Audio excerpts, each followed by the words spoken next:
ಎಲ್ಲರಿಗೆ ನಮಸ್ಕಾರ.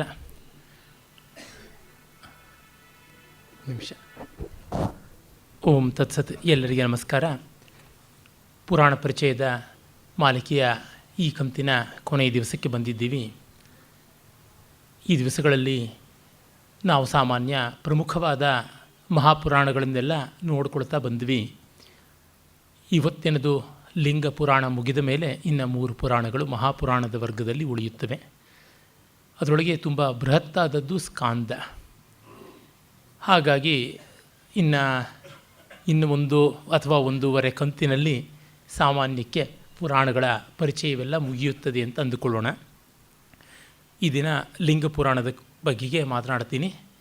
ಮತ್ತು ಸಮಯವನ್ನು ನೋಡಿಕೊಂಡು ಗಣೇಶ ಪುರಾಣ, ಮುದ್ಗಲ ಪುರಾಣಗಳೆರಡು ಉಪಪುರಾಣಗಳು, ಅವುಗಳ ಪರಿಚಯವನ್ನು ಒಂದಷ್ಟು ಮಾಡಿಕೊಳ್ಳಬಹುದು ಅಂತ ಹೇಳಿದ್ದೆ.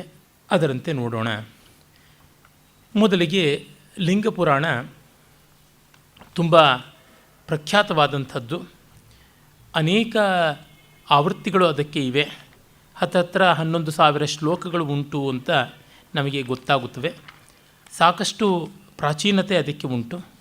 ಮತ್ತು ಅದರ ಒಂದು ವಿವರಗಳ ಸೊಗಸು ಚೆನ್ನಾಗಿದೆ. ತುಂಬ ಉಪಕಥಾ ಕೋಲಾಹಲವಿಲ್ಲ, ಕ್ಷೇತ್ರ ಮಾಹಾತ್ಮ್ಯಗಳ ಅಬ್ಬರ ಇಲ್ಲ. ಅತ್ಯಂತ ಹಿತಮಿತವಾದ ರೀತಿಯಲ್ಲಿ ಅದರ ಶೈಲಿ ಉಂಟು. ಆಮೇಲೆ ಶಿವ ಸ್ತುತಿಯ ನೆವದಲ್ಲಿ ವಿಷ್ಣುನಿಂದೆ, ವಿಷ್ಣು ಸ್ತುತಿಯ ನೆವದಲ್ಲಿ ಶಿವನಿಂದೆ, ಆ ರೀತಿಯಾದದ್ದನ್ನು ಏನನ್ನೂ ಮಾಡುವಂಥದ್ದಲ್ಲ. ಪದ್ಮಪುರಾಣವೇನೋ ಅದನ್ನು ತಾಮಸ ಪುರಾಣ ಅಂತ ಹೇಳುತ್ತದೆ. ಆದರೆ ಇದರೊಳಗೆ ಯಾವ ತಾಮಸವೂ ಕಾಣಿಸುವುದಿಲ್ಲ.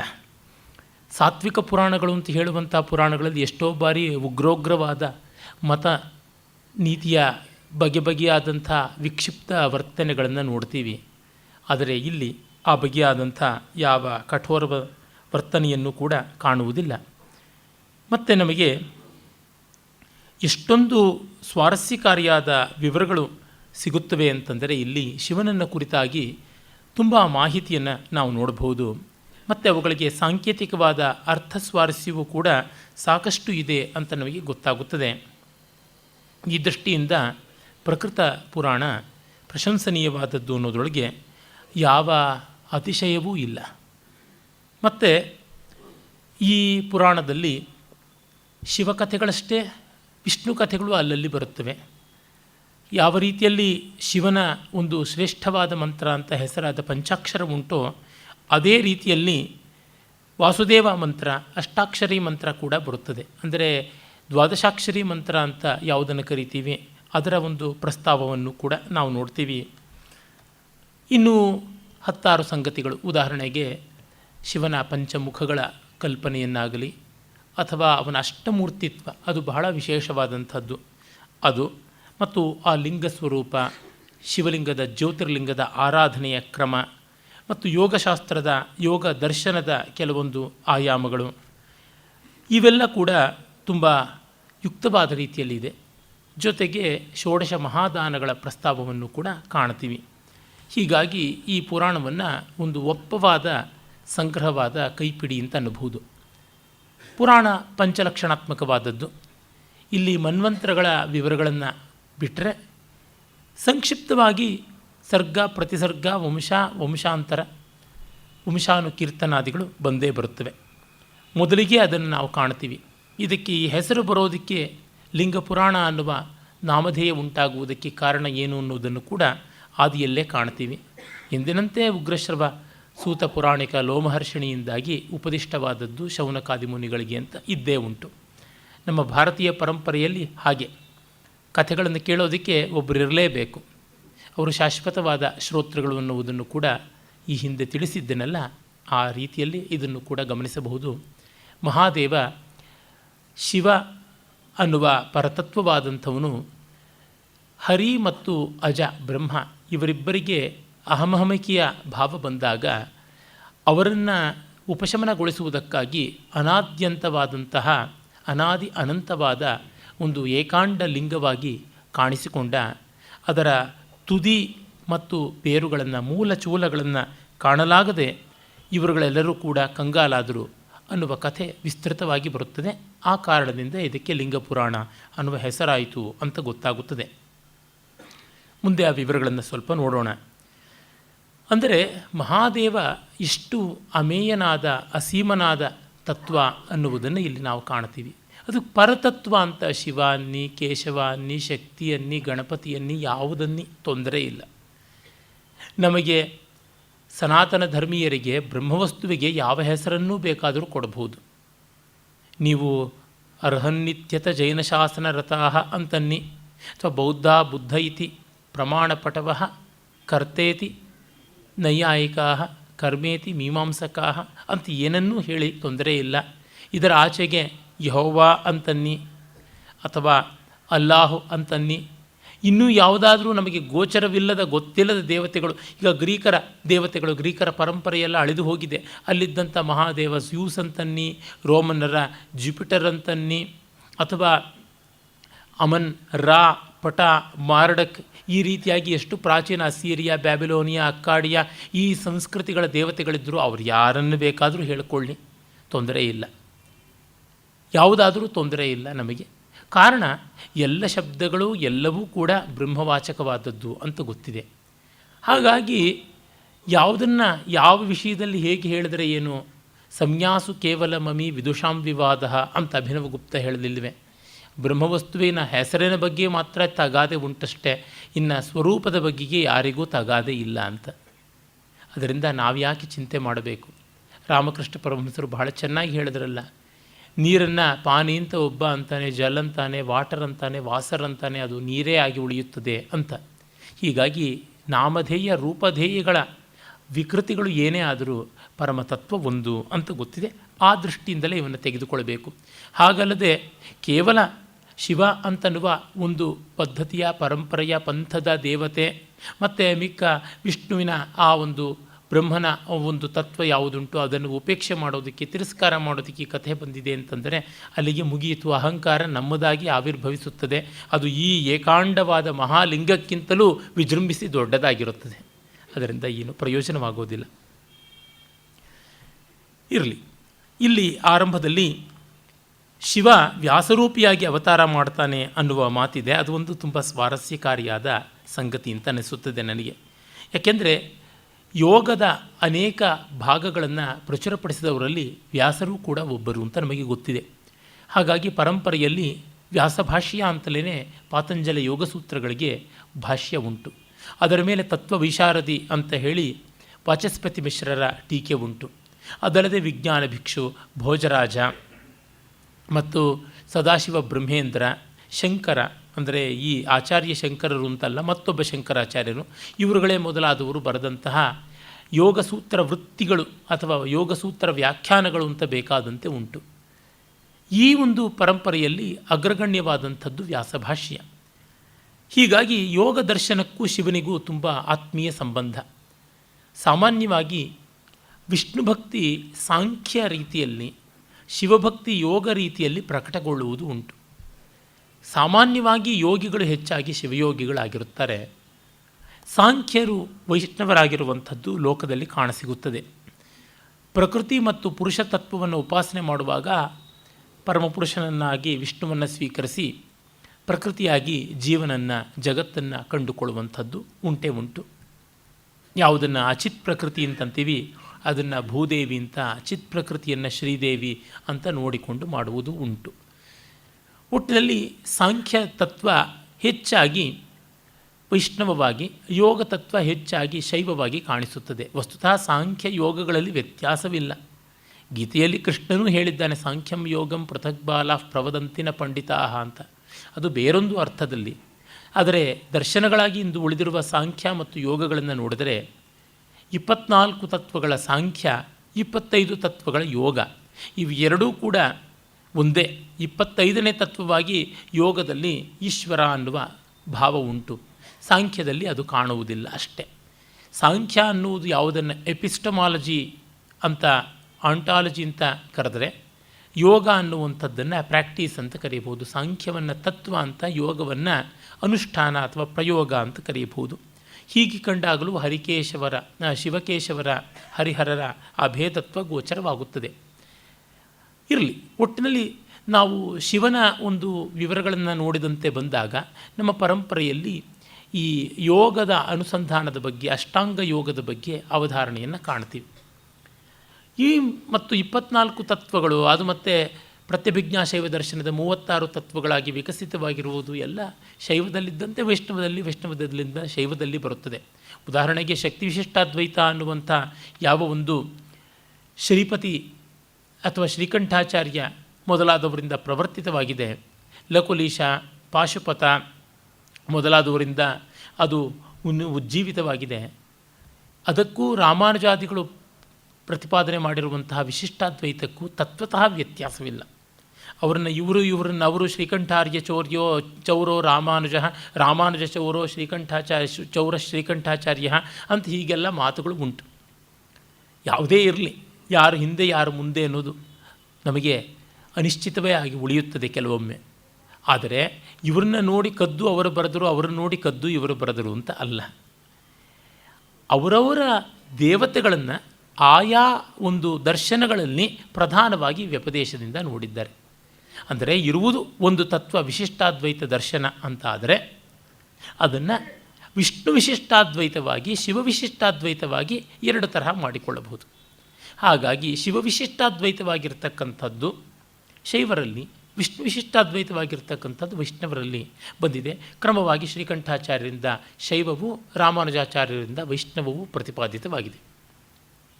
ಎರಡಕ್ಕೂ ಕೂಡ ಪ್ರಾಚೀನರಿದ್ದೇ ಇದ್ದಾರೆ. ಶಿವ ವಿಶಿಷ್ಟಾದ್ವೈತಕ್ಕೆ ಸಂಬಂಧಪಟ್ಟಂತೆ ಪುರಾತನರು ಅಂತ 63 ಪುರಾತನರು, ಅಪ್ಪರ್, ಸುಂದರರ್, ತಿರುಜ್ಞಾನ ಸಂಬಂಧರಂತೆಲ್ಲ ಏನು ಕರೀತಾರೆ ತಮಿಳುನಾಡಲ್ಲಿ, ಆ ಪರಂಪರೆ ಮತ್ತು ಅದಕ್ಕೆ 63 ಶೈವಾಗಮಗಳು ಉಂಟು. ಹಾಗೆಯೇ ವೈಷ್ಣವ ಪರಂಪರೆಗೆ 12 ಜನ ಆಳ್ವಾರಗಳು ಇದ್ದೇ ಇದ್ದಾರೆ. ಪೇಯಾಳ್ವಾರ್, ಪೂದತ್ತಾಳ್ವಾರ್, ಪೊಯ್ಗೆ ಆಳ್ವಾರ್, ತೊಂಡರಡಿಪ್ಪೊಡಿ ಆಳ್ವಾರ್, நம்மாழ்வார், பெரியாழ்வார், ತಿರುಮಳಿಶೆ ಆಳ್ವಾರ್, ತಿರುಮಂಗೆಯ ಆಳ್ವಾರ್, ಮಧುರಕವಿ ಆಳ್ವಾರ್, ತಿರುಪಾಣಿ ಆಳ್ವಾರ್ ಮತ್ತು ಗೋದಾದೇವಿ. ಹಾಗೆ ಆ ಪರಂಪರೆಯಲ್ಲಿ ಬಂದಂಥ ಮುನಿತ್ರಯ ಅಂತ ಹೆಸರಾದಂಥ ನಾಥಮುನಿಗಳು, ಯಾಮನರು ಮತ್ತು ರಾಮಾನುಜರು ಇದ್ದೇ ಇದ್ದಾರೆ. ಆಮೇಲೆ ನಾವು ಇದಕ್ಕೆ ಸಂವಾದಿಯಾಗಿ 12ಕ್ಕೂ ಹೆಚ್ಚು ವೈಷ್ಣವಾಗಮಗಳನ್ನು, ಪಾಂಚರಾತ್ರಾಗಮಗಳನ್ನು ನೋಡ್ತೀವಿ. ಅದಕ್ಕೆ ಸೋದರ ಸಂಬಂಧಿಯಾಗಿರುವಂತಹ ವೈಖಾನಸಾಗಮಗಳನ್ನು ನೋಡ್ತೀವಿ. ಒಟ್ಟಿನಲ್ಲಿ ಎರಡು ಕಡೆಯಲ್ಲಿಯೂ ಸಂಸ್ಕೃತ ಮೂಲದ ಆಗಮಗಳು ಇದ್ದೇ ಇವೆ. ಜೊತೆಗೆ ಆಯಾ ದೇಶ ಭಾಷಾ ಮೂಲವಾದಂತಹ, ವಿಶೇಷವಾಗಿ ದ್ರಾವಿಡ ಭಾಷಾ ಮೂಲವಾದಂತು ಅಂತ ಹೇಳುವಂತಹ ಶೈವ ವೈಷ್ಣವ ಸ್ತೋತ್ರಗಳು ಉಂಟು. ಇಲ್ಲಿ ಅದನ್ನು ಶೈವರಲ್ಲಿ ತೇವಾರಗಳು ಅಂತಂತಾರೆ, ವೈಷ್ಣವರಲ್ಲಿ ದಿವ್ಯ ಪ್ರಬಂಧಗಳು ಅಂತ ಕರೀತಾರೆ, ಪಾಶುರಗಳು ಅಂತ ಕರೀತಾರೆ, ಇಲ್ಲಿ ತೇವಾರಗಳು ಅಂತ ಕರೀತಾರೆ. ಎರಡನ್ನೂ ಹಾಡುವುದಕ್ಕೆ ಒಂದು ಪದ್ಧತಿ, ಪ್ರಕ್ರಿಯೆ ಅಂತ ಬೆಳಗಿದೆ. ಎರಡೂ ಆಯಾ ಶೈವ ವೈಷ್ಣವ ದೇವಾಲಯಗಳಲ್ಲಿ ಆರಾಧನಾ ಕ್ರಮದಲ್ಲಿ ಅವಿನಾಭಾವವಾದ ಅವಿಭಾಜ್ಯ ಅಂಗವಾಗಿ ಬೆಳೆದುಕೊಂಡು ಬಂದಿವೆ. ಅಲ್ಲಿ ಓದುವಾರ್, ತಂಪಿನಾರ್, ಪಾಡುವಾರ್ ಅಂತ ಅವರೆಲ್ಲ ಶೈವರಲ್ಲಿ ಉಂಟು. ಇಲ್ಲಿ ಅರಯ್ಯರ ಸೇವೆ ಅಂತ ವೈಷ್ಣವರಲ್ಲಿ ಉಂಟು. ಹಾಗೆ ಇದ್ದದ್ದೇ. ಅದು ಯಾವ ರೀತಿಯಿಂದಲೂ ಪರಮತತ್ವಕ್ಕೆ ವಿರುದ್ಧವಾಗಿ ಏನೂ ಇಲ್ಲ. ಅದೆಲ್ಲವೂ ಕೂಡ ಪರಮಾತ್ಮನಿಗೆ ನಾನು ಸೇರಿದ್ದೀನಿ ಅಂತ ತೋರ್ಪಡಿಸುವಂಥ ಒಂದು ವಿಶಿಷ್ಟಾದ್ವೈತ ರೂಪ. ವಿಶಿಷ್ಟಾದ್ವೈತ ಒಂದು ಫಿಲಾಸಫಿಯಾಗಿ ನೋಡಿದಾಗ ಅಲ್ಲಿ ದೇವರನ್ನು ಯಾರು ಬೇಕಾದರೂ ಇಟ್ಕೊಳ್ಳಿ, ಜಗತ್ತು, ಜೀವ ಮತ್ತು ಈಶ್ವರರ ಸಂಬಂಧ ಏನು ಅಂತನ್ನೋದನ್ನು ವಿಶ್ಲೇಷಣೆ ಮಾಡುವಲ್ಲಿ ಶೈವ ವೈಷ್ಣವಾದಿಗಳು ಯಾವುದೂ ಬರೋಲ್ಲ. ಅದನ್ನು ಒಂದು ಉಪಾಸನಾ ಕ್ರಮ ಅಂತ ಮಾಡಿದಾಗ ಶೈವ, ವೈಷ್ಣವ ಇತ್ಯಾದಿ ಭೇದಗಳು ಬರುವಂಥದ್ದು. ಹಾಗೆ ವೈಷ್ಣವಾದ್ವೈತ ಇದೆ, ವೈಷ್ಣವದ್ವೈತವೂ ಇದೆ. ಭಾಗವತ ಸಂಪ್ರದಾಯ ಅಂತ ಯಾವುದನ್ನು ಹೇಳ್ತೀವಿ ಅದು ವೈಷ್ಣವಾದ್ವೈತ. ಅದೇ ರೀತಿಯಲ್ಲಿ ಶಿವಾದ್ವೈತವೂ ಉಂಟು. ಅದರ ಪರಮಾಚಾರ್ಯರಾಗಿ ನಾವು ಅಪ್ಪಯ್ಯ ದೀಕ್ಷಿತರನ್ನೇ ಕಾಣ್ತೀವಿ. ವೈಷ್ಣವ ಅದ್ವೈತ ಅಂತ ಯಾವುದುಂಟು ಭಾಗವತ ಸಂಪ್ರದಾಯ, ಅದಕ್ಕೆ ಶಂಕರರ ಸಾಕ್ಷಾತ್ ಶಿಷ್ಯರಾದಂಥ ಪದ್ಮಪಾದರೇ ದೊಡ್ಡ ಆಧಾರ ಅಂತ ಹೇಳುವುದುಂಟು. ಮತ್ತು ಇವರಿಬ್ಬರಿಗಿಂತ ಮುಂಚೆಯಿಂದಲೂ ಇರುವಂಥದ್ದೇ ಆಗಿದೆ. ಉದಾಹರಣೆಗೆ ಕಾಳಿದಾಸ ಶಿವಾದ್ವೈತಿಯಾಗಿ ತೋರಿಕೊಳ್ತಾನೆ. ಅದೇ ರೀತಿಯಲ್ಲೇ ಭಾಗವತ ಸಂಪ್ರದಾಯ ಮೊದಲಿಂದ ಇರುವಂಥದ್ದು. ಶಂಕರರ ಪೂರ್ವಜರು ಕೂಡ ವಿಷ್ಣು ಭಕ್ತಿಯ ತಾತ್ಪರ್ಯನ್ನುಳ್ಳ ಅದ್ವೈತಿಗಳೇ ಆಗಿದ್ದರು ಅಂತ ಗೊತ್ತಾಗುತ್ತದೆ. ಇನ್ನು ವೈಷ್ಣವದ್ವೈತ ಉಂಟು. ವೈಷ್ಣವದ್ವೈತದ ದೊಡ್ಡ ಆಧಾರವಾಗಿ ನಮಗೆ ಮಧ್ವಾಚಾರ್ಯರು ಕಾಣಿಸ್ತಾರೆ. ಅದೇ ರೀತಿಯಲ್ಲಿ ಶೈವದ್ವೈತ ಉಂಟು. ತಮಿಳುನಾಡಿನ ಸಿದ್ಧಾಂತ ಶೈವ ಅಂತ ಕರೀತಾರೆ, ಅದು ಶೈವದ್ವೈತವಾಗಿ ಇದೆ. ಅಂದರೆ ಅದ್ವೈತ, ವಿಶಿಷ್ಟಾದ್ವೈತ ಮತ್ತು ದ್ವೈತಗಳಲ್ಲಿ ಶೈವ ವೈಷ್ಣವ ಭೇದಗಳು ಉಂಟು, ಶಾಕ್ತದಲ್ಲಿ ಮಾತ್ರ ಇಲ್ಲ. ಎರಡರಲ್ಲಿಯೂ ಯೋಗಗಳು ಉಂಟು, ಎರಡರಲ್ಲಿಯೂ ಸಾಂಖ್ಯ ಉಂಟು, ಅವೆಲ್ಲ ಇದ್ದೇ ಇವೆ. ಆದರೆ ಅವಧಾರಣೆಯನ್ನು ಇಟ್ಟುಕೊಂಡು ನಾವು ಹೇಳುವಂಥದ್ದು. ಕರ್ನಾಟಕದಲ್ಲಿ ಬೆಳೆದು ಬಂದಂತಹ ಯಾವ ವಚನಕಾರರ ಶೈವ ದರ್ಶನ ಅದು ಪ್ರಾಯಿಕವಾಗಿ ಶಕ್ತಿ ವಿಶಿಷ್ಟಾದ್ವೈತ, ಅಂದರೆ ಅದು ಶಿವ ವಿಶಿಷ್ಟಾದ್ವೈತವೇ, ಅಂದರೆ ಶೈವ ವಿಶಿಷ್ಟಾದ್ವೈತವಾದದ್ದು. ಅಲ್ಲಿ ಉನ್ನತೋನ್ನತವಾದ ಅನುಭಾವಿಕ ನೆಲೆಗೆ ತಲುಪಿದಂತಹ ಅಲ್ಲಮ ಪ್ರಭುಗಳೇ ಮೊದಲಾದವರು ಅದ್ವೈತವನ್ನೇ ಹೇಳ್ತಾರೆ. ನಿಜಗುಣ ಶಿವಯೋಗಿಗಳು ಅದ್ವೈತವನ್ನೇ ಹೇಳ್ತಾರೆ. ಅದರಿಂದ ಅವರಿಗೆ ಅಂಥ ದೊಡ್ಡ ಫ್ಯಾನ್ ಫಾಲೋಯಿಂಗೂ ಇಲ್ಲದಂತೆ ಆಗಿದೆ. ನಿಜಗುಣ ಶಿವಯೋಗಿಗಳನ್ನು ಮತ್ತು ಅಲ್ಲಮ ಪ್ರಭುಗಳನ್ನು ದೊಡ್ಡ ಪರಂಪರೆಯಾಗಿ ಗೌರವಿಸಲಿಲ್ಲ. ಬಸವಣ್ಣನವರಿಗೆ ದಕ್ಕಿದ ಒಂದು ಫ್ಯಾನ್ ಫಾಲೋಯಿಂಗ್ ಅಲ್ಲಮ ಪ್ರಭುಗಳಿಗೆ, ನಿಜಗುಣ ಶಿವಯೋಗಿಗಳಿಗೆ ದಕ್ಕಲಿಲ್ಲ. ಅದ್ವೈತಕ್ಕೆ ಜನಸಮುದಾಯದ ಬೆಂಬಲ ಕಷ್ಟ ಇದೆ ಅಂತ ಹೇಳಿದ್ರೂ ಅವರು ಅದ್ವೈತಿಗಳಾಗಿರೋದಿಲ್ಲ. ಏಕೆಂತಂದರೆ ಅದ್ವೈತ ಅನ್ನುವುದು ಪ್ರತ್ಯೇಕತೆಯನ್ನು ನಿರಾಕರಣೆ ಮಾಡುವಾಗ ನಮ್ಮ ಅಹಂಕಾರಕ್ಕೆ ಪೆಟ್ಟು ಬಿದ್ದು ಬಿಡುತ್ತೆ. ಆ ಕಾರಣದಿಂದ ಇವತ್ತು ಅದ್ವೈತಿಗಳು ಅಂತ ಅಂದುಕೊಳ್ತಾ ಇದ್ದವರೆಲ್ಲರೂ ಕೂಡ ಒಂದಲ್ಲ ಒಂದು ಬಗೆಯಲ್ಲಿ ಸಗುಣ ಸಾಕಾರದ ಉಪಾಸನೆಯನ್ನು ಇಟ್ಟುಕೊಂಡು ಅಭಿಮಾನವನ್ನು ಹೊಂದಿರುವುದರಿಂದ ದ್ವೈತಿಗಳು ವಿಶಿಷ್ಟಾದ್ವೈತಿಗಳು ಆಗಿದ್ದಾರೆ. ಇದೇನು ತಪ್ಪಿಲ್ಲ, ದೋಷವಿಲ್ಲ. ಆದರೆ ವಸ್ತುಸ್ಥಿತಿ ಹಾಗಿರುವಂಥದ್ದು. ಆದರೆ ಅದು ಗೊತ್ತಿಲ್ಲದೆ ನಾವು ಅದ್ವೈತಿಗಳು, ಅವರು ದ್ವೈತಿಗಳು, ಇವರು ವಿಶಿಷ್ಟಾದ್ವೈತಿಗಳು ಅಂತ ಕೋಲಾಹಲ ಮಾತ್ರ ಮಾಡುವುದು ಬಿಡಲಿಲ್ಲ. ನಾವು ಏನು ಆಗಿದ್ದೀವಿ ಪರಮಾರ್ಥತಃ ಅದನ್ನು ಮಾತ್ರ ಮರೆತು ಬಿಟ್ಟಿದ್ದಾಯಿತು. ದ್ವೈತ ಅಂತನ್ನುವಲ್ಲಿ ದಾಸ್ಯ ಭಾವದಿಂದ ಅಹಂಕಾರವನ್ನು ನಿರಾಕರಣೆ ಮಾಡಿಕೊಳ್ಳಬೇಕಲ್ವ, ಆತ್ಯಂತಿಕವಾಗಿ ತನ್ನತನವನ್ನು ಅಳಿಸಿಕೊಳ್ಳಬೇಕಲ್ವ, ಅದನ್ನು ಮಾಡೋದಿಲ್ಲ. ನಾನು ದ್ವೈತಿ ಅನ್ನುವಂಥ ಪರಮಾತ್ಮನ ಭಕ್ತ ಅನ್ನುವ ಅಹಂಕಾರವನ್ನು ಯಾವ ಮಟ್ಟಕ್ಕೆ ಎತ್ತರಿಸಿಕೊಂಡು ಬಿಡುವುದು ಅಂತಂದರೆ ಅದು ಅಹಂ ಬ್ರಹ್ಮಾಸ್ಮಿ ಎನ್ನುವುದನ್ನು ದೇಹಭಾವದಲ್ಲಿ ಹೇಳುವ ಮಟ್ಟದ ಅಹಂಕಾರವಾಗಿ ಹೋಗ್ಬಿಡುವಂಥದ್ದು. ಈಶ್ವರೋಹಂ ಅಹಂ ಭೋಗಿ ಇತ್ಯಾದಿಯಾಗಿ ಯಾವುದನ್ನು ಕೃಷ್ಣ ಹೇಳ್ತಾನೆ ಆಗಬಾರದು ಅಂತ ಆ ರೀತಿಯಾಗಿ ಈ ಥರ ಎಲ್ಲ ಲೋಕದಲ್ಲಿ ಕಾಣಸಿಗುವಂಥದ್ದು. ಅದರಿಂದಲೇ ಈ ಬ್ರ್ಯಾಂಡ್ ನೇಮ್ಗಳಿಗೆ ಮರುಳಾಗಿ ನಾವು ಸ್ವಸ್ವರೂಪಾನುಸಂಧಾನವನ್ನು ಮರೆಯುವಂಥದ್ದಾಗುತ್ತದೆ. ಇರಲಿ, ಪ್ರಕೃತಕ್ಕೆ ಬಂದರೆ ಇಲ್ಲಿ ವ್ಯಾಸರು ಯೋಗ ದರ್ಶನದ ಆಚಾರ್ಯರಲ್ಲಿ ಒಬ್ಬರು. ಇಲ್ಲಿ 28 ಜನ ವ್ಯಾಸರುಗಳಿದ್ದರು ಅಂತ ನಮ್ಮಲ್ಲಿ ಈ ರೀತಿಯಲ್ಲಿ ಹೇಳುವುದು ನೋಡಿದಾಗ ಗೊತ್ತಾಗುತ್ತದೆ. ಎಷ್ಟು ದೊಡ್ಡ ಪರಂಪರೆ, ಜ್ಞಾನವನ್ನು ಯಾರ್ಯಾರು ಹೇಗೆ ಉಪಾಸನೆ ಮಾಡಿದ್ದಾರೆ, ಎಷ್ಟು ಕೊಡುಗೆ ಕೊಟ್ಟಿದ್ದಾರೆ ಅನ್ನುವ ಅಸೀಮತೆ ಅಮೇಯತೆ ಗಮನಕ್ಕೆ ಬರಬೇಕಾದದ್ದು. ಅದು 27+1 ಅಂತಲ್ಲ, 29 - 1 ಅಂತ ಅರ್ಥ ಅಲ್ಲ. ಅಥವಾ ಇದು 3 ಎಂಟ್ಲಿ ಅಂತಂದರೆ ಎಷ್ಟು 24 ಆಗುತ್ತದೆ, ಅದಕ್ಕಿಂತ 4 ಸೇರಿಸಿದ್ರೆ ಆಗುವಂಥದ್ದು ಅಂತ ಈ ರೀತಿಯಾಗಿ ಲೆಕ್ಕ ಮಾಡುವಂಥದ್ದಲ್ಲ. ಸಂಖ್ಯೆಗಳು ಪರಮಾರ್ಥತಃ ಅಲ್ಲ, ಆದರೆ ಈ ಬಾಹುಳ್ಯದ ಮೂಲಕ ನಮ್ಮ ಪರಂಪರೆ ಎಷ್ಟು ಸಮೃದ್ಧವಾದದ್ದು ಅಂತ ತೋರ್ಪಡಿಸುವಂಥದ್ದು. ಹಾಗಾಗಿ ಕ್ರತು, ಸತ್ಯ, ಭಾರ್ಗವ, ಅಂಗಿರಸ, ಸವಿತ್ರ, ಮೃತ್ಯು, ಶತಕ್ರತು, ವಸಿಷ್ಠ, ಸಾರಸ್ವತ, ತ್ರಿಧಾಮ, ತ್ರಿವೃತ, ಶತತೇಜ, ನಾರಾಯಣ, ತರಕ್ಷು, ಆರುಣಿ, ದೇವ, ಋತಂಜಯ, ಭರದ್ವಾಜ, ಗೌತಮ, ವಾಜಶ್ರವ, ಶುಷ್ಮಾಯಿಣಿ, ತೃಣಬಿಂದು, ವೃಕ್ಷ, ಶಕ್ತಿ, ಪರಾಶರ, ಜಾತುಕರ್ಣ್ಯ, ಕೃಷ್ಣದ್ವೈಪಾಯನ, ಲಕುಲೀಶ ಅಂತ ಈ ರೀತಿಯಲ್ಲಿ ನಾವು ಅಸಂಖ್ಯವಾಗಿ ವ್ಯಾಸರ ತತ್ವವನ್ನು ಕಾಣುವಂಥದ್ದು ಅಂತ. ಅಂದರೆ ನೋಡಿ, ವಿಷ್ಣುವಿನ ಅವತಾರ ಕೃಷ್ಣದ್ವೈಪಾಯನ ಅಂತ ಹೇಳುವಂಥದ್ದು ಹೇಗಿದೆಯೋ ಹಾಗೆ ಶಿವನ ಅವತಾರವೇ ಕೃಷ್ಣದ್ವೈಪಾಯನ ಅಂತ. ಅಂದರೆ ದೊಡ್ಡವರನ್ನು ನಮ್ಮವರು ಅಂತ ಕರೆಯುವಂಥದ್ದು, ನಮ್ಮ ದೇವರು ದೊಡ್ಡವರ ಅವತಾರಗಳನ್ನು ಮಾಡಿರುವಂಥದ್ದು ಅಂತ. ಆ ಮಟ್ಟಕ್ಕೆ ಅದು ಒಳ್ಳೆಯದೆ. ನಮ್ಮ ದೇವರು ಎಲ್ಲ ಅವತಾರ ಮಾಡಿದ್ರು ಅಂತಂದರೆ ಆ ಎಲ್ಲರನ್ನೂ ನಮ್ಮವ್ರನ್ನಾಗಿ ಸೇರಿಸ್ಕೊಂಡ್ವಲ್ಲ. ವ್ಯಾಸರನ್ನು ದೂರ ಇಟ್ಟ ಯಾವ ಪರಂಪರೆಗೆ ತಾನೇ ಬೆಳಕು ಬದುಕು ಬರುತ್ತದೆ. ಹೀಗಾಗಿ ವ್ಯಾಸರನ್ನು ಪ್ರತಿಯೊಬ್ಬರೂ ತೆಗೆದುಕೊಳ್ಳಲೇಬೇಕು. ನಾವಂತೂ ವೇದವ್ಯಾಸರನ್ನು ಅಚತುರ್ವದನೋ ಬ್ರಹ್ಮ ದ್ವಿಬಾಹುರಪರೋಹರಿಹಿ ಅಭಾಲಲೋಚನ ಶಂಭುರ್ ಭಗವಾನ್ ಬಾದರಾಯಣ, 4 ಮುಖ ಇಲ್ಲದ ಬ್ರಹ್ಮ, 4 ತೋಳಿಲ್ಲದ ವಿಷ್ಣು, 3 ಕಣ್ಣಿಲ್ಲದ ಶಿವ ಅಂತ ಗೌರವಿಸ್ತೀವಿ. ಇದನ್ನು ಇಡೀ ಭಾರತೀಯ ಪರಂಪರೆ ಆರಾಧಿಸಿಕೊಂಡು ಬಂದಿದೆ ಅನ್ನುವಂಥದ್ದು ಪ್ರಶಂಸನೀಯವಾದ ಸಂಗತಿ. ಆಮೇಲೆ ಅಷ್ಟಾಂಗ ಯೋಗಗಳು, ಯಮ, ನಿಯಮ, ಆಸನ, ಪ್ರಾಣಾಯಾಮ, ಪ್ರತ್ಯಾಹಾರ, ಧ್ಯಾನ, ಧಾರಣ, ಸಮಾಧಿಗಳ ವಿವರಗಳನ್ನು ಮತ್ತು ಯೋಗ ವಿಘ್ನಗಳು ಹೇಗಾಗುತ್ತವೆ ಅನ್ನುವುದನ್ನೆಲ್ಲ ಕಾಣ್ತೀವಿ. ಮತ್ತು ಈ 5 ಮುಖಗಳು ಯಾವುದುಂಟು ಮಹಾದೇವನಿಗೆ, ಪಂಚಭೂತಾತ್ಮಕವಾದ ಮುಖಗಳು ಸದ್ಯೋಜಾತ, ವಾಮದೇವ, ಅಘೋರ, ತತ್ಪುರುಷ ಮತ್ತು ಈಶಾನ ಅನ್ನುವಂಥ ಮುಖಗಳ ವರ್ಣನೆಯನ್ನು ಮಾಡ್ತೀವಿ. ಅಲ್ಲಿ ಕ್ರಮವಾಗಿ ಪೃಥ್ವಿ ಅಪ್ತೇಜೋ ವಾಯು ಆಕಾಶ ಅನ್ನುವ ಪಂಚಭೂತಗಳಿಗೆ ಈ 5 ಮುಖಗಳನ್ನು ಒಪ್ಪ ಇಡುವಂಥದ್ದು, ನಮಃಶಿವಾಯ ಅನ್ನುವ ಪಂಚಾಕ್ಷರಗಳಿಗೆ ಒಪ್ಪ ಇಡುವಂಥದ್ದು, ಮತ್ತು ಈ 5 ಮುಖಗಳಿಂದ ಆತ ಆಗಮಗಳನ್ನು ಉಪದೇಶ ಮಾಡಿದ ಅಂತ. 4 ಮುಖಗಳಿಂದ 4 ವೇದಗಳನ್ನು, 1 ಮುಖದಿಂದ ಆಗಮವನ್ನು, ಶೈವಾಗಮವನ್ನು ಪ್ರಬೋಧನೆ ಮಾಡಿದ ಅಂತ. ಅಂದರೆ ಎಲ್ಲ ಜ್ಞಾನಕ್ಕೂ ಶಿವ ಆಕರ ಅನ್ನುವುದಲ್ಲಿ ತಾತ್ಪರ್ಯ. ಮತ್ತು ಅದನ್ನು ಉಪಾಸನೆಗೆ ಅನುಕೂಲವಾಗಲಿ ಅಂತ ಸದ್ಯೋಜಾತ ಪಾಟಲವರ್ಣ ಗುಲಾಬಿಯ ಬಣ್ಣದಲ್ಲಿರ್ತಾನೆ ಆತ. ವಾಮದೇವ ತಪ್ತ ಕಾಂಚನ ವರ್ಣ ಕುದ್ದ ಬಂಗಾರದ ಬಣ್ಣದಲ್ಲಿರ್ತಾನೆ. ಮತ್ತು ತತ್ಪುರುಷ ಪೀತವರ್ಣದಲ್ಲಿ ಹಳದಿಯ ಬಣ್ಣದಲ್ಲಿರ್ತಾನೆ. ಅಘೋರ ಕೃಷ್ಣ ವರ್ಣದಲ್ಲಿ ಕಪ್ಪು ಬಣ್ಣದಲ್ಲಿರ್ತಾನೆ. ಈಶಾನ ಶ್ವೇತವರ್ಣದಲ್ಲಿರ್ತಾನೆ. ಆ ರೀತಿಯಾದಂಥ ಅಲಂಕಾರಗಳನ್ನು, ವಸ್ತ್ರಗಳನ್ನು, ಮಾಲ್ಯಗಳನ್ನು, ಗಂಧಗಳನ್ನು, ತಿಲಕಾದಿಗಳನ್ನು ಧರಿಸಿರ್ತಾರೆ ಅಂತ. ಒಂದು ಕ್ರಮ ಬೇಕು ನಮ್ಮ ಜನಕ್ಕೆ, ಇಲ್ಲದೇ ಇದ್ದರೆ ಆಗುವಂಥದ್ದಲ್ಲ. ದೇವತೆಗಳಿಗೂ ಮ್ಯಾಚಿಂಗ್ ಅಂದರೆ ಬಹಳ ಇಷ್ಟ. ಅವರು ಮೈ ಬಣ್ಣ ಎಂಥದ್ದೋ, ಬಟ್ಟೆಯ ಬಣ್ಣ ಅಂಥದ್ದು, ಮಾಲೆಯ ಬಣ್ಣ ಅಂಥದ್ದು, ಚಂದನದ ಬಣ್ಣವು ಅದೇ ರೀತಿಯಾಗಿ ಹಾಗೆ ಮಾಡಿಕೊಳ್ಳುವಂಥದ್ದು. ಅವರುಗಳ ಮ್ಯಾಚಿಂಗ್ನ ಮೇನಿಯಾ ಯಾವ ಮಟ್ಟದ್ದು ಅಂತಂದರೆ, ಶ್ವೇತದ್ವೀಪದಲ್ಲಿ ಮಹಾವಿಷ್ಣು ಇದ್ದರೆ ಅವನಲ್ಲದೆ ಇಡೀ ದ್ವೀಪವೇ ಶ್ವೇತಮಯವಾಗಿರುತ್ತದೆ ಅಂತ.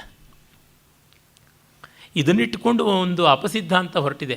ಶ್ವೇತದ್ವೀಪ ಅಂದರೆ ಯುರೋಪಿಯನ್ಸ್ ಪ್ರದೇಶ, ಅವರೆಲ್ಲ ಬೆಳ್ಳಗಿದ್ದಾರೆ, ಅದಕ್ಕೆ ಶ್ವೇತದ್ವೀಪ ಅಂದರೆ ಅದು ಮಹಾವಿಷ್ಣು ಅಂದರೆ ವಸ್ತುತಃ ಯುರೋಪಿಯನ್ನರ ಜನಾಂಗ ಅಂತೆಲ್ಲ. ಈ ಅವಿವೇಕಗಳಿಗೆ ಕೊನೆ ಮೊದಲಿಲ್ಲ. ವಸ್ತುತಃ ಸತ್ವಮೂರ್ತಿ ಆತ ಅಂತನ್ನುವುದು ಅಲ್ಲಿಯ ತಾತ್ಪರ್ಯ. ಯಾಕೆಂದರೆ ಶ್ವೇತದ್ವೀಪದಲ್ಲಿ ಜನಗಳಷ್ಟೇ ಅಲ್ಲದೆ ಮರ ಗಿಡಗಳೂ ಶ್ವೇತವೇ ಆಗಿರುತ್ತವೆ, ಆಕಾಶವೂ ಶ್ವೇತ ಅಂತಂದರೆ ಅದು ಎಲ್ಲಿಯಾದರೂ ಇರೋಕ್ಕೆ ಸಾಧ್ಯವ? ಹೀಗೆ ಆಮೇಲೆ ನಾನು ಮೊದಲೇ ಹೇಳಿದಂತೆ ಬ್ರಹ್ಮ ಮತ್ತು ವಿಷ್ಣುಗಳ ಮೇಲಾಟದಲ್ಲಿ ಶಿವ ಅಖಂಡ ಜ್ಯೋತಿರ್ಮಯ ಲಿಂಗವಾಗಿ ಕಾಣಿಸಿಕೊಂಡದ್ದು. ಬ್ರಹ್ಮ ಅದರ ತುದಿಯನ್ನು ನೋಡಬೇಕು, ವಿಷ್ಣು ಅದರ ಬೇರನ್ನು ಕಾಣಬೇಕು. ಈ ರೀತಿ ಚೂಲ ಮೂಲಗಳಿಗೆ ಅವರು ಲಗ್ಗೆ ಇಡಬೇಕು. ಯಾರು ಅದನ್ನು ಕಂಡು ಬರ್ತಾರೋ ಅವರು ಶ್ರೇಷ್ಠರು ಅಂತ ಶಿವ ಹೇಳ್ತಾನೆ. ಬ್ರಹ್ಮ ಹಂಸರೂಪಿಯಾಗಿ ಹಾರ್ತಾನೆ, ವಿಷ್ಣು ವರಾಹರೂಪಿಯಾಗಿ ಕೆಳಗಡೆಗೆ ಹೋಗ್ತಾನೆ. ಯಾರಿಗೂ ಗೊತ್ತಾಗೋದಿಲ್ಲ. ಆದರೆ ಬ್ರಹ್ಮನಿಗೆ ಹಾರ್ತಾ ಇದ್ದಂತೆ ಅಲ್ಲಿಂದ ಬೀಳುವ ಒಂದು ಕೇದಗೆಯ ಹೂ ಸಿಗುತ್ತದೆ. ಆ ಕೇದಗೆಯನ್ನು ಕೇಳಿ ತನ್ನ ಪರವಾಗಿ ಸಾಕ್ಷ್ಯವನ್ನು ಹೇಳಿಸಿಕೊಳ್ತಾನೆ. ನಾನು ಶಿವನ ತಲೆ ಮೇಲಿದ್ದಂಥದ್ದನ್ನು ತೆಗೆದುಕೊಂಡು ಬಂದೆ ಅಂತ. ವಿಷ್ಣುವಿಗೆ ಬೇರು ಕಾಣಲಾಗದೆ ಬಸವಳಿದು ಬರ್ತಾನೆ. ಬ್ರಹ್ಮ ಸುಳ್ಳನ್ನು ಕೇದಿಗೆಯ ಸಾಕ್ಷ್ಯದ ಮೂಲಕ ಹೇಳಿಸ್ತಾನೆ. ಶಿವನಿಗೆ ಗೊತ್ತಾಗಿ ಕೇದಿಗೆಯನ್ನು ನೀನು ನನ್ನ ಪೂಜೆಗಿನ್ನು ಅರ್ಹವಲ್ಲ ಅಂತ ಬೈದು ದೂರ ಮಾಡ್ತಾನೆ. ಬ್ರಹ್ಮನಿಗೆ ಆ ಪಂಚಮ ಮುಖವನ್ನು ಕತ್ತರಿಸುತ್ತಾನೆ ಅಂತ ಬರುತ್ತದೆ.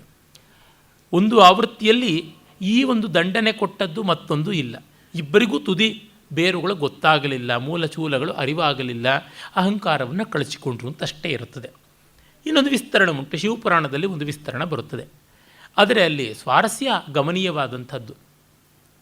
ಅಂದರೆ ಅತ್ಯಂತ ಪರಿಮಳಭರಿತವಾಗಿದ್ದರೂ ಕೇದಗೆ 4 ದಿವಸ ಬಾಡದೇ ಇರುವಂತೆ ಆಗಿದ್ದರೂ ಅದು ಅಸತ್ ಸಾಕ್ಷ್ಯವನ್ನು ಹೇಳಿದರೆ, ಅನೃತ ಸಾಕ್ಷ್ಯವನ್ನು ಹೇಳಿದರೆ ತಪ್ಪು ಅಂತ. ಆ ಮಟ್ಟಕ್ಕೆ ಆ ಹೂವಾದರೂ ಅದಕ್ಕೆ ದಂಡನೆ ಕೊಡಬೇಕು. ಹೂವು ತುಂಬ ಸುಕೋಮಲವಾದದ್ದು, ಮಧುರವಾದದ್ದು, ಆಪ್ಯಾಯನವಾದದ್ದು. ಅದಾದರೂ ಈ ಅನ್ಯಾಯಕ್ಕೆ, ಅಕ್ರಮಕ್ಕೆ ತುತ್ತಾದರೆ, ಪ್ರಲೋಭನೆಗೆ ತುತ್ತಾದರೆ ಅದಕ್ಕೆ ದಂಡನೆ ತಪ್ಪುವುದಿಲ್ಲ ಅಂತನ್ನುವುದು. ಸೃಷ್ಟಿಕರ್ತನಾದರೂ ಅಹಂಕಾರದಿಂದ ಮೋಹವರದಾಗ ಈ ಥರ ಆಗುವಂಥದ್ದು ಅಂತ ಒಂದು. ಹೀಗೆಲ್ಲ ಸಂಕೇತಗಳನ್ನು ನಾವು ಕಾಣೋದಕ್ಕೆ ಸಾಧ್ಯ. ಮಹಾವಿಷ್ಣುವಿಗೆ ಸರ್ವತ್ರ ಪೂಜೆ ಸಲ್ಲಲಿ ಅಂತನ್ನುವ ವರವನ್ನು ಕೊಟ್ಟ ಅಂತೆಲ್ಲ ಬರುತ್ತದೆ. ಇಲ್ಲಿ ಕೇಂದ್ರವಾದ ವಿಷಯ ಬ್ರಹ್ಮವಸ್ತುವಿಗೆ ಆದಿ ಅಂತ್ಯ ಅನ್ನುವುದು ಇಲ್ಲ, ಅದಕ್ಕೆ ಎಲ್ಲೆಗಳು ಇಲ್ಲ, ಅದು ಅಪರಿಚ್ಛಿನ್ನ ಅಂತ. ಅಪರಿಚ್ಛಿನ್ನ ಅನ್ನುವುದರಿಂದಲೇ ಕಾಣುವುದೆಲ್ಲ ಬ್ರಹ್ಮ. ಈಶಾವಾಸ್ಯವಿದಂ ಸರ್ವಂ ಅಂತೀವಲ್ಲ, ಸರ್ವಂ ಖಲ್ವಿದಂ ಬ್ರಹ್ಮ, ಅಲ್ಲಿಗೆ ಬಂದು ಕೂತ್ಕೊಳ್ಳುವಂಥ ಅಂಶವಾಗುತ್ತದೆ. ಆಮೇಲೆ ಸ್ತುತಿಗಳು ಕೂಡ ಆಯಾ ದೇವತೆಗಳು ಮಾಡ್ತಾರೆ. ಅದಾದ ಮೇಲೆ ನಿತ್ಯಾಹ್ನಿಕ ಇತ್ಯಾದಿಗಳ ವಿವರಗಳನ್ನು ತೆಗೆದುಕೊಂಡು ಬಂದು ಲಿಂಗ ಪೂಜೆಯನ್ನು ಹೇಗೆ ಮಾಡಬೇಕು, ಶಿವಲಿಂಗದ ಪೂಜೆಯನ್ನು ಯಾವ ರೀತಿಯಲ್ಲಿ ಮಾಡಬೇಕು, ಮತ್ತು ಯಾವ ಲಿಂಗ ಶ್ರೇಷ್ಠ ಇತ್ಯಾದಿಗಳು ಬರ್ತವೆ. ನಮ್ಮಲ್ಲಿ ಸಾಮಾನ್ಯವಾಗಿ ಶ್ರೇಷ್ಠ ಅಂತ ತತ್ಕ್ಷಣವೇ ರತ್ನಮಯವಾದದ್ದು ಶ್ರೇಷ್ಠ ಅಂತಂದು ಬಿಡ್ತಾರೆ. ನವರತ್ನಮಯವಾದದ್ದು ಮತ್ತೂ ಶ್ರೇಷ್ಠ. ಅಖಂಡವಾಗಿ ಒಂದೇ ರತ್ನದಲ್ಲಿ ಕೆತ್ತಿದರೆ ಪಚ್ಚೈ ಲಿಂಗ, ಹವಳದ ಲಿಂಗ, ಸ್ಫಟಿಕದ ಲಿಂಗ, ವಜ್ರಮಯವಾದ ಲಿಂಗ, ಇವುಗಳೆಲ್ಲ ಶ್ರೇಷ್ಠಾತಿ ಶ್ರೇಷ್ಠ ಅಂತ. ಅವೆಲ್ಲ ಆಗೋಲ್ಲ ಅಂದರೆ ಮಾಮೂಲಿಯಾದ ಬಾಣಲಿಂಗ ಶಿಲಾಮಯವಾದದ್ದು ಪರಮಶ್ರೇಷ್ಠ ಅಂತ ಹೇಳಿದೆ. ನರ್ಮದಾ ನದಿಯಲ್ಲಿ ತಾನಾಗಿ ಸಿಗುವಂತಹ ಬಿಳಿಯ ಬಣ್ಣದ ಆ ಉರುಟಾದ ಶಿಲೆ ಯಾವುದುಂಟು ಅದು ಶಿವಲಿಂಗ, ಬಾಣಲಿಂಗ ಅಂತಲೇ ಪ್ರಸಿದ್ಧವಾದದ್ದು. ಒಂದು ಮುಷ್ಟಿಯೊಳಗೆ ಅಡಗುವಂಥದ್ದು ಬಾಣಲಿಂಗ ಅಂಥದ್ದು ಆ ಶಿವ ಸ್ವರೂಪ ಅಂತ. ಮತ್ತು ಮಧ್ಯಮದಲ್ಲಿ ಸ್ವರ್ಣ, ರಜತ ಮತ್ತು ತಾಮ್ರ, ಕಾಂಸ್ಯ, ಕಂಚು ಇತ್ಯಾದಿಯಿಂದ ಆದದ್ದು, ಹಾಗೂ ಪಾದರಸವನ್ನು ಘನೀಕರಿಸಿ ಮಾಡಿದ್ದು ಅಂತೆಲ್ಲ. ಈ ಪಾದರಸದ ಘನೀಕರಣ ಒಂದು ವ್ಯಾಧಿಯ ಮಟ್ಟಕ್ಕೆ ಬೆಳೆದು ಬಿಡ್ತು ಈ ರಸವೈದ್ಯ. ಅದರಿಂದ ಒಂದಿಷ್ಟು ಅನುಕೂಲತೆಯೂ ಆಯಿತು. ಅಂದರೆ ಎಷ್ಟೆಷ್ಟೋ ಬೇರೆ ಬೇರೆ ಔಷಧಗಳನ್ನು, ರಸಾಯನಗಳನ್ನು ಕಂಡುಹಿಡಿದರು. ಆಲ್ಕೆಮಿ ಅಂತ ಏನು ಕರಿತೀವಿ, ರಸವೈದ್ಯ, ಅದು ಎರಡು ಕಾರಣಗಳಿಗಾಗಿ ಹೊರಟದ್ದು. ಒಂದು, ಬಂಗಾರ ಮಾಡಬೇಕು ಯಾವುದೇ ಲೋಹವನ್ನು ಅಂತ. ಮತ್ತೊಂದು, ಎಲ್ಲ ರೋಗಗಳಿಗೂ ಒಂದು ಸಂಜೀವನಿಯನ್ನು ಕಂಡುಹಿಡಿಯಬೇಕು ಅಂತ. ಸರ್ವ ರೋಗಕ್ಕೂ ಒಂದೇ ಮದ್ದು ಮಾಡಬೇಕು, ಅಮೃತವನ್ನು ಸಾಧಿಸಬೇಕು, ಲೈಫ್ ಸೇವಿಂಗ್ ಎಲಿಕ್ಸರ್ ಅಂತ ಕರೀತಾರಲ್ಲ ಅದನ್ನು, ಮತ್ತು ಬಂಗಾರವನ್ನು ಮಾಡಬೇಕು. ಆದರೆ ಭೂಗರ್ಭದ ರಚನೆಯನ್ನು, ಈ ಜಗನ್ನಿರ್ಮಾಣವನ್ನು ವಿಜ್ಞಾನದ ಪ್ರಕಾರದಲ್ಲಿ ಓದಿದವರಿಗೆ ಗೊತ್ತಾಗುತ್ತದೆ, ಬಂಗಾರದ ಪೀರಿಯಾಡಿಕ್ ಟೇಬಲ್ನಲ್ಲಿರುವಂತಹ ಅಟಾಮಿಕ್ ನಂಬರ್ ಹಾಗೂ ಅಟಾಮಿಕ್ ವೆಯ್ಟ್ ಅಂತೀವಲ್ಲ, ಯಾವುದನ್ನು ಪರಮಾಣು ಸಂಖ್ಯೆ ಮತ್ತು ಪರಮಾಣು ಭಾರ ಅಂತ ಕರಿತೀವಿ, ಅವನ್ನು ನೋಡಿದರೆ ಗೊತ್ತಾಗುತ್ತದೆ ಅದಕ್ಕಿಂತ ಹಿಂದೆ ಇರುವಂಥ ಲೋಹಗಳನ್ನು ಅಥವಾ ಮೂಲ ವಸ್ತುಗಳನ್ನು, ಎಲಿಮೆಂಟ್ಸ್, ಅವುಗಳನ್ನು ನಿರ್ಮಾಣ ಮಾಡಬೇಕಾದರೆ ತುಂಬ ಶಕ್ತಿ ಘನೀಕರಿಸುವಂತಹ ಸಮಸ್ಯೆ ಇಲ್ಲ. ಆದರೆ ಮುಂದೆ ಬರ್ತಾ ಇದ್ದಂತೆ 40-50 ದಾಟ್ತಾ ಇದ್ದಂತೆ ಪೀರಿಯಾಡಿಕ್ ಟೇಬಲ್ನಲ್ಲಿ ಕಷ್ಟವಾಗ್ತಾ ಹೋಗುತ್ತದೆ. ಯಾತಕ್ಕೆಂದರೆ ಒಂದು ವಸ್ತು ಅಂದರೆ ದ್ರವ್ಯ ಊರ್ಜಾ, ಎನರ್ಜಿ ಆಗುವಂಥದ್ದು, ಮ್ಯಾಟರ್ ಟ್ರಾನ್ಸ್ಫಾರ್ಮಿಂಗ್ ಇಟು ಎನರ್ಜಿ ಅಂತನ್ನುವಾಗ ಸ್ವಲ್ಪ ಪ್ರಮಾಣದ ದ್ರವ್ಯಕ್ಕೆ ಅಪಾರ ಪ್ರಮಾಣವಾದಂತಹ ಶಕ್ತಿ ಅಥವಾ ಊರ್ಜಾ ಉಂಟಾಗುತ್ತದೆ. ಆದರೆ ಅದರ ವಿರುದ್ಧ ಆಗಬೇಕು, ಪ್ರತೀಪ ಇನ್ವರ್ಷನ್ ಆಗಬೇಕು, ರಿವರ್ಸ್ ಆಗಬೇಕು ಅಂತಂದರೆ ಅಗಾಧ ಪ್ರಮಾಣವಾದ ಶಕ್ತಿ ಘನೀಕೃತವಾದಾಗ, ಹೆಪ್ಪುಗಟ್ಟಿದಾಗ ಒಂದು ಸಣ್ಣ ಪದಾರ್ಥ ಅಂದರೆ ಯಾವುದನ್ನು ಮ್ಯಾಟರ್ ಅಂತ ಕರಿತೀವಿ, ವಸ್ತು ಅಥವಾ ದ್ರವ್ಯ ಉಂಟಾಗುತ್ತದೆ.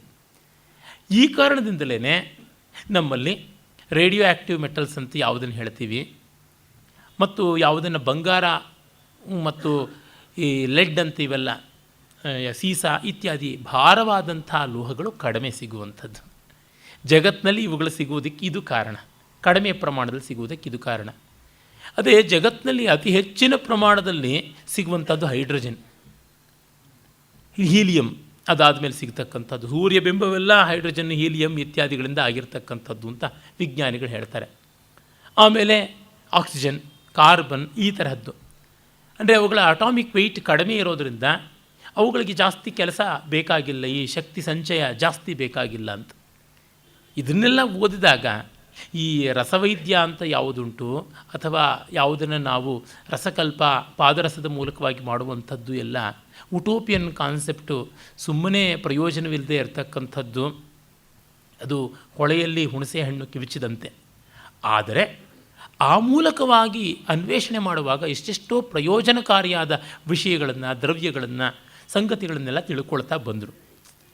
ಕೊಲಂಬಸ್ ಭಾರತಕ್ಕೆ ಸಮುದ್ರ ಮಾರ್ಗವನ್ನು ಕಂಡುಹಿಡಿಯಬೇಕು ಅಂತ ಹೋದವನು ಇನ್ನೊಂದು ದಿಕ್ಕಿನಲ್ಲಿಯೇ ಹೋಗಿ ಮತ್ತೊಂದು ಪ್ರಪಂಚವನ್ನೇ ಕಂಡುಕೊಂಡ. ಅವನು ಇದನ್ನು ಕಂಡುಕೊಳ್ಳೋಕ್ಕಾಗದೇ ಇದ್ದರೂ ಬೇರೊಂದನ್ನು ಕಂಡುಕೊಂಡ. ಈ ರೀತಿಯಲ್ಲಿ ತಪ್ಪು ಕೂಡ ಸರಿಯಾಗುತ್ತದೆ ಅಂತಂದರೆ ಪ್ರಯೋಜನಕಾರಿಯಾಗುತ್ತದೆ ಅಂತ ನಮಗೆ ಗೊತ್ತಾಗುತ್ತದೆ. ಆ ರೀತಿಯಲ್ಲಿ ನಮಗೆ ಈ ಪಾದರಸದ ಘನೀಕರಣ ಇತ್ಯಾದಿಗಳೆಲ್ಲ ಆನುಷಂಗಿಕವಾಗಿ ಬಂದಂಥದ್ದಾಯಿತು. ಅದೆಲ್ಲ ಈ ಪುರಾಣ ಕಾಲದಲ್ಲಿ ಕೂಡ ಇದ್ದಂಥ ಮೋಹಗಳೇ ಇತ್ತು. ಹೀಗಾಗಿ ಇವುಗಳೆಲ್ಲ ಶ್ರೇಷ್ಠವಾದದ್ದು, ಮಧ್ಯಮದಲ್ಲಿ ಬರುವಂಥದ್ದು ಅಂತೆಲ್ಲ ಹೇಳ್ತಾರೆ. ಮತ್ತು ಪಾರ್ಥಿವ, ಮಣ್ಣಲ್ಲಿ ಮಾಡಿದ್ದು, ದಾರವ, ಮರದಲ್ಲಿ ಮಾಡಿದಂಥದ್ದು ಇತ್ಯಾದಿಗಳೆಲ್ಲ. ಎಲ್ಲಕ್ಕಿಂತ ಶ್ರೇಷ್ಠವಾದದ್ದು ಮಾನಸಲಿಂಗ ಅಂತ ಹೇಳ್ತಾರೆ. ಇಲ್ಲಿ ಪುರಾಣಗಳು ಗೆದ್ದು ಬಿಡುತ್ತೆ. ಮನಸ್ಸಿನಲ್ಲಿ ಮಾಡಿಕೊಂಡ ಲಿಂಗವೇ ಸರ್ವೋತ್ತಮ. ಅದು ಆಗದೇ ಇದ್ದರೆ ದ್ರವ್ಯಗಳಲ್ಲಿ ಮಾಡಿಕೊಳ್ಳುವಂಥದ್ದು, ಶಿಲೆಯಲ್ಲಿ ಬಾಣಲಿಂಗಾತ್ಮಕವಾಗಿ, ಪಾರ್ಥಿವಲಿಂಗ, ಸೈಕತಲಿಂಗ ಮರಳಲ್ಲಿ ಮಾಡಿಕೊಳ್ಳುವುದು.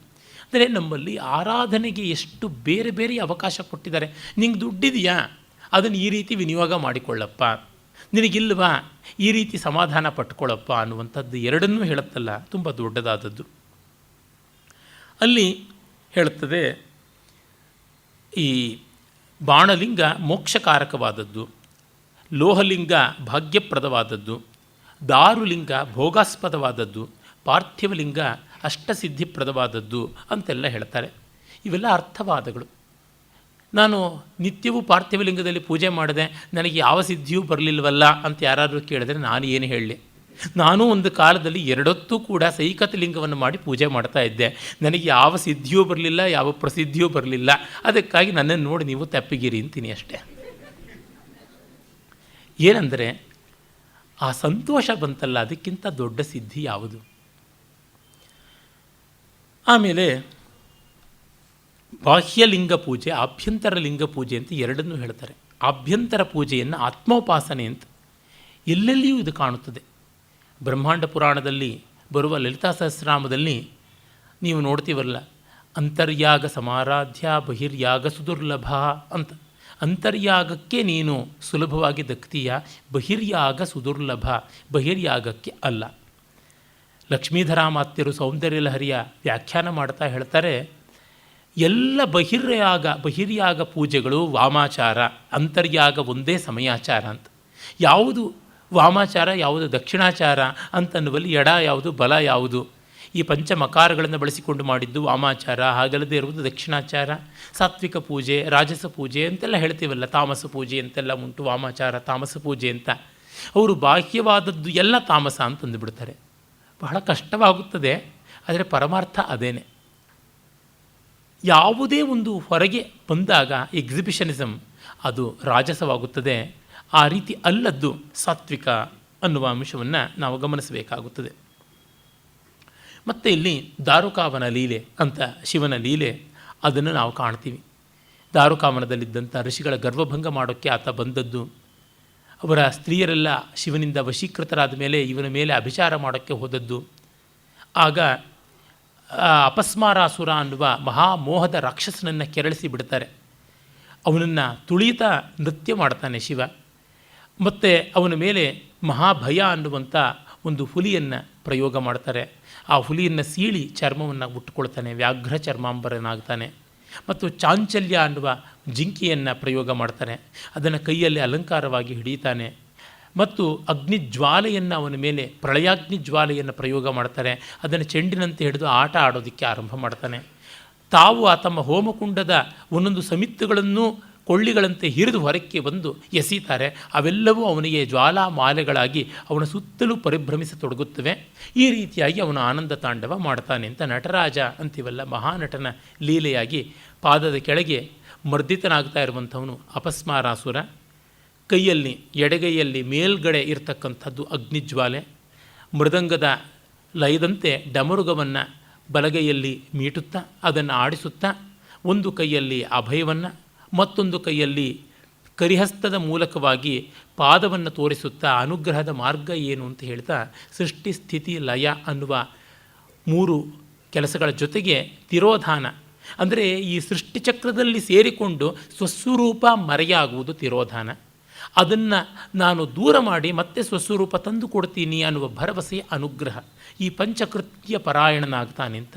ಸೃಷ್ಟಿ ಸ್ಥಿತಿ ಲಯ ತಿರೋಧಾನ ಅನುಗ್ರಹ ಅನ್ನುವ ಪಂಚಕೃತ್ಯ ಪರಾಯಣತ್ವ ಲಲಿತಾ ಸಹಸ್ರನಾಮದಲ್ಲಿ ಬರ್ತದೆ. ಪಂಚಕೃತ್ಯ ಪರಾಯಣ ಅಂತ. ಶಿವನಾದರೇನು, ವಿಷ್ಣುವಾದರೇನು, ದೇವಿಯಾದರೇನು, ಯಾರಾದರೇನು, ಎಲ್ಲರೂ ಮಾಡಬೇಕಾದದ್ದು ಇದೇನೆ. ಹೀಗೆ ಇರುವಂಥದ್ದು. ಬನ್ನೀರ ಆಟವ ಕಣ್ಣು ಮುಚ್ಚಾಲೆ ಆಟವನ್ನು ಆಡೋಣ ಅಂತ ಕಗ್ಗದಲ್ಲಿ ಅವಳು ಮಹಾಮಾಯೆ ಮಾಡ್ತಾಳೆ ಅಂತ ಡಿ ವಿ ಜಿ ಹೇಳ್ತಾರಲ್ಲ, ಆಟಕ್ಕೆ ಬರೋಲ್ಲ ಅನ್ನೋರು ನಾನು ಬಿಡೋದಿಲ್ಲ ಅಂತ ಮಾಯೆ ಹಾಗೆ ಮಾಡುತ್ತದೆ. ಮುಚ್ಚಿದ ಕಣ್ಣನ್ನು ತೆರೆಯಿಸುವುದು ಅದೇನೆ ಅಂತನ್ನುವಂಥ ವಿವರಗಳೆಲ್ಲ ಅಲ್ಲಿ ಕಾಣಿಸುತ್ತವೆ. ಈ ಮೂಲಕವಾಗಿ ಶಿವನ ಪಂಚವಿಂಶತಿ ಲೀಲೆಗಳಲ್ಲಿ ಒಂದು ಬರುತ್ತದೆ. ಅವನ ಹಾಲಾಹಲಪಾನ ಒಂದು ಲೀಲೆ, ಅದೇ ರೀತಿಯಲ್ಲಿ ಗಜಾಸುರ ಸಂಹಾರ ಒಂದು ಲೀಲೆ, ಮತ್ತು ಈ ದಾರುಕಾವನದ್ದು ಅದು ಒಂದು ಲೀಲೆ, ದಕ್ಷಾಧ್ವರ ಧ್ವಂಸ ಮತ್ತೊಂದು ಲೀಲೆ, ಶಬರಶಂಕರ ವಿಳಾಸ ಅಂತ ಹೆಸರಾದ ಅರ್ಜುನನಿಗೆ ಪಾಶುಪತಾಸ್ತ್ರ ಪ್ರದಾನಕ್ಕಾಗಿ ಕಿರಾತರೂಪಿಯಾಗಿ ಬಂದದ್ದು ಕಿರಾತಾರ್ಜುನೀಯ ಲೀಲೆ. ಹೀಗೆ ಅನೇಕ ಲೀಲೆಗಳು ಅವನದಾಗಿವೆ. ಆ ಲೀಲೆಗಳಲ್ಲಿ ಇದು ಒಂದು. ಮತ್ತು ಯುಗಧರ್ಮ, ಯುಗಹ್ರಾಸ ಇತ್ಯಾದಿಗಳನ್ನು ಹೇಳಿದ ಮೇಲೆ ಶಿವನ ವಾಹನವಾದ ನಂದಿಕೇಶ್ವರನೂ ಕೂಡ ಶಿವಾಂಶ ಸಂಭೂತನೇ. ಶಿಲಾದ ಅನ್ನುವ ಮಹರ್ಷಿ ಶಿವನೇ ತನ್ನ ಮಗನಾಗಿ ಹುಟ್ಟಬೇಕು ಅಂತಂದಾಗ ಅವನಿಗೆ ಅನುಗ್ರಹ ಮಾಡುವುದಕ್ಕಾಗಿ ಅಯೋನಿಜನಾಗಿ ಆತ ಜನಿಸಿದ ಯಜ್ಞವೇದಿಕೆಯಲ್ಲಿ. ಆಮೇಲೆ ಆತ 7ನೇ ವಯಸ್ಸಿನಲ್ಲಿದ್ದಾಗ ಮಿತ್ರಾವರ್ಣ ಮಹರ್ಷಿಗಳು ಬಂದು ಈತ ಅಲ್ಪಾಯು ಅಂದಾಗ ನೇರವಾಗಿ ಹಿಮಾಲಯಕ್ಕೆ ಹೋಗಿ ಅಖಂಡವಾಗಿ ಶಿವನನ್ನು ತಪಸ್ಸಿನಿಂದ ಒಲಿಸಿಕೊಳ್ಳಬೇಕು ಅಂತ ಪ್ರಯತ್ನಪಟ್ಟ. ಆಗ ಶಿವ ಪ್ರತ್ಯಕ್ಷನಾಗಿ ಅವನಿಗೆ ತನ್ನ ಗಣಾಧೀಶ್ವರತ್ವವನ್ನು ಕೊಟ್ಟ, ಸ್ವಸ್ವರೂಪವನ್ನು ತೋರ್ಪಡಿಸಿಕೊಟ್ಟದ್ದಲ್ಲದೆ ಅವನನ್ನು 5 ವಿಧವಾದ ಒಂದು ಜಲ ಪ್ಲಾವನದ ಮೂಲಕವಾಗಿ, ಅಭಿಷೇಚನದ ಮೂಲಕವಾಗಿ ಅನುಗ್ರಹ ಮಾಡದ ಅಂತ ಗೊತ್ತಾಗುತ್ತದೆ. ಹಾಗಾಗಿ ಜಟಾಜೂಟದಿಂದ ಹೊಮ್ಮಿದಂತಹ ನದಿಯನ್ನು ಜಟಾನೀರ ಅಂತನ್ನುವಂಥ ಅಥವಾ ಜಟೋದಕ ಅನ್ನುವಂಥ ಒಂದು ನೀರು, ಮತ್ತು ತ್ರಿಸ್ರೋತ ಅನ್ನುವ, ವೃಷಧ್ವನಿ, ಸ್ವರ್ಣೋದಕ, ಜಂಬೂ ನದಿ ಅನ್ನುವ 5 ನದಿಗಳನ್ನು ನಿರ್ಮಾಣ ಮಾಡಿ ದಿವ್ಯಾಭಿಷೇಕ ಮಾಡಿಸಿ ಅವನಿಗೆ ಧರ್ಮದ ಸ್ವರೂಪ ಅಂತ ಹೇಳಲಾದ ವೃಷಭರೂಪವನ್ನು ಕೊಟ್ಟ. ವೃಷೋಹಿ ಭಗವಾನ್ ಧರ್ಮ ಅಂತಲೇ ಮನುವಾಕ್ಯ. ಈ 5 ನದಿಗಳು ಪಂಚಾಪಗ ಅಂತ ಆಗಿ ಅಲ್ಲಿ ನೆಲೆಸಿದ ಶಿವ ಪಂಚಾಪಗೇಶ್ವರ ಅಂತ ಆದ ಅಂತ. ತುಂಬ ಜನ ಕೇಳಿರ್ಬೋದು ತಮಿಳುನಾಡಿನಲ್ಲಿ ಪಂಚನದೀಶ್ವರ, ಪಂಚಾಪಗೇಶ್ವರ ಅಂತ, ಪಂಚಾಪಗೇಶ್ ಅಯ್ಯರ್ ಅಂತೆಲ್ಲ ಹೆಸರಿಟ್ಕೊಂಡಿರ್ತಕ್ಕಂಥದ್ದು. ಆ ಕ್ಷೇತ್ರ ಮಹಾತ್ಮೆ ಇದು. ಮತ್ತು ಅವನು ಚಿರಂಜೀವಿ ಆಗ್ತಾನೆ, ಮರುತ್ತರ ಪುತ್ರಿಯನ್ನು ಮದುವೆ ಆಗ್ತಾನೆ, ಅವನು ಮೃದಂಗವಾದ್ಯದಲ್ಲಿ ನಿಷ್ಣಾತನಾಗ್ತಾನೆ, ಮತ್ತು ಶಿವಾಂಶ ಸಂಭೂತನಾದ ಕಾರಣ ಅವನು ಪರಮಜ್ಞಾನಿಯೂ ಆಗಿರ್ತಾನೆ ಅಂತ ನಮ್ಮ ಬಸವಣ್ಣನವರನ್ನು ಆ ರೀತಿಯಾದ ನಂದಿಕೇಶ್ವರನ ಅವತಾರ ಅಂತಲೇ ಪರಂಪರೆ ಗೌರವಿಸ್ತಾ ಇರುವಂಥದ್ದು. ಈ ಒಂದು ಉಪಾಖ್ಯಾನವನ್ನು ಕೂಡ ನಾವಿಲ್ಲಿ ಕಾಣ್ತೀವಿ. ಆಮೇಲೆ ಭುವನಕೋಶದ ವರ್ಣನೆ, ಅತಲ ವಿತಲ ಸುತಲ ಮಹೀತಲ ತಲಾತಲ ರಸಾತಲ ಪಾತಾಲ ಇವುಗಳದ್ದು, ಮತ್ತು ಭುವಸ್ಸುವ ಮಹಾಜನ ತಪ ಸತ್ಯ ಇತ್ಯಾದಿ ಊರ್ಧ್ವಲೋಕಗಳು ಇವುಗಳ ವರ್ಣನೆಗಳು, ನದಿ ತಟಾಕಗಳ ವರ್ಣನೆಗಳು, ಪರ್ವತಗಳ ವರ್ಣನೆಗಳು ಇವೆಲ್ಲ ಕೂಡ ಬರುತ್ತವೆ. ಮತ್ತು ನಕ್ಷತ್ರ ವರ್ಣನೆ, ಅದು ಯಾವುದನ್ನು ನಾವು ಭಚಕ್ರ ಅಂತ ಕರಿತೀವಿ, ನಕ್ಷತ್ರ ಚಕ್ರ, ಅದನ್ನು ಕುರಿತಾದಂಥ ವರ್ಣನೆ, ಮತ್ತು ಗ್ರಹ ನಕ್ಷತ್ರ ನೀಹಾರಿಕೆಗಳ ವರ್ಣನೆ, ಸೂರ್ಯಮಂಡಲ, ಚಂದ್ರಮಂಡಲ ಇತ್ಯಾದಿಗಳನ್ನು ಕುರಿತಾದದ್ದು. ಇವೆಲ್ಲವನ್ನು ಹೇಳಿ ಧ್ರುವಮಂಡಲ, ಅದರ ಕೆಳಗಿರುವ ಸಪ್ತರ್ಷಿ ಮಂಡಲ ಮತ್ತು ಸಪ್ತರ್ಷಿಗಳ ವಿವರ, ಆಗಲೇ ಒಂದಿಷ್ಟು ಋಷಿ ಸಂತತಿ, ರಾಜ ಸಂತತಿ ಇದನ್ನು ಹೇಳುವುದಾಗುತ್ತದೆ. ಅಲ್ಲಿಗೆ ಪೂರ್ವ ಭಾಗ ಮುಗಿಯುತ್ತದೆ ಈ ಪುರಾಣದ್ದು. ಉತ್ತರ ಭಾಗದಲ್ಲಿ ವೈಷ್ಣವ ಗೀತ ಅಂತ ವಿಷ್ಣು ಪಾರಮ್ಯದ ಒಂದು ಗೀತೆ, ಅದನ್ನು ನಾರದರು ಹೇಗೆ ಕಂಡುಕೊಂಡರು ಅನ್ನುವ ಮಾತು, ಭಗವತ್ ಭಕ್ತಿಯ ಒಂದು ಸ್ವರೂಪವಾದ ವಿಷ್ಣು ಭಕ್ತಿ ಎಷ್ಟು ದೊಡ್ಡದು ಅನ್ನುವಂಥದ್ದೆಲ್ಲ ಬರುತ್ತದೆ. ಅಲ್ಲಿಯ ಅಂಬರೀಷೋಪಾಖ್ಯಾನ, ಅಂಬರೀಷನ ಮಗಳು ಶ್ರೀಮತಿ ಹೇಗೆ ನಾರದ ಪರ್ವತಕರನ್ನು ಬಿಟ್ಟು ಮಹಾವಿಷ್ಣುವಿನ ಪರಿಣಯಿಸಿದ್ದು, ಈ ಕಥೆಯೆಲ್ಲ ಬರುತ್ತದೆ. ಅದಕ್ಕಾಗಿ ಮತ್ತೆ ಎಂದಿನಂತೆ ನಾರದರು ಎಲ್ಲರೂ ಶಾಪ ಕೊಟ್ಟಿದ್ದ ವಿಷ್ಣುವಿಗೆ, ಆ ಕಥೆಯನ್ನು ನೋಡ್ತೀವಿ. ಜೊತೆಗೆ ಅಲಕ್ಷ್ಮಿ ಅಥವಾ ಜ್ಯೇಷ್ಠಾಲಕ್ಷ್ಮಿಯ ವೃತ್ತ ಅಂತ ಬರುತ್ತದೆ. ಸಮುದ್ರ ಮಥನ ಕಾಲದಲ್ಲಿ ಲಕ್ಷ್ಮಿಗಿಂತ ಮುನ್ನ ಹುಟ್ಟಿದವಳು ಇವಳು ಅಂತ ಒಂದು ಕಥೆ. ಅಂದರೆ ನಮ್ಮಲ್ಲಿ ಮ್ಯಾಟ್ರ್ ಇದ್ಮೇಲೆ ಆ್ಯಂಟಿ ಮ್ಯಾಟ್ರ್ ಇರಬೇಕು ಅಂತ ಉಂಟಲ್ವ, ಆ ರೀತಿಯಲ್ಲಿ ಕತ್ತಲೆ ಇದ್ಮೇಲೆ ಬೆಳಕಿರಬೇಕು, ಸಂಪಲ್ಲಕ್ಷ್ಮಿ ಇದ್ದಂತೆ ದರಿದ್ರಲಕ್ಷ್ಮಿ ಇರಬೇಕು ಅಂತ ಜ್ಯೇಷ್ಠ ಲಕ್ಷ್ಮಿಯವಳು, ಜ್ಯೇಷ್ಠೆ ಮೊದಲು ಹುಟ್ಟಿದವಳು ಅಂತ. ನಮ್ಮ ಲೋಕಭಾಷೆಯಲ್ಲಿ ವಿಶೇಷವಾಗಿ ನಮ್ಮ ತಮಿಳಿನಲ್ಲಿ, ಆಂಧ್ರ ಪ್ರದೇಶದಲ್ಲಿ ಎಲ್ಲ ಅದನ್ನು ಜ್ಯೇಷ್ಠ ಅನ್ನೋದು ತದ್ಭವೀಕೃತವಾಗಿ ಜಷ್ಟೆ, ಜಷ್ಟ ಅಂತ, ಜಸ್ಟ್ ಮುಂಡ ಕೊಡುಕು ಅಂತೆಲ್ಲ ತೆಲುಗಿನಲ್ಲಿ ಬೈತಕ್ಕಂಥದ್ದು, ಜಸ್ಟೀಗ ಹೆಂಗೆ ಹೊಂದಾಳೋ ಅಂತ ತಮಿಳಿನಲ್ಲಿ ಹೇಳೋದು, ಇದೆಲ್ಲ ಕೇಳಿದ್ದೀನಿ. ಅಂದರೆ ಜ್ಯೇಷ್ಠ ಅಂತ ಆದರೆ ಅದಕ್ಕೆ ಈ ಬೈಗಳತನ ಬರೋದಿಲ್ಲ, ಅದು ಪ್ರಾಕೃತವಾದಾಗಲೇ ಬೈಗಳು ಬರ್ತಕ್ಕಂಥದ್ದು. ಆ ಮುನಚಿತನವನ್ನು ನಾವಿಲ್ಲಿ ಕಾಣ್ತೀವಿ. ಆಮೇಲೆ ಇನ್ನೊಂದು ನಾವಿಲ್ಲಿ ನೋಡುವಂಥದ್ದು, ಮೊದಲೇ ಹೇಳಿದಂತೆ ವಾಸುದೇವ ದ್ವಾದಶಾಕ್ಷರಿ ಓಂ ನಮೋ ಭಗವತೆ ವಾಸುದೇವಾಯ ಅನ್ನುವ ಮಹಾಮಂತ್ರ, ಅದನ್ನು ಜಪಿಸಿ ಹೇಗೆ ಇತರ ಅನ್ನುವ ಶೂದ್ರ ಸ್ತ್ರೀಯ ಮಗನಾದ ಐತರೇಯನು ಅವನಿಗೆ ವೇದಾಭ್ಯಾಸ ಆಗದೇ ಇದ್ದಾಗಲೂ ಸಕಲ ವೇದಗಳನ್ನು ಸಾಕ್ಷಾತ್ಕಾರ ಮಾಡಿಕೊಂಡ, ಐತರೇಯ ಬ್ರಾಹ್ಮಣಾರಣ್ಯಕಾದಿಗಳಿಗೆ ಪ್ರವಕ್ತನಾದ ಅಂತನ್ನುವುದನ್ನೆಲ್ಲ ನೋಡ್ತೀವಿ. ಮತ್ತು ಪಂಚಾಕ್ಷರಿ ಮಂತ್ರದ ಮಹಾತ್ಮ್ಯವನ್ನು ಕಾಣ್ತೀವಿ. ಪಾಶುಪತ ವ್ರತ ಅಂದರೆ ಪಶುಪತಿಯ ಸಮನಾಗುವ ವ್ರತವನ್ನು, ಅದರ ವಿವರವನ್ನು ನೋಡ್ತೀವಿ. ಈ ಪಾಶುಪತ ವ್ರತ ಅನ್ನುವಂಥದ್ದು ಆತ್ಮೋಪಾಸನೆಯೇ ಆಗಿರುವಂಥದ್ದು. ಲೋಕದಲ್ಲಿ ಆಮೇಲೆ ಪಾಶುಪತ ವ್ರತ ಅಂತಂದರೆ ಅದು ಒಂದು ರೀತಿಯಾದ ಅತಿವಾದದ ವ್ರತ, ಎಕ್ಸ್ಟ್ರೀಮಿಸಮ್ನ ರೀತಿಯಾಗಿ ಶೂಲ ಹಿಡ್ಕೊಂಡು ತಿರುಗಬೇಕು, ಸ್ಮಶಾನದಲ್ಲಿರಬೇಕು, ತಾಂತ್ರಿಕವಾದ ಆಚರಣೆಗಳನ್ನು ಮಾಡಬೇಕು ಅನ್ನುವಂತೆ ಆದದ್ದಾಯಿತು. ಆದರೆ ಪುರಾಣ ಹೇಳ್ತಕ್ಕಂಥದ್ದು ಹಾಗಲ್ಲ, ಆತ್ಮಭಾವದಿಂದ ಇರುವಂಥದ್ದು. ಪಶುವಲ್ಲ ನಾನು ಪಶುಪತಿ ಎನ್ನುವ ಭಾವದಲ್ಲಿ ಇರುವಂಥದ್ದು. ಪಶು ಅಂದರೆ ಸದಾ ಪಾಶಬದ್ಧನಾದದ್ದು ಪಶು. ಅಂದರೆ ಅವಿದ್ಯಾ ಕಾಮ ಕರ್ಮ ಶಬಲಿತವಾದ ಜೀವತ್ವವೇ ಪಶುತ್ವ. ಹಾಗಲ್ಲದೆ ಸೋಹಂಭಾವದಿಂದ, ಬ್ರಹ್ಮಾಸ್ಮಿ ಭಾವದಿಂದ, ತತ್ವಮಸಿ ಭಾವದಿಂದ ಇರುವಂಥದ್ದು ಪಾಶುಪತತ್ವ. ಆ ವಿಷಯವನ್ನು ಅದು ಬಹಳ ಚೆನ್ನಾಗಿ ಹೇಳುತ್ತದೆ. ಮತ್ತು ಇಲ್ಲಿ ನಾವು ನೋಡುವಂಥದ್ದು ಅಷ್ಟಮೂರ್ತಿ ಸ್ವರೂಪ ತುಂಬ ಚೆನ್ನಾಗಿರುವಂಥದ್ದು. ಸಾಮಾನ್ಯವಾಗಿ ನನಗೆ ಬಹಳ ಇಷ್ಟ ಇರುವ ಒಂದು ಅಂಶ ಅಂದ್ರೇ ಅಷ್ಟಮೂರ್ತಿತ್ವ. ಯಾಕೆಂದರೆ ಅಷ್ಟಮೂರ್ತಿ ಅನ್ನುವಲ್ಲಿ ನಾವು ಶಿವನ ಅತ್ಯಂತ ಗಂಭೀರ ಮನೋಹರವಾದ ರೂಪವನ್ನು ಕಾಣ್ತೀವಿ. ಇದು ವೈಶ್ವಿಕವಾದಂಥದ್ದು. ವೇದಗಳಲ್ಲಿ ವರುಣನ ಸ್ವರೂಪವಾಗಿ ಬಂದದ್ದು, ಕಾಳಿದಾಸನಲ್ಲಿ ಎದ್ದು ತೋರುವಂತೆ ಕಾಣಿಸುತ್ತದೆ. ಮತ್ತು ಶಂಕರರ ದಕ್ಷಿಣಾಮೂರ್ತಿ ಸ್ತೋತ್ರದಲ್ಲಿ ಇಲ್ಲೆಲ್ಲ ತೋರುವಂಥದ್ದು ಅಂತ ನಾನು ಹಿಂದೆಯೇ ಹೇಳಿದ್ದೀನಿ, ಅದರಿಂದ ವಿಸ್ತರಿಸೋಕ್ಕೆ ಹೋಗೋಲ್ಲ. ಪಂಚಭೂತಗಳು, ಸೂರ್ಯ ಚಂದ್ರ ಮತ್ತು ಸೋಮಯಾಜಿಗಳು. ಕಾಳಿದಾಸನ ಶಾಕುಂತಲದಲ್ಲಿ ಯಾ ಸೃಷ್ಟಿ ಸೃಷ್ಟುರಾಧ್ಯ ಇತ್ಯಾದಿ ನಾಂದಿ ಶ್ಲೋಕದಲ್ಲೇ ನಾವು ನೋಡ್ತೀವಿ. ಆದರೆ ಈ ಪುರಾಣದಲ್ಲಿ ಇನ್ನು ಬೇರೆ ಒಂದಷ್ಟು ವಿವರ ಇವೆ, ಅದೊಂದು ಚೆನ್ನಾಗಿರೋದ್ರಿಂದ ಹೇಳ್ತೀನಿ. ಮೊದಲಿಗೆ ಪೃಥ್ವೀರೂಪನಾದಂಥ ಆತನನ್ನು ಶರ್ವ ಅಂತ ಕರೀತಾರೆ. ಅವನು ಸಕಲ ಜ್ಞಾನ ಸ್ವರೂಪಿಯಾಗಿದ್ದಾನೆ. ಆತನ ಪುತ್ರ ಅಂಗಾರಕ, ಮಂಗಳ ಗ್ರಹ. ಮತ್ತು ಜಲಮಯನಾದಂಥ ಶಿವನ ಮೂರ್ತಿಯನ್ನು ಭವ ಅಂತ ಕರೀತಾರೆ. ಅವನ ಸಂತಾನ ಶುಕ್ರ. ಅಗ್ನಿಸ್ವರೂಪನಾದ ಪರಮಾತ್ಮನನ್ನು ಪಶುಪತಿ ಅಂತ ಕರೀತಾರೆ. ಆತನ ಸಂತಾನವೇ ಷಣ್ಮುಖ. ಮತ್ತು ವಾಯುರೂಪನಾದಂಥ ಶಿವನನ್ನೇ ಈಶಾನ ಅಂತ ಕರೀತಾರೆ. ಆತನ ಸಂತಾನ ಆಂಜನೇಯ, ಮಾರುತಿ, ಹನುಮಂತ. ಮತ್ತು ಗಗನಾತ್ಮಕನಾದ ಅಂದರೆ ಆಕಾಶಾತ್ಮಕನಾದ ಮೂರ್ತಿಯನ್ನು ಭೀಮ ಅಂತ ಕರೀತಾರೆ. ಆತನ ಸಂತಾನವನ್ನು ನಾವು ದಶದಿಕ್ಕುಗಳು ಅಂತ ಹೇಳ್ತೀವಿ. ಸೂರ್ಯಾತ್ಮಕನಾದ ಅವನನ್ನು ರುದ್ರ ಅಂತ ಕರೀತಾರೆ. ಅವನ ಸಂತಾನ ಶನಿಶ್ಚರ. ಇನ್ನು ಸೋಮಾತ್ಮಕನಾದಂಥವನನ್ನು ನಾವು ಮಹಾದೇವ ಅಂತ ಕರಿತೀವಿ. ಅವನ ಮಗ ಬುಧ. ಮತ್ತು ಯಜಮಾನ ಅಥವಾ ಸೋಮಯಾಜಿ ಸ್ವರೂಪಿಯಾದಂಥ ಶಿವನನ್ನು ನಾವು ಉಗ್ರ ಅಂತ ಕರಿತೀವಿ. ಆ ಉಗ್ರನ ಸಂತಾನವೇ ಗುರು.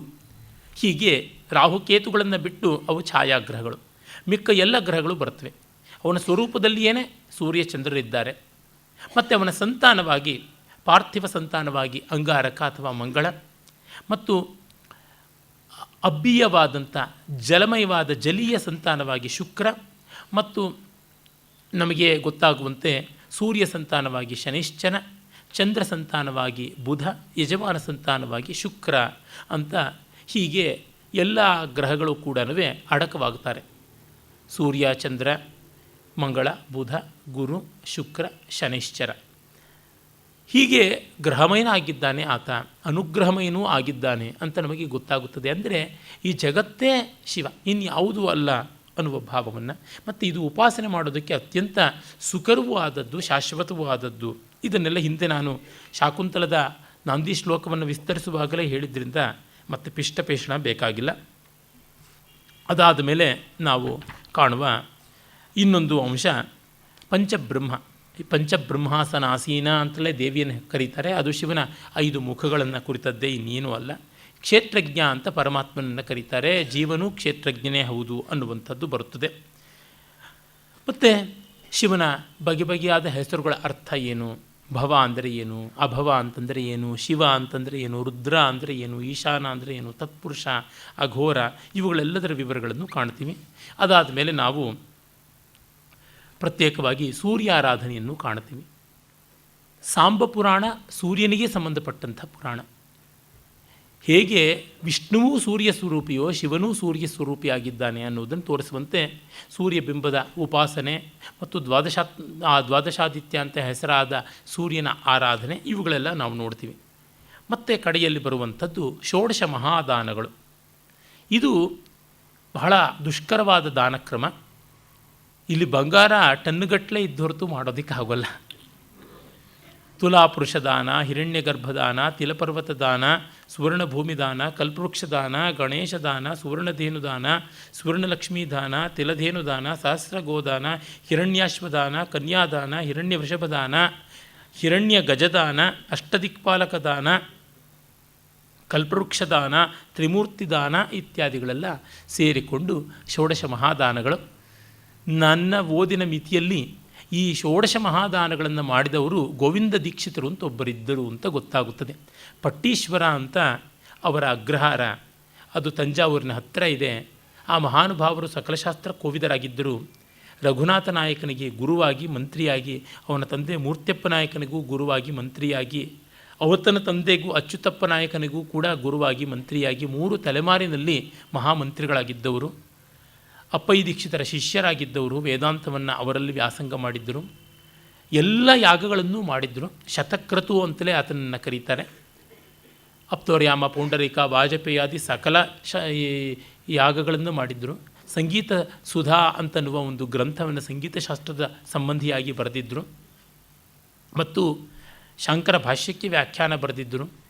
ಅವರ ಮಗ ಕರ್ನಾಟಕ ಸಂಗೀತಕ್ಕೆ 72 ಮೇಳಕರ್ತಗಳ ಅಚ್ಚುಕಟ್ಟು ವ್ಯವಸ್ಥೆಯನ್ನು ಕೊಟ್ಟ ವೆಂಕಟಮಖಿ. ಮತ್ತೊಬ್ಬ ಮಗ ಯಜ್ಞನಾರಾಯಣ ದೀಕ್ಷಿತ, ಅನೇಕ ಗ್ರಂಥಗಳನ್ನು ಬರೆದವನು. ಅದರೊಳಗೆ ಭಾವನಾ, ಪುರುಷೋತ್ತಮ ಮತ್ತು ರಘುನಾಥಾಭ್ಯುದಯ ಮೊದಲಾದ ಅನೇಕ ಕಾವ್ಯಗಳು ಸೇರಿಕೊಳ್ಳುತ್ತವೆ. ಭಾವನಾ ಪುರುಷೋತ್ತಮ, ಕ್ಷಮಿಸಬೇಕು, ಅದು ಅಪ್ಪಯ್ಯ ದೀಕ್ಷಿತರ ಮಾವ ಬರೆದಂಥ ರತ್ನಕೇಟ ಶ್ರೀನಿವಾಸ ದೀಕ್ಷಿತರ ನಾಟಕ. ಆಮೇಲೆ ಈ ಗೋವಿಂದ ದೀಕ್ಷಿತರ ಶಿಷ್ಯೆ ಮಹಾವಿದುಷಿ ಕವಯಿತ್ರಿ ಶತಾವಧಾನಿನಿಯಾಗಿದ್ದಂಥ ಮಧುರವಾಣಿ ಒಂದು ದೊಡ್ಡ ವಿದ್ವತ್ ಪರಂಪರೆಯ ಆವರಣದಲ್ಲಿ ಇದ್ದಂಥದ್ದು ಅವರೆಲ್ಲರೂ ಕೂಡ. ಅವರು ಈ ಷೋಡಶ ಮಹಾದಾನಗಳನ್ನು ಮಾಡಿದ್ದರು ಅಂತ ಐತಿಹ್ಯ ಉಂಟು. ಅದರ ಬಗ್ಗೆ ಮಹಾತ್ಮ್ಯ ಗ್ರಂಥಗಳು ಕೂಡ ಇವೆ. ಆಮೇಲೆ ಹಿಂದಿನವರು ಮಾಡಿದರು. ಇದು ಲೇಟೆಸ್ಟ್ ಎಕ್ಸಾಂಪಲ್. ಅಚ್ಯುತರಾಯ ಮಾಡಿದ್ದ, ಕೃಷ್ಣದೇವರಾಯ ಮಾಡಿದ್ದ, ಭೋಜರಾಜ ಮಾಡಿದ್ದ ಅಂತೆಲ್ಲ ಬರುತ್ತದೆ. ಅಷ್ಟೆಲ್ಲ ಮಾಡೋದಕ್ಕೆ ಸಾಧ್ಯವಾ, ಸಾಧುವಾ ಅಂತನ್ನೋ ಪ್ರಶ್ನೆ ಬಂದರೆ, ಇದ್ದವರಿಗೆ ಉಳ್ಳವರು ಶಿವಾಲಯವ ಮಾಡುವರು, ನಾನೇನ ಮಾಡಲಿ ಬಡವನಯ್ಯ ಅಂದರೆ ದೇಹವೇ ದೇಗುಲ ಅಂತ. ಭಗವಂತನನ್ನು ಬಗೆ ಬಗೆಯಾಗಿ ಆರಾಧನೆ ಮಾಡ್ಬೋದು. ಭಗವಂತ ಮಾತ್ರವಲ್ಲ, ನಮ್ಮ ಆತ್ಮೀಯರನ್ನು ನಾವು ಬಗೆ ಬಗೆಯ ರೀತಿಯಲ್ಲಿ ಗೌರವಿಸಬಹುದು. ಯಾರೋ ಒಬ್ಬರ ಮನೆಯಲ್ಲಿ ಮದುವೆ ಅಂತಂದರೆ ನಮಗೆ ಆ ಮದುವೆಯಲ್ಲಿ ಯಾವ ಒಂದು ರೀತಿಯಲ್ಲಿ ಪಾಲ್ಗೊಳ್ಳೋದಕ್ಕೆ ಸಾಧ್ಯ ಉಂಟು, ಹಾಗೆ ಮಾಡಬಹುದಲ್ಲ. ನಮಗೆ ಮುಜುಗರ ಅಹಂಕಾರಗಳನ್ನು ಬಿಟ್ಟು ನಡೆದರೆ ಆದೀತು ಅಷ್ಟೇ. ಅದನ್ನು ಬಿಡೋಕ್ಕೆ ತಯಾರಿಲ್ಲದಿದ್ದರೆ ಸಮಸ್ಯೆ ಬರುತ್ತದೆ. ಕೆಲವರು ನಮ್ಮ ಉಪಸ್ಥಿತಿಯಿಂದಲೇ ಸಂತೋಷ ಪಡ್ತಾರೆ, ಕೆಲವರು ನಮ್ಮ ಅನುಪಸ್ಥಿತಿಯಿಂದಲೇ ಸಂತೋಷ ಪಡ್ತಾರೆ. ಅದಕ್ಕೆ ತಕ್ಕಂತೆ ನಡ್ಕೊಂಡ್ರೆ ಆಯಿತು, ಅವರಿಗೆ ನಾವು ನೆರವು ಕೊಟ್ಟಂತೆ ಆಗುತ್ತದೆ. ಇನ್ನು ಕೆಲವರು ಅಲ್ಲಿ ಬಂದು ಅವ್ರನ್ನ ವಿಚಾರಿಸಿಕೊಂಡ್ರೆ ಯುಕ್ತ ಅಂತಾರೆ. ಇನ್ನು ಕೆಲವರು ಯಾವುದೋ ಸಲಹೆ ಸೂಚನೆ ಕೊಟ್ಟರೆ ಅಂತ. ಮತ್ತು ಕೆಲವರು ದ್ರವ್ಯ ರೂಪವಾಗಿ ಯಾವುದೋ ಒಂದು ವಸ್ತುವನ್ನು ಅಲ್ಲಿ ತಂದು ಕೊಟ್ಟರೆ ಒಳ್ಳೆಯದು ಅಂತೆಲ್ಲ. ನನ್ನ ಬಂಧುವರ್ಗದಲ್ಲಿ, ಸ್ನೇಹಿತರಲ್ಲಿ ಎಲ್ಲ ಹಿಂದೆ ತುಂಬ ಇನ್ನರ್ ಸರ್ಕಲ್ಸ್ ಅಂತಾರಲ್ಲ, ಅಲ್ಲಿ ಒಂದು ಮದುವೆ ಅಂತಂದರೆ ಎಲ್ಲರಲ್ಲಿಯೂ ಅದು ಉಂಟು ಅಂತ ಅನಿಸುತ್ತದೆ. ಆತ್ಮೀಯರು ಸುಮ್ಮನೆ ಉಡುಗೊರೆ ಅಂತಲ್ಲದೆ ಆ ಮದುವೆಗೆ ಏನಾದರೂ ಸಹಾಯ ನಡೆಯಬೇಕು ಅಂತಿದ್ದರೆ ಅದನ್ನು ಕೊಡುವಂಥದ್ದು, ಈ ಥರದ್ದೆಲ್ಲ ಮಾಡಿಕೊಂಡದ್ದು ಉಂಟು. ನನ್ನ ಪರಿಚಿತರಾದ ಕೆಲವರು ಶ್ರೀಮಂತರು ಅವರ ಮಗಳ ಮದುವೆಯಲ್ಲಿಯೋ ಮಗನ ಮದುವೆಯಲ್ಲಿಯೋ ಒಂದಿಷ್ಟು ಹಣವನ್ನು ಪ್ರತ್ಯೇಕ ತೆಗೆದಿಟ್ಟು ಒಬ್ಬ ಬಡವರ ಮಗಳ ಮದುವೆಯನ್ನೋ ಹುಡುಗನ ಮದುವೆಯನ್ನೋ ಮಾಡಿಸಿದ್ದು ನೋಡಿದ್ದೀನಿ. ತುಂಬ ಮೆಚ್ಚಿಕೊಂಡಿದ್ದೀನಿ. ತುಂಬ ದೊಡ್ಡ ಸಂಗತಿ ಅದು ಅಂತ ಅನಿಸುತ್ತದೆ. ಒಂದು ಸ್ವಲ್ಪ ದಿವಸಗಳ ಕೆಳಗೆ ನನ್ನ ತಾಯಿಯನ್ನು ನೋಡೋದಕ್ಕೆ ಬರ್ತಕ್ಕಂಥ ನಮ್ಮ ವೈದ್ಯರು ಡಾಕ್ಟರ್ BNS ರಾಯರು ಅವ್ರನ್ನ ಕೇಳಿದೆ, ನಿಮ್ಮ ಮಗ ಅಮೇರಿಕಾದಲ್ಲಿದ್ದಾರೆ, ನೀವು ಹೋಗಿ 4 ವರ್ಷದ ಮೇಲಾಯಿತು, ಯಾವಾಗ ಹೊರಡ್ತಾ ಇದ್ದೀರಾ ಅಂತ. ಹೋಗೋದು ಬೇಡ ಅಂತ ಅಂದುಕೊಂಡಿದ್ದೀನಿ ಅಂತಂದರು. ಯಾಕೆಂದರೆ ಸುಮ್ಮನೆ ಹಣ ಖರ್ಚಾಗುತ್ತದೆ, ನಾನೇನು ಅವನಿಗೆ ನೆರವು ಕೊಡುವಂಥ ಸ್ಥಿತಿಲಿಲ್ಲ. ಅವನು ಬೆಳಗಿಂದ ರಾತ್ರಿವರೆಗೂ ಅವನ ಕೆಲಸದಲ್ಲಿ ಬ್ಯುಸಿ, ನನಗೂ ಮಾಡೋಕ್ಕೇನೂ ಕೆಲಸ ಇಲ್ಲ, ಅವ್ರಿಗೂ ಏನೂ ನೆರವು ಬೇಕಾಗಿಲ್ಲ. ಇಲ್ಲೇ ಸ್ಕೈಪ್ನಲ್ಲಿ ಗೂಗಲ್ ಚಾಟ್ನಲ್ಲಿ ಬೇಕಾದಷ್ಟು ಮಾತಾಡೋಕ್ಕೆ ಕೂಡ ಸಿಗುವಂತೆ ಇಲ್ಲ ಅನ್ನುವಷ್ಟರ ಮಟ್ಟಿಗೆ ಒತ್ತಡದಲ್ಲಿದ್ದಾರೆ. ಹಾಗೂ ಈಗೂ ನಡೆಯುತ್ತದೆ. ಅದಕ್ಕೆ ಸುಮ್ಮನೆ ಯಾತಕ್ಕೆ ಹೋಗೋದು ಅಂತಂದುಕೊಂಡು ಆ ದುಡ್ಡನ್ನು ಬೇರೆ ಯಾವುದಾದ್ರೂ ಒಳ್ಳೆಯ ರೀತಿಯಲ್ಲಿ ಲೋಕಕ್ಕೆ ಒಳ್ಳೆಯದಾಗುವಂತೆ ಮಾಡೋಣ ಅಂತ. ಏನಿಲ್ಲ, ನಾನು ಅವರಿಗೆ ದಂಡವತ್ ಪ್ರಣಾಮ ಮಾಡಿದೆ, ಇನ್ನೇನು ಹೇಳೋದಕ್ಕೆ ಸಾಧ್ಯ. ಹೀಗೆ ಪರ್ಯಾಯ ಕ್ರಮಗಳು ಎಷ್ಟೋ ಇರುತ್ತವೆ. ಇದೇ ರೀತಿ ಅದೇ ರೀತಿ ಅಂತಿಲ್ಲ. ಸಹಾಯ ಬೇಕು ಅಂದರೆ ಹೋಗೋಣ, ಅದೇ ಅವ್ರು ಹೇಳಿದ್ದು. ಹೋಗಬೇಕು ಹೋಗಬಾರ್ದು ಅನ್ನುವ ಆಗ್ರಹ ಅಲ್ಲ. ಯಾಕೆ ಹೋಗಬೇಕು, ಏನು ಮಾಡಬೇಕು, ಏನು ಒಂದು ಎಳೆ ಮಗು ಇತ್ತು, ಬಾಣಂತನ ಮತ್ತೊಂದು ಅಂದರೆ ಸಂತೋಷವಾಗಿ ಹೋಗಿ ಬಂದು ದುಡಿಯೋಣ, ಮಾಡೋಣ, ಇರಲಿ. ಅಥವಾ ಅಲ್ಲಿ ನೋಡಬೇಕಿತ್ತು, ನಾನು ಅಲ್ಲಿದ್ದೆ ಎಷ್ಟೋ ವರ್ಷ, ನನಗಿನ್ನೇನು ಅಲ್ಲಿ ನೋಡೋದು ಉಳಿದಿಲ್ಲ ಅಂತ, ಹೀಗೆ ಆ ನೆಮ್ಮದಿಯ ನೆಲೆಯಿಂದ ಹೇಳ್ತಾರಲ್ಲ. ಈ ರೀತಿಯಾಗಿ ದಾನಗಳಲ್ಲಿ ದ್ರವ್ಯಾತ್ಮಕತೆಗಿಂತ ಅದರ ಹಿಂದಿರುವ ಭಾವಾತ್ಮಕತೆಗೆ ಹೆಚ್ಚಿನ ಬೆಲೆ ಅಂತನ್ನುವುದು ಗೊತ್ತಾಗುತ್ತದೆ. ಇನ್ನು ಈ ಪುರಾಣದಲ್ಲಿ ಬರುವಂಥ ಕೆಲವೊಂದು ಕಥಾಕ್ರಮಗಳನ್ನು ನಾವು ನೋಡಬಹುದು. ಇಲ್ಲಿ ಒಂದು ಕಥೆ ಸ್ವಾರಸ್ಯಕಾರಿಯಾಗಿದೆ. ಅದು ಉಪಮನ್ಯುವಿನ ಕಥೆ. ಉಪಮನ್ಯು ಮಹಾ ತಪಸ್ವಿಯಾಗಿ ಶಿವನನ್ನು ಒಲಿಸಿಕೊಳ್ಳಬೇಕು ಅಂತ ಪ್ರಯತ್ನಪಟ್ಟ. ಆಗ ಇಂದ್ರ ಪ್ರತ್ಯಕ್ಷನಾಗಿ, ನಿನಗೆ ಶಿವನಿಂದ ಆಗಬೇಕಾದ್ದೇನೋ ನಾನೇ ಅನುಗ್ರಹ ಮಾಡ್ತೀನಿಂದ. ಚೀಚೀಚಿ ಅಂಥ ಮಾತನ್ನು ಕೇಳಿದ್ದ ಪಾತಕ ನನಗೆ ಬಂತು, ದೂರ ಹೋಗು ಅಂತ ಹೇಳಿ ಶಿವನಿಂದೆಯನ್ನೇ ಕೇಳಿದನಲ್ಲ ಅಂತ ಅಗ್ನಿಪ್ರವೇಶಕ್ಕೆ ಸಿದ್ಧನಾದ. ಆಗ ಶಿವ ಬಂದನಂತೆ. ತನ್ನ ಸಹಸ್ರನಾಮವನ್ನು ಉಪಮನ್ಯುವಿಗೆ ಬೋಧಿಸಿ, ನೀನು ಮಹಾ ತಪಸ್ವಿಯಾಗಿ ಬಾಳು ಅಂತ ಅನುಗ್ರಹ ಮಾಡಿದ. ಆತನಿಂದಲೇ ಈ ಶಿವಾದ್ವೈತ ಪ್ರಕ್ರಿಯೆ ಪ್ರವರ್ತಿತವಾಯಿತು. ಶಿವ ಸಹಸ್ರನಾಮವನ್ನು ಮುಂದೆ ಆತ ಕೃಷ್ಣನಿಗೆ ಉಪದೇಶ ಮಾಡಿದ. ಕೃಷ್ಣ ಪಾಶುಪತ ವ್ರತವನ್ನು ಕೈಗೊಂಡು ಹಿಮಾಲಯದಲ್ಲಿ ತಪಸ್ಸು ಮಾಡಿ ತತ್ಫಲಿತವಾಗಿ ಶಿವಕೋಪ ಉಪಶಾಂತವಾಗಿ ಮನ್ಮಥನೇ ಪ್ರದ್ಯುಮ್ನಾಗಿ ಜನಿಸಿದ ಅಂತ ಕಥೆ. ಭಾಗವತ, ಹರಿವಂಶ, ವಿಷ್ಣು ಪುರಾಣಾದಿಗಳಲ್ಲಿ ಕೂಡ ಬರುತ್ತದೆ. ಆಮೇಲೆ ಮಹಾಭಾರತದಲ್ಲಿ ನಾವು ನೋಡ್ತೀವಿ, ಅನುಶಾಸನ ಪರ್ವದಲ್ಲಿ ಉಪಮನ್ಯು ಕೃತವಾದ ಆ ಒಂದು ಉಪದೇಶವನ್ನು, ಕೃಷ್ಣನಿಂದ ತೆಗೆದು ಬಂದಂತಹ ಶಿವಸಹಸ್ರನಾಮವನ್ನು ಧರ್ಮರಾಜನಿಗೆ ಭೀಷ್ಮ ಹೇಳಿದ್ದು ಅಂತನ್ನುವುದು. ಈ ಉಪಮನ್ಯು ಇಷ್ಟು ತೀವ್ರ ತಪಸ್ಸಿಗೆ ಇಳಿಯೋದಕ್ಕೆ ಕಾರಣ ಏನು? ಬಹಳ ಕ್ಷುಲ್ಲಕವಾದ ಒಂದು ಕಾರಣ. ತುಂಬ ಬಡವ, ಚಿಕ್ಕ ಹುಡುಗ. ಅವನ ತಾಯಿ ಸೋದರ ಮಾವನ ಮನೆಗೆ ಕರ್ಕೊಂಡು ಹೋಗಿರ್ತಾಳೆ. ಸೋದರ ಮಾವನ ಮನೇಲಿ ಒಳ್ಳೆ ಹಾಲನ್ನು ಕೊಡ್ತಾರೆ. ಕುಡಿದು ಬಂದು ಅದು ಏನು ಅಂತ ಕೇಳ್ತಾನೆ. ಅವನಿಗೆ ತಾಯಿ ಹಾಲು ಬಿಟ್ಟು ಹೊರಗಡೆ ದನದ ಹಾಲು ಕುಡದೇ ಗೊತ್ತಿಲ್ಲ. ಗೋಕ್ಷೀರ ಅವನಿಗೆ ರುಚಿಗೇ ಇಲ್ಲದ್ದು, ಇಷ್ಟು ಚೆನ್ನಾಗಿದೆ ಅಂತ. ಪಾಪ ಬಡತನ. ಗೋವುಗಳೇ ಧನವಾಗಿದ್ದ ಕಾಲದಲ್ಲಿ ಆಗಲೂ ಬಡತನ. ಇದನ್ನು ನಾವು ಗಮನಿಸಬೇಕು. ಆಮೇಲೆ ತಾಯಿ ಹಿಟ್ಟನ್ನು ಕದರಿ ಕೊಡ್ತಾಳೆ, ಅಶ್ವತ್ಥಾಮನ ಕಥೆಯಂತೆ. ಆಗ ಇದು ಹಾಗಿಲ್ಲ, ಆ ಥರ ಇಲ್ಲ ಅಂತ ಅವನು ಬೇಜಾರು ಮಾಡ್ಕೋತಾನೆ. ನಮಗಿಲ್ವಲ್ಲಪ್ಪ ಗತಿ, ದೇವರು ಕೊಟ್ಟಿಲ್ವಲ್ಲ ಅಂತ. ಆಗ ದೇವರನ್ನೇ ಕೇಳ್ತೀನಿ ಅಂತ ತಪಸ್ಸು ಮಾಡ್ತಾನೆ. ಶಿವ ಅದಕ್ಕಾಗಿ, ನೀನು ಈ ಥರ ಒಂದು ಹಾಲಿಗಾಗಿ ಅಪೇಕ್ಷೆ ಪಟ್ಟು ಇಷ್ಟು ಮಹಾಘೋರವಾದ ತಪಸ್ಸು ಮತ್ತು ಶಿವನಿಂದೇ ಆಯಿತು ಅಂತ ಅಗ್ನಿಪ್ರವೇಶ ಮಾಡೋ ಮಟ್ಟಕ್ಕೆ ಬಂದೆ. ನಿನಗೆ ನಾನು ಹಾಲಿನ ಸಮುದ್ರವನ್ನು, ಮೊಸರಿನ ಸಮುದ್ರವನ್ನು, ತುಪ್ಪದ ಸಮುದ್ರವನ್ನೇ ನಿರ್ಮಾಣ ಮಾಡಿಕೊಡ್ತೀನಿ ಅಂತ ಆಗ ಕ್ಷೀರಸಾಗರವನ್ನು, ದಧಿಸಾಗರವನ್ನು, ಸರ್ಪಿಸ್ಸಾಗರ, ತುಪ್ಪದ ಸಾಗರವನ್ನು ಮಾಡಿದ್ದು ಅಂತ. ಅಂದರೆ ತೆಲುಗಿನಲ್ಲಿ ಒಂದು ಗಾದೆ ಇದೆ, ಶಿವುಡು ಕೊಲಿಸ್ತೆ ಆಯುಷ್ಯಕ್ಕೂ ಕರುವ ಅಂತ. ಶಿವನನ್ನು ಆರಾಧನೆ ಮಾಡಿದ ಮೇಲೆ ಆಯುಷ್ಯಕ್ಕೆ ಕೊರತೆಯೇ, ಆತ ಮೃತ್ಯುಂಜಯ. ಹಾಗಾಗಿ ಅವನು ಇಷ್ಟ ಅಷ್ಟ ಎಷ್ಟನ್ನು ಕೊಡ್ತಾನೆ ಅಂತನ್ನುವಂಥದ್ದು. ಆಮೇಲೆ ಇನ್ನೊಂದು ಬೇರೆ ಪುರಾಣಗಳಲ್ಲಿಯೂ ಬರುವಂಥದ್ದು, ಕೆಲವೊಂದು ಪಾಠಾಂತರಗಳಲ್ಲಿ ಪದ್ಮಪುರಾಣದಲ್ಲಿಯೂ ಸಿಗುವಂಥದ್ದು ತುಂಬೂರು ನಾರದರ ಕಥೆ. ತುಂಬೂರು ಮತ್ತು ನಾರದರಿಬ್ಬರು ಮಹಾವಿಷ್ಣು ಭಕ್ತರು, ಗಾಯಕ ಶಿಖಾಮಣಿಗಳು.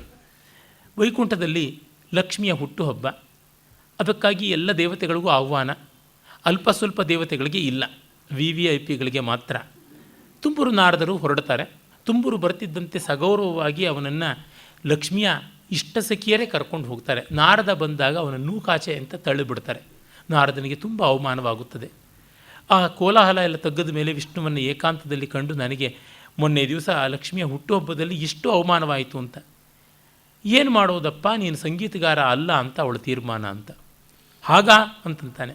ಹೌದು ಹಾಗೇನೆ, ಬೇಕಿದ್ದರೆ ನೀನು ಯಾವಾಗಲಾದರೂ ಒಮ್ಮೆ ಈ ದಿಕ್ಕಿನಲ್ಲಿ ಹೋಗಿ ನೋಡು, ಒಂದು ಭವನ ಇದೆ, ಅಲ್ಲಿ ಏನಾಗುತ್ತದೆ ಅಂತ. ಒಂದು ದೂರಕ್ಕೆ ಹೋಗ್ತಾನೆ, ದೊಡ್ಡ ಭವನ ಇರುತ್ತದೆ. ಆ ಭವನದ ಪಡಸಾಲೆಯಲ್ಲಿ ನೂರಾರು ಜನ ಸ್ತ್ರೀ ಪುರುಷರು ಕೈ ಕಾಲು ಮೂಗು ಕಣ್ಣು ಕಿವಿ ಎಲ್ಲ ಕ್ಷತವಿಕ್ಷತವಾಗಿ ಚಿನ್ನ ವಿಚ್ಛಿನ್ನವಾಗಿ ರಕ್ತಸಿಕ್ತವಾಗಿ ವಿಲವಿಲೆ ಒದ್ದಾಡ್ತಿರ್ತಾರೆ. ಯಾತಕ್ಕೆ ಹೀಗಾಗಿದ್ದೀರಾ, ಏನು ಕಥೆ ಅಂತ ಕೇಳಿದಾಗ ಬಾಯಿದ್ದ ದೇವತೆ ಒಬ್ಬ, ಕಿವಿ ಇದ್ದ ದೇವತೆ ಪಾಪ ಅವನು ಹೇಳ್ತಾನೆ, ಯಾರೋ ನಾರದ ಅಂತೆ ಪಾಪಿ, ಅವನು ಹಾಡಿ ನಮಗೆ ಈ ಸ್ಥಿತಿ, ನಾವು ಸ್ವರದೇವತೆಗಳು ರಾಗರಾಗಿಣಿಯರು, ನಮಗಿಷ್ಟು ವಿಕಾರ ಉಂಟಾಗುತ್ತದೆ ಅಂತ. ನಾರದ ದೂಸರ ಮಾತಾಡೋದಿಲ್ಲ. ಮತ್ತು ನೀವಿಲ್ಲಿ ಯಾಕಿದ್ದೀರಾ ಅಂತ ಕೇಳ್ತಾನೆ. ತುಂಬೂರು ಬರ್ತಾನೆ, ಅವನು ಹಾಡ್ತಾನೆ, ಆಗ ನಾವು ಸರಿಯಾಗ್ತೀವಿ. ದಿನ ಇದೇ ಕಥೆ, ಹಗಲು ಇರುಳು ನಾರದ ಹಾಡೋದು, ನಾವು ಹೀಗಾಗೋದು, ತುಂಬೂರು ಬರೋದು, ನಮ್ಮನ್ನು ಸರಿ ಮಾಡೋದು, ಈ ಥರ ಕಥೆ ನಡೀತಾ ಇದೆ ಅಂತ. ನಾರದನಿಗೆ ತೇಜೋವಧೆ ಹಾಗಲ್ಲ ಹೀಗಲ್ಲ ಪುರಾವೆಯ ಸಮೇತ ಆಗಿಬಿಡ್ತದೆ. ಕಾಟ್ ರೆಡ್ ಹ್ಯಾಂಡೆಡ್ ಅಂತಾರಲ್ಲ, ವಿಷ್ಣುವಿನ ಹತ್ರಕ್ಕೆ ಹೋಗ್ತಾನೆ. ಬರುವ ಗತಿಯಿಂದಲೇ ಗೊತ್ತಾಗ್ಬಿಡುತ್ತೆ. ಅರಸಿ ಆರೋಗಿಸಿದ ಭಾವವ ಬರವಿನಲೇ ತಾನರಿದು ಧರ್ಮಜ ಅಂತ ಕುಮಾರವ್ಯಾಸ ಹೇಳ್ತಾನೆ. ದ್ರೌಪದಿ ಬರೋ ಬಗೆಯಿಂದ ಭಂಗಿಯಿಂದಲೇ ಗೊತ್ತಾಯ್ತಂತೆ ಊಟ ಮಾಡಿದ್ದಾಳೆ ಅವಳು ಅಂತ. ಹೊಟ್ಟೆ ಸವರ್ಕೊಂಡು ಬಂದಳೋ, ತೇಗ್ತಾ ಬಂದಳೋ, ತೂಕಡಿಸ್ಕೊಂಡು ಬಂದಳೋ, ಎಲೆ ಅಡಿಕೆ ಹಾಕಿಕೊಂಡು ಬಂದಳೋ, ಕವಿ ಹೇಳೋದಿಲ್ಲ. ಆ ರೀತಿಯಲ್ಲಿ ಇಲ್ಲಿ ಕೂಡ ಬಂದ ತಕ್ಷಣವೇ ಗೊತ್ತಾಯ್ತಲ್ಲ ಅಂತಾನೆ. ಅಪರಾಧವಾಯಿತು, ಏನು ಮಾಡಲಿ ಅಂತಾನೆ. ಆಗ ನೀನು ಹಿಮಾಲಯದ ದೂರದಲ್ಲಿ ಒಂದು ಗುಹೆ ಇದೆ, ಆ ಗುಹೆಯೊಳಗೆ ಗಾನಬಂಧು ಅನ್ನುವಂಥ ಗೂಬೆ ಒಂದಿದೆ, ಆ ಗೂಬೆಯನ್ನು ಹೋಗಿ ನೀನು ಉಪಾಸನೆ ಮಾಡು, ಅದು ಸಂಗೀತ ಕಲಿಸಿಕೊಡುತ್ತದೆ ಅಂತ. ಆ ಗಾನಬಂಧು ಅನ್ನೋ ಗೂಬೆ ಹಿಂದೆ ಒಮ್ಮೆ ಮಹಾರಾಜ, ಸಕಲ ಕಲಾ ಕೋವಿದ, ಮಹಾಶಿವಭಕ್ತ.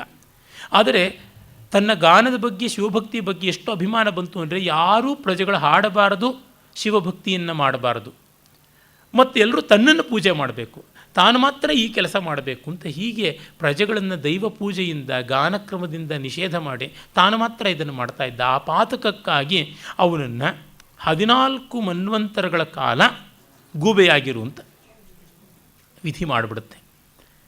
ಆಗ ಅವನು ನಾರದನಿಗೆ ಪಾಠ ಹೇಳಿಕೊಡ್ತಾನೆ.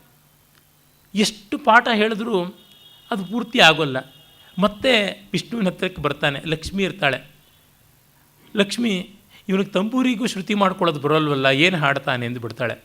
ಬಹಳ ಅವಮಾನವಾಗುತ್ತದೆ. ಆಗ ವಿಷ್ಣು ಯೋಚನೆ ಮಾಡಬೇಡ, 28ನೇ ಕಲಿಯುಗದಲ್ಲಿ ಕೃಷ್ಣಾವತಾರದಲ್ಲಿ ನನಗೆ ಇನ್ನಷ್ಟು ಪರಿಷ್ಕಾರ ಮಾಡ್ತೀನಿ ಅಂತ ಕೃಷ್ಣಾವತಾರದಲ್ಲಿ ಬರ್ತಾನೆ.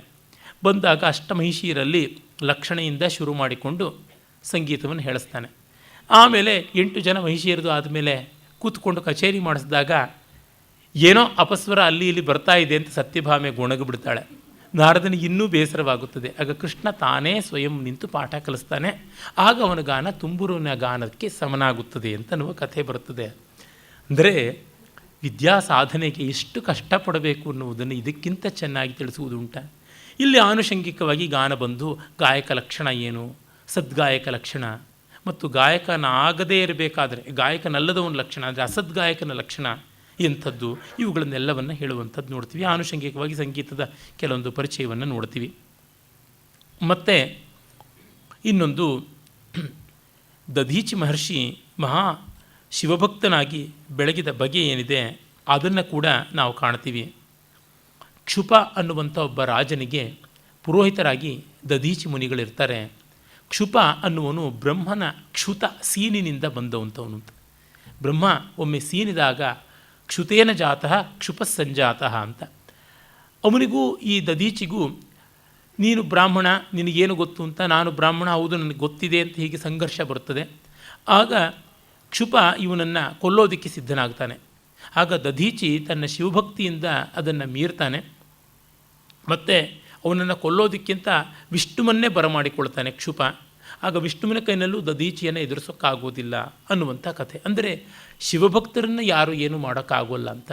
ಇಲ್ಲಿ ಯಾಕೋ ಒಂದು ಸ್ವಲ್ಪ ವಿಷ್ಣುವನ್ನು ಉಪೇಕ್ಷೆ ಮಾಡಿದಂಥದ್ದು ಕಾಣಿಸುತ್ತದೆ. ಈ ಥರದ್ದು ಅಲ್ಲಿ ಇಲ್ಲಿ ಯಾವುದೇ ಪುರಾಣಗಳಲ್ಲಿ ಅಪಸವ್ಯಗಳು ಬರುತ್ತವೆ, ಆದರೆ ನಮಗದು ಮುಖ್ಯವಲ್ಲ. ಆಮೇಲೆ ನಾವು ನೋಡುವಂಥ ಇನ್ನೊಂದು ಉಪಾಖ್ಯಾನ ನರಸಿಂಹನದು. ನಮಗೆ ಗೊತ್ತಿರುವಂಥ ಕಥೆ. ನರಸಿಂಹ ತಾನು ಹಿರಣ್ಯಕಶಿಪುವನ್ನು ಕೊಂದ ಮೇಲೂ ಲೋಕಕ್ಕೆ ವಿಕ್ಷೋಭಕವಾಗಿ ಕೋಲಾಹಲ ಮಾಡ್ತಾ ಇರ್ತಾನೆ. ಆಗ ದೇವತೆಗಳೆಲ್ಲ ಶಿವನ ಹತ್ರಕ್ಕೆ ಹೋಗಿ ಗತಿ ಏನು ಅಂದಾಗ ವೀರಭದ್ರನ ಕರೆದು ಸ್ವಲ್ಪ ತೆಪ್ಪಗಿರು ಅಂತ ಹೇಳುವಂತಾನೆ. ಹೋಗಿ ಶಿವನ ಆಜ್ಞೆ ಅಂತಾನೆ. ನರಸಿಂಹನ ಕೋಪ ಒಂದು ವೀರಭದ್ರನ ಜೊತೆಗೆ ಜಗಳ ಆಡ್ತಾನೆ. ಆಗ ವೀರಭದ್ರ ಕೋಪ ಮಾಡಿಕೊಂಡು ಶರಭಾವತಾರ ತಾಳಿ ನರಸಿಂಹನ ಕೋಪವನ್ನು ಅಣಗಿಸಿದ ಅಂತ. ಇದು ಮತ್ತೆ ಶೈವ ಪಾರಮ್ಯವನ್ನು ಹೇಳುವಂಥದ್ದು. ಅದಕ್ಕೆ ವಿಷ್ಣು ಭಕ್ತರು ಬಿಡ್ತಾರಾ ಇನ್ನೊಂದು ಕಥೆ ಹೇಳಿದ್ದಾರೆ. ಈ ಶರಭರೂಪಿಯಾಗಿ ವೀರಭದ್ರನ ಆವೇಶ ಅದರೊಳಗಿದ್ದಂಥ ಶಿವ, ವೀರಭದ್ರನೊಳಗೆ ಆವಿಷ್ಟನಾಗಿದ್ದಂಥ ಶಿವ, ರುದ್ರಾವೇಶಗೊಂಡಂಥ ವೀರಭದ್ರ ಹಾಗೆ ಶರಭಾವತಾರಿಯಾದರೆ ಅವನ ವಿಜೃಂಭಣೆಯು ಲೋಕದಲ್ಲಿ ತಾಳಲಾಗದಂತೆ ಆದಾಗ ಗಂಡಬೇರುಂಡ ಅವತಾರವನ್ನು ತಾಳಿ ವಿಷ್ಣು ಅವನನ್ನು ಬಲಿ ಹಾಕಿದ. ಸರಿಯಾಗಿ ಹಣ್ಣುಗಾಯಿ ನೀರುಗಾಯಿ ಮಾಡಿ ಹದ ಹಾಕಿದ ಅಂತ. ಇದಕ್ಕೆ ಕೊನೆ ಮೊದಲಿಲ್ಲದೆ ಬೆಳೆಸ್ಕೊಂಡು ಬಂದಿರ. ಆಮೇಲಿಂದ ಯಾಳಿ ಅವತಾರವನ್ನು ತಾಳದ ರುದ್ರ, ಹೀಗೆ ಎಲ್ಲಿಂದ ಎಲ್ಲಿಗೆ ಹೋಗುವಂಥದ್ದಾಗೇ ಇದೆ. ದುರ್ಜನ ಮುಖ ಚಪೇಟಿಕ, ಅತಿ ದುರ್ಜನ ಮುಖ ಮಹಾಚಪೇಟಿಕ, ಮಹಾದುರ್ಜನ ಮುಖ ಮಹಾಚಪೇಟಿಕ, ಈ ಥರ ಎಲ್ಲರೂ ಗ್ರಂಥಗಳು ಬಂದಿವೆಯಲ್ಲ. ಇಲ್ಲಿ ಮಧ್ವತಂತ್ರ ಮುಖಮರ್ದನ ಅಂತ ಬಂದರೆ ಅಲ್ಲಿ ಭಟ್ಟೋಜಿ ಕುಟ್ಟನ ಮತ್ತು ಅಪ್ಪಯ್ಯ ಮುಖ ಮಾರಣ, ಈ ರೀತಿಯಾದ ಗ್ರಂಥಗಳು ಬರುತ್ತಲೇ ಇರುತ್ತವೆ. ಅವುಗಳು ಪರಮಾರ್ಥಕ್ಕೆ ಏನು ಪ್ರಯೋಜನ ಬರುವಂಥವು ಅಲ್ಲ. ಆಮೇಲೆ ನಾವು ಕಾಣುವಂಥದ್ದು ಕಾಶಿ ಮಹಾತ್ಮ್ಯದಲ್ಲಿ ಹಲವು ಕಥೆಗಳು. ಅದರೊಳಗೆ ಒಂದು ಸಾಂಕೇತಿಕವಾಗಿ ಒಂದು ಕಥೆಯನ್ನು ನೋಡ್ಬೋದು ಮಾದರಿಯಾಗಿ. ಮಣಿಕರ್ಣಿಕಾ ಘಟ್ಟ. ಕಾಶಿಯಲ್ಲಿ ಬೇಕಾದಷ್ಟು ಘಟ್ಟಗಳಿವೆ, ಒಂದೊಂದು ಘಟ್ಟಕ್ಕೂ ಬೇಕಾದಷ್ಟು ಕಥೆ ಉಂಟು. ಮುಂದೆ ಸ್ಕಾಂದ ಪುರಾಣದಲ್ಲಿ ಕಾಶಿಖಂಡದಲ್ಲಿ ನಾವು ಇದನ್ನೆಲ್ಲ ಕಾಣಬಹುದು.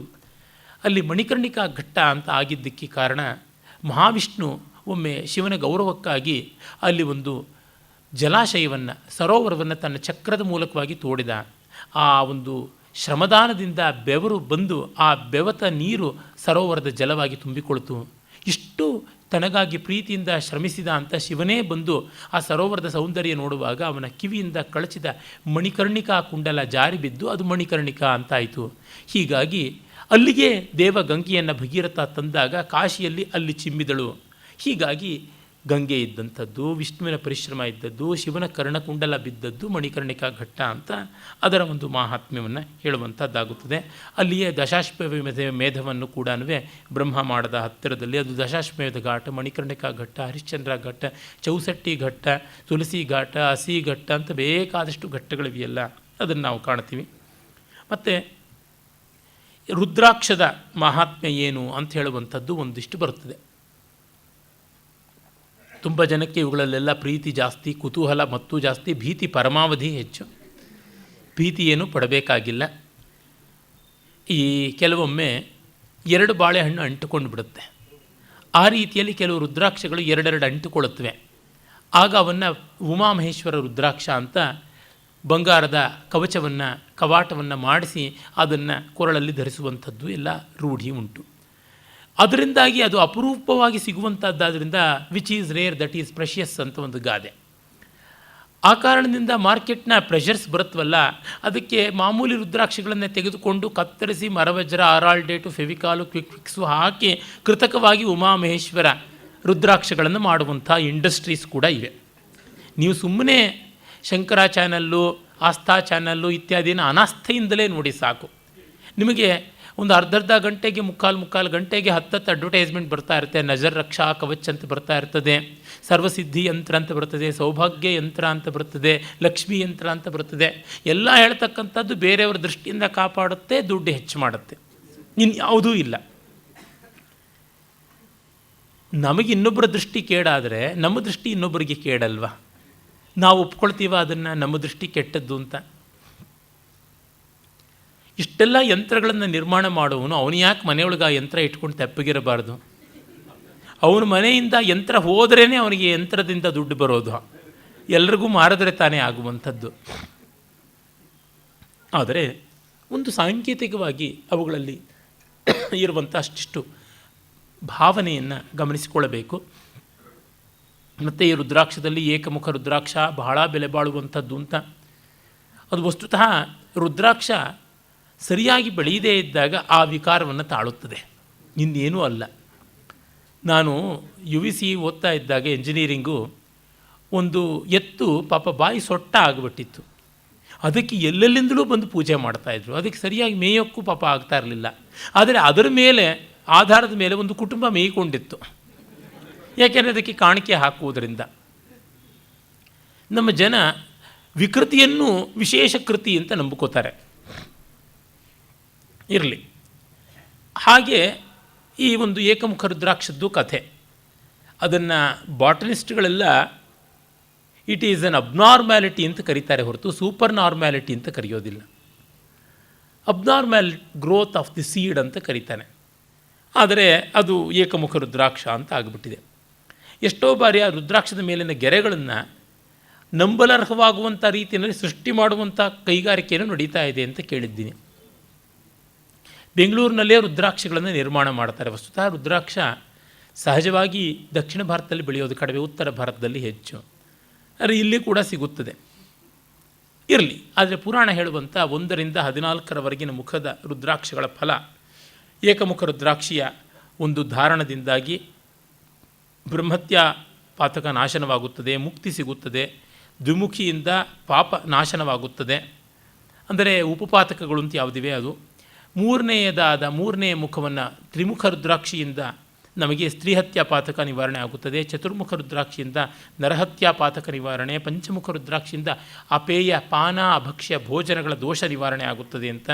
ಷಣ್ಮುಖ ರುದ್ರಾಕ್ಷಿಯಿಂದ ಜ್ಞಾನ ಸಿದ್ಧಿ, ಸಪ್ತಮುಖ ರುದ್ರಾಕ್ಷಿಯಿಂದ ಸ್ವರ್ಣ ಸ್ಥೇಯ ಪಾತಕ ಅಂದರೆ ಬಂಗಾರ ಇತ್ಯಾದಿ ಕದ್ದದ್ದರ ಪಾಪ ಹೋಗುತ್ತದೆ ಮತ್ತು ಅಷ್ಟಮುಖ ರುದ್ರಾಕ್ಷಿಯಿಂದ ವಿಘ್ನ ನಿವಾರಣೆ ಆಗುತ್ತದೆ. ನವವಿಧ ಪಾತಕಗಳು 9 ಮುಖಗಳ ನವಮುಖ ರುದ್ರಾಕ್ಷಿಯ ಧಾರಣೆಯಿಂದ ನಿವಾರಣೆ ಆಗುತ್ತವೆ. ದಶಮುಖ ರುದ್ರಾಕ್ಷಿಯಿಂದ ಭೂತ ಪ್ರೇತ ಪಿಶಾಚ ಬ್ರಹ್ಮರಾಕ್ಷಸಾದಿಗಳ ಪಾತಕ ಬಾಧೆ ನಿವಾರಣೆ ಆಗುತ್ತದೆ. ಏಕಾದಶ ಮುಖದಿಂದ ಅಶ್ವಮೇಧ ಯಾಗ ಫಲ ಸಿಗುತ್ತದೆ. ದ್ವಾದಶ ಮುಖ ರುದ್ರಾಕ್ಷ ಧಾರಣದಿಂದ ಭಯನಾಶನ ಆಗುತ್ತದೆ.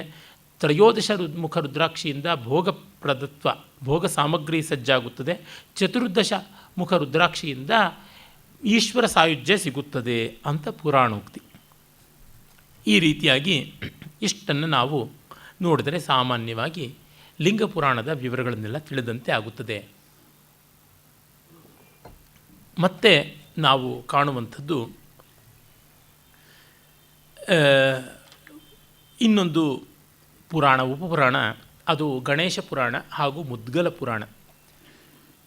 ಈ ಎರಡು ಪುರಾಣಗಳು ಸಾಕಷ್ಟು ದೊಡ್ಡವು. ಅದರೊಳಗೂ ಗಣೇಶ ಪುರಾಣ ಸಾಕಷ್ಟು ದೊಡ್ಡದು ಅಂತ ಹೇಳಬಹುದು. ಮುದ್ಗಲ ಪುರಾಣ 9 ಖಂಡಗಳಲ್ಲಿ ವಿಸ್ತೃತವಾಗಿ ಬಂದರೆ, ಗಣೇಶ ಪುರಾಣ 2 ಖಂಡಗಳಾಗಿ, ಒಂದು ಉಪಾಸನಾ ಖಂಡ ಮತ್ತೊಂದು ಕ್ರೀಡಾಖಂಡ ಅಂತ ಆಗಿ ಹತ್ತಿರ 11,000 ಶ್ಲೋಕಗಳ ಗ್ರಂಥ. ಇವೆರಡು ಉಪಪುರಾಣಗಳು ಗಣಪತಿಯ ಪಾರಮ್ಯವನ್ನು ಹೇಳುವಂಥವು. ಆದರೆ ಪಂಚಲಕ್ಷಣಾತ್ಮಕವಾದ ಪುರಾಣದ ವಿವರಗಳು ಇಲ್ಲಿ ಕಾಣಿಸೋಲ್ಲ. ಅದರಿಂದಲೇ ಉಪಪುರಾಣಗಳು. ಪುರಾಣಗಳ ಪಂಚಲಕ್ಷಣಗಳು ಸ್ಫುಟವಾಗಿಯೋ ಅಸ್ಫುಟವಾಗಿಯೋ, ಸರ್ವದೇಶೀಯವಾಗಿಯೂ ಏಕದೇಶೀಯವಾಗಿಯೂ ಒಟ್ಟಿನಲ್ಲಿ ತೋರಿಕೊಳ್ಳಬೇಕು. ಅದು ಯಾವುದೂ ಇಲ್ಲ. ಆಮೇಲೆ ಸಾಮಾನ್ಯವಾಗಿ ಮಹಾಪುರಾಣಗಳಲ್ಲೆಲ್ಲ ಕಾಣುವಂತಹ ಮುಖ್ಯ ಕಥೆಗಳು ಕೆಲವಿರುತ್ತವೆ. ಅವುಗಳಲ್ಲಿ ಕೆಲವನ್ನು ನೆನಪಿಸಿಕೊಳ್ಳುವುದು ಅಂತಾದರೆ ಹಿಂದೆ ಹೇಳಿದ್ದೆ ನಾನು. ಈ ಸೃಷ್ಟಿ, ಸ್ಥಿತಿ, ಲಯ, ರಾಜವಂಶ, ಋಷಿವಂಶ ಇವು ಇದ್ದೇ ಇದೆ. ಅದಲ್ಲದೆ ದಕ್ಷಯಜ್ಞದ ಕಥೆ ಬರುತ್ತದೆ. ಮತ್ತು ಇಂದ್ರ ಮತ್ತು ವೃತ್ರಾಸುರರ ಸಂಗ್ರಾಮದ ಕಥೆ ಬರುತ್ತದೆ. ಕೃಷ್ಣ ಕಥೆ, ರಾಮಕಥೆ ಆ ವಿವರಗಳು ಒಂದಷ್ಟು ಬರುತ್ತವೆ. ಮತ್ತು ಸ್ಕಂದ ತಾರಕಾಸುರ ಸಂಹಾರ ಮಾಡಿದಂಥ ಕಥೆ ಬರುತ್ತದೆ. ತ್ರಿಪುರಾಸುರ ಸಂಹಾರದ ಕಥೆ ಬರುತ್ತದೆ. ವಿಷ್ಣುವಿನ ಅವತಾರಗಳ ಕೆಲವೊಂದು ಕಥೆಗಳು, ಮುಖ್ಯವಾಗಿ ಯಜ್ಞವರಾಹ ಅವತಾರ, ನರಸಿಂಹಾವತಾರ ಮತ್ತು ವಾಮನ ತ್ರಿವಿಕ್ರಮ ಅವತಾರ ಇವು ಬರುತ್ತವಂಥದ್ದು ಮುಖ್ಯವಾಗಿ ಬರುವಂಥ ಕಥೆಗಳಾಗುತ್ತವೆ. ಆಮೇಲೆ ಕೆಲವೊಂದು ವಿವರಗಳು, ಉದಾಹರಣೆಗೆ ಅಗಸ್ತ್ಯರ ಮಹಾತ್ಮ್ಯ ಹೇಳುವಂಥದ್ದು, ವಸಿಷ್ಠ ಅಥವಾ ವಿಶ್ವಾಮಿತ್ರರ ಮಹಾತ್ಮ್ಯ, ಭೃಗುವಿನ ಮಹಾತ್ಮ್ಯವನ್ನು ಹೇಳುವಂಥದ್ದು, ಇಲ್ಲವೇ ನಮಗೆ ಯಾಜ್ಞವಲ್ಕ್ಯರ ಕಥೆಯನ್ನು ಹೇಳುವಂಥದ್ದು, ಮತ್ತು ಒಂದಿಷ್ಟು ವೇದಾಂತ. ವಿಷ್ಣು ಪುರಾಣದಲ್ಲಂತೂ ತುಂಬ ಚೆನ್ನಾಗಿ ಬರುವ ಋಭು ನಿದಾಘರ ಸಂವಾದ ಇರಬಹುದು, ಅಥವಾ ರಾಹುಗಣ ಮತ್ತು ಜಡಭರತರ ಸಂವಾದ, ಈ ರೀತಿಯಾದಂಥ ಒಂದಷ್ಟು ವೇದಾಂತದ ತತ್ವಗಳು ಕಾಣಿಸಿಕೊಳ್ಳುವುದು. ಮತ್ತು ಎಲ್ಲಕ್ಕಿಂತ ಮಿಗಿಲಾಗಿ ಆ ಪ್ರಾಚೀನ ಪುರಾಣಗಳ ಸಾಂಕೇತಿಕ ಸ್ವಾರಸ್ಯ ಅತ್ಯದ್ಭುತವಾಗಿ ಬರುತ್ತದೆ. ಉದಾಹರಣೆಗೆ ವೃತ್ರಾಸುರ ಸಂಹಾರದ ಪೂರ್ವ ಪೀಠಿಕೆಯಾಗಿ ಬರುವಂತಹ ವಿಶ್ವರೂಪ ಅನ್ನುವ ತ್ವಷ್ಟೃ ಪ್ರಜಾಪತಿಯ ಸಂತಾನವನ್ನು ಇಂದ್ರ ಕೊಂದಾಗ ಆ ಬ್ರಹ್ಮತ್ಯಾ ಪಾತಕವನ್ನು ಹೇಗೆ ಹಂಚಿಕೊಂಡಿದ್ದು ಅನ್ನುವ ಕಥೆ ಅತ್ಯದ್ಭುತವಾಗಿದೆ. ಆಸಕ್ತರು ಅದನ್ನು ಮಹಾಕ್ಷತ್ರಿಯ ಅಂತ ದೇವಡುವರು ಬರೆದ ಅದ್ಭುತ ಕಾದಂಬರಿಯ ಒಂದು ಮಧ್ಯದಲ್ಲಿ ಬರುವ ಕಥೆಯಾಗಿ ನೋಡಬಹುದು. ನಾನು ಅದನ್ನು ಕುರಿತು ಮಾತನಾಡಿದ 3 ದಿವಸಗಳ ಭಾಷಣದಲ್ಲಿ ಕೂಡ ಇದನ್ನು ತುಂಬ ವಿಸ್ತರಿಸಿ ನಾನು ಹೇಳಿದ್ದೀನಿ. ಈ ಪುರಾಣ ಮಾಲಿಕೆಯ ಶ್ರೇಣಿಯಲ್ಲಿ ಕೂಡ ಹೇಳಿದ್ದೀನಿ. ಅದೇ ರೀತಿ ತ್ರಿಪುರಾಸುರ ಸಂಹಾರದ ಕಥೆ, ಅದರ ಹಿಂದೆ ಇರುವ ಸಾಂಕೇತಿಕತೆ, ಮತ್ತು ವಾಮನ ತ್ರಿವಿಕ್ರಮಾವತಾರದ ಸಾಂಕೇತಿಕತೆ, ಈ ಥರದ್ದು ಎಷ್ಟೋ ಸ್ವಾರಸ್ಯಗಳು ಉಂಟು. ಅವುಗಳು ಯಾವುವೂ ಇಲ್ಲಿ ಬರೋಲ್ಲ. ಅಂದರೆ ಯಾವುದು ಪ್ರಾಚೀನ ಪುರಾಣಗಳಲ್ಲಿ ವೇದಗಳಲ್ಲಿ ಪ್ರಖ್ಯಾತವಾಗಿವೆ. ಈ ಉದಾಹರಣೆಗೆ ಮನುನೌಕೆಯ ಕಥೆ, ಮತ್ಸ್ಯಾವತಾರಕ್ಕೆ ಸಂಬಂಧಪಟ್ಟಿದ್ದು, ವೈವಸ್ವತ ಮನುವಿನ ಆ ಕಥೆಯನ್ನಾಗಲಿ, ಯಜ್ಞವರಾಹ ಅವತಾರದ ಕಥೆಯಾಗಲಿ, ಈ ಥರದ್ದು ಯಾವುದೂ ಇಲ್ಲಿ ಬರೋದಿಲ್ಲ. ಉಪಪುರಾಣಗಳಲ್ಲಿ ಕೆಲವೊಮ್ಮೆ ಎಷ್ಟೋ ಬಾರಿ ಇಂಥದ್ದೇನೂ ಕಾಣೋಲ್ಲ. ವಿಶೇಷವಾಗಿ ಗಣೇಶ ಪುರಾಣ, ಮುದ್ಗಲ ಪುರಾಣದಲ್ಲಿ ಇವು ಯಾವುದೂ ಇಲ್ಲ. ಹೋಗಲಿ, ಗಣಪತಿಯ ಕಥೆಯಾದರೂ ಸ್ವಾರಸ್ಯವಾಗಿ ಬರ್ತದೆ ಅಂದರೆ ಬ್ರಹ್ಮವೈವರ್ತ ಪುರಾಣದಲ್ಲಿ ಬಂದು ಮಾತ್ರದ ಗಣಪತಿಯ ಸ್ವಾರಸ್ಯವು ನಾವು ಕಾಣುವಂಥದ್ದಲ್ಲ, ಸ್ಕಾಂದಾದಿಗಳಲ್ಲಿ ಬರುವಷ್ಟು ಕಾಣುವಂಥದ್ದಲ್ಲ. ಹೆಸರಿಗೆ ಬೇಕಾದಷ್ಟು ಕಥೆಗಳಿವೆ. ಆ ಕಥೆಗಳೆಲ್ಲ ಯಾವ ಥರ ಇವೆ ಅಂತಂದರೆ, ತೆಂಗಿನ ಮರದ ಬಗ್ಗೆ ಪ್ರಬಂಧ ಬರೀರಿ ಅಂತಂದರೆ ಅವನು ಹಸುವಿನ ಬಗ್ಗೆ ಓದಿಕೊಂಡು ಹೋಗಿದ್ದ. ಅದಕ್ಕೆ ತೆಂಗಿನ ಮರಕ್ಕೆ ಹಸುವನ್ನು ಕಟ್ಟಿದ್ದರು ಅಂತ ಶುರು ಮಾಡ್ಕೊಂಡು ಹಸುವಿಗೆ 4 ಕಾಲಿದೆ, 2 ಕೊಂಬಿದೆ, 1 ಬಾಲ ಇದೆ ಅಂತ ಮಾಡಿದ್ನಲ್ವ. ಆ ರೀತಿ ಗಣೇಶ ಪುರಾಣ ಅಂತ ಹೆಸರಿಗೆ ಇರ್ತಕ್ಕಂಥದ್ದೆಲ್ಲನೂ ಹೆಗ್ಗಣೇಶ ಪುರಾಣವೇ. ಯಾವುದೋ ಕಥೆಗಳು ನೋಡಿದಾಗ ಈಚಿನ ಕಾಲದಲ್ಲಿ ಕೆಲವು ಪೌರಾಣಿಕಾಭಾಸ ಚಲನಚಿತ್ರಗಳು ಬಂದಿವೆ. ನನಗೆ ಮಧ್ಯಾಹ್ನವೆಲ್ಲ ಗಣೇಶ ಪುರಾಣವನ್ನೇ ನೋಡ್ತಾ ಇದ್ದೆ, ಮತ್ತೆ ಮತ್ತೆ ಅದೇ ಜ್ಞಾಪಕ ಬರ್ತಾ ಇತ್ತು. ಈ ಹಳೆಯ ಕಾಲದಲ್ಲಿ ತೆಲುಗಿನ ಚಲನಚಿತ್ರಗಳು ನನಗೆ ಹೆಚ್ಚು ಗೊತ್ತಿರೋದ್ರಿಂದ ಅದನ್ನು ಇಟ್ಕೊಂಡು ಹೇಳ್ತಾ ಇದ್ದೀನಿ. ರಾಮಾಯಣ ಮಹಾಭಾರತಾದಿಗಳನ್ನು ಆಧರಿಸಿದ್ದು, ಸಾಕ್ಷಾತ್ತಾಗಿ ಮಹಾಪುರಾಣಗಳನ್ನು ಆಧರಿಸಿದಂಥದ್ದು, ಪ್ರಹ್ಲಾದನ ಕಥೆಯನ್ನು ಆಧರಿಸಿದ ಭಕ್ತ ಪ್ರಹ್ಲಾದ ಇರಬಹುದು, ಅಥವಾ ತುಳಸಿ ಜಲಂಧರ ಕಥೆ ಇರಬಹುದು, ಈ ಥರದ್ದೆಲ್ಲ ಪ್ರಸಿದ್ಧವಾದದ್ದೆಲ್ಲ ಬಂದ ಮೇಲೆ, ಮತ್ತು ಈಗ ವೆಂಕಟಾಚಲ ಮಹಾತ್ಮ್ಯವನ್ನು ಆಧರಿಸಿಕೊಂಡು ಬಂದಂಥ ಈ ಒಂದು ವೆಂಕಟೇಶ್ವರ ಕಲ್ಯಾಣ, ಶ್ರೀನಿವಾಸ ಕಲ್ಯಾಣ ಇತ್ಯಾದಿಗಳೆಲ್ಲ ಮುಗಿದ ಮೇಲೆ ಆ ಒಂದು ಮಹಾತ್ಮ್ಯಗಳ ಮೇಲೆ ಕೃತಕವಾಗಿ ಕಲ್ಪಿತವಾದ ಕಥೆಗಳು ಬರೋಕ್ಕೆ ಶುರುವಾದವು. ಯಾಕೆ? ಕನ್ನಡದಲ್ಲಿಯೇ ಮಂತ್ರಾಲಯ ಮಹಾತ್ಮೆ ಅಂತ ಚೆನ್ನಾಗಿ ರಾಘವೇಂದ್ರ ಸ್ವಾಮಿಗಳ ಜೀವನ ಕಥಾನಕ ಅದನ್ನು ಅಚ್ಚುಕಟ್ಟಾಗಿ ತೋರ್ಪಡಿಸಿದ ಚಲನಚಿತ್ರ ಬಂತು. ಅದಾದಮೇಲೆ ರಾಘವೇಂದ್ರ ಕರುಣೆಯ, ರಾಘವೇಂದ್ರ ವೈಭವ ಮತ್ತು ನಾನಿನ್ನ ಬಿಡಲಾರೆ, ಈ ತರಹ ಎಲ್ಲನೂ ಯಾವುದೋ ಸಾಮಾಜಿಕವಾದ ಕಥೆ, ಕೊನೆಗೆ ರಾಘವೇಂದ್ರ ಸ್ವಾಮಿಗಳ ಚಿತ್ರಪಟ ಬಂದು ಅಲ್ಲಿ ನಿಲ್ಲುವಂಥದ್ದು, ಮಂತ್ರಾಕ್ಷತೆ ಬಂದು ಮಾಡುವಂಥ ಪವಾಡ, ಈ ತರಹ ಆಗಿಬಿಡ್ತದೆ. ಈ ರೀತಿಯಾದದ್ದು ತುಂಬ ಬೆಳ್ಕೊಂಡು ಬಂದಿದೆ. ತಮಿಳಿನಲ್ಲಂತೂ ಅದು ತುಂಬ ಬೆಳ್ಕೊಂಡು ಬಂತು. ಈ ಮಾನಸಾದೇವಿಯ ಕಥೆಯೋ ಅಥವಾ ಸರ್ಪ ಕಥೆಗಳೋ ಈ ಥರದ್ದಲ್ಲದೆ ಬೆಳ್ಳಿ ಕಳಮೆ ವ್ರತಮ್ಮು ಹಾಗೆ ಹೀಗೆ ಅಂತೆಲ್ಲ ಬಂದಂಥದ್ದು. ಈಚೆಗೆ ದೇವಿಯದಂತೂ ತುಂಬ ಆಗಿದೆ. ಅಮ್ಮೋರು, ನಿಮ್ಮೋರು, ನಮ್ಮೋರು ಅಂತ ಎಲ್ಲ ಭಾಷೆಯಲ್ಲೂ ಬಂದಿದೆ. ಬೆಟ್ಟದ ತಾಯಿ ಅಂತೆ, ಮತ್ತು ಮಹಾಮಾಯೆ ಅಂತೆ, ಅಮ್ಮನ ಕಾಳಿ, ಭದ್ರಕಾಳಿ, ಈ ಥರ ತಮಿಳು, ತೆಲುಗು, ಕನ್ನಡ, ಹಿಂದಿ ಯಾವ ಭಾಷೆಯಲ್ಲಿ ನೋಡಿ. ಟಿ ವಿ ಧಾರಾವಾಹಿಗಳಲ್ಲಿ ಕೂಡ ತುಂಬ ಕಾಣಿಸಿದೆ. ಸೂರ್ಯಪುತ್ರ ಅಂತ ಶನಿಶ್ಚರನ ಬಗ್ಗೆ ನಭೂತೋ ನ ಭವಿಷ್ಯತಿ, ಯಾವ ವ್ಯಾಸರಿಗೆ ಸೂತರಿಗೆ ಗೊತ್ತಾಗದೇ ಇರತಕ್ಕಂಥದ್ದು ಪ್ರಸೂತವಾಗಿವೆ ಕಥೆಗಳು. ಅದು ಹೇಗೆ ಕೆಟ್ಟದ್ದಲ್ಲ, ಆದರೆ ನಾನು ಹೇಳ್ತೀನಿ, ನಮ್ಮ ಪುರಾಣಗಳು ಆ ರೀತಿಯಾದ ಅವಕಾಶವನ್ನು ಕೊಟ್ಟಿವೆ. ಗಣೇಶ ಪುರಾಣ, ಮುದ್ಗಲ ಪುರಾಣ ಇತ್ಯಾದಿಗಳಲ್ಲಿ ಸೌರ ಪುರಾಣ, ಸಾಂಬ ಪುರಾಣ, ಆದ್ಯೂಪ ಪುರಾಣ, ಕಾಲಿಕಾ ಪುರಾಣ, ಕಲ್ಕಿ ಪುರಾಣ ಆದಿಗಳಲ್ಲಿ ತುಂಬ ಕಾಣಿಸುತ್ತವೆ ಈ ಥರ. ಯಾಕೆ? ಸ್ಕಾಂದ, ಪದ್ಮ, ಬ್ರಹ್ಮವೈವರ್ತ, ಬ್ರಹ್ಮ ಇತ್ಯಾದಿ ಪುರಾಣಗಳಲ್ಲಿಯೇ ನಾವು ನೋಡ್ತೀವಿ. ತೀರ್ಥಕ್ಷೇತ್ರ ಮಹಾತ್ಮೆ ಬಂದ ತಕ್ಷಣ social cinema with A super divine touch in a superficial manner ಅಂತ ನೋಡ್ಬೋದು. ಅಲ್ಲಿ ಇಲ್ಲಿ ಬಂದು ಹೊರಟೋಗ್ಬಿಡ್ತಾ ಇರ್ತವೆ.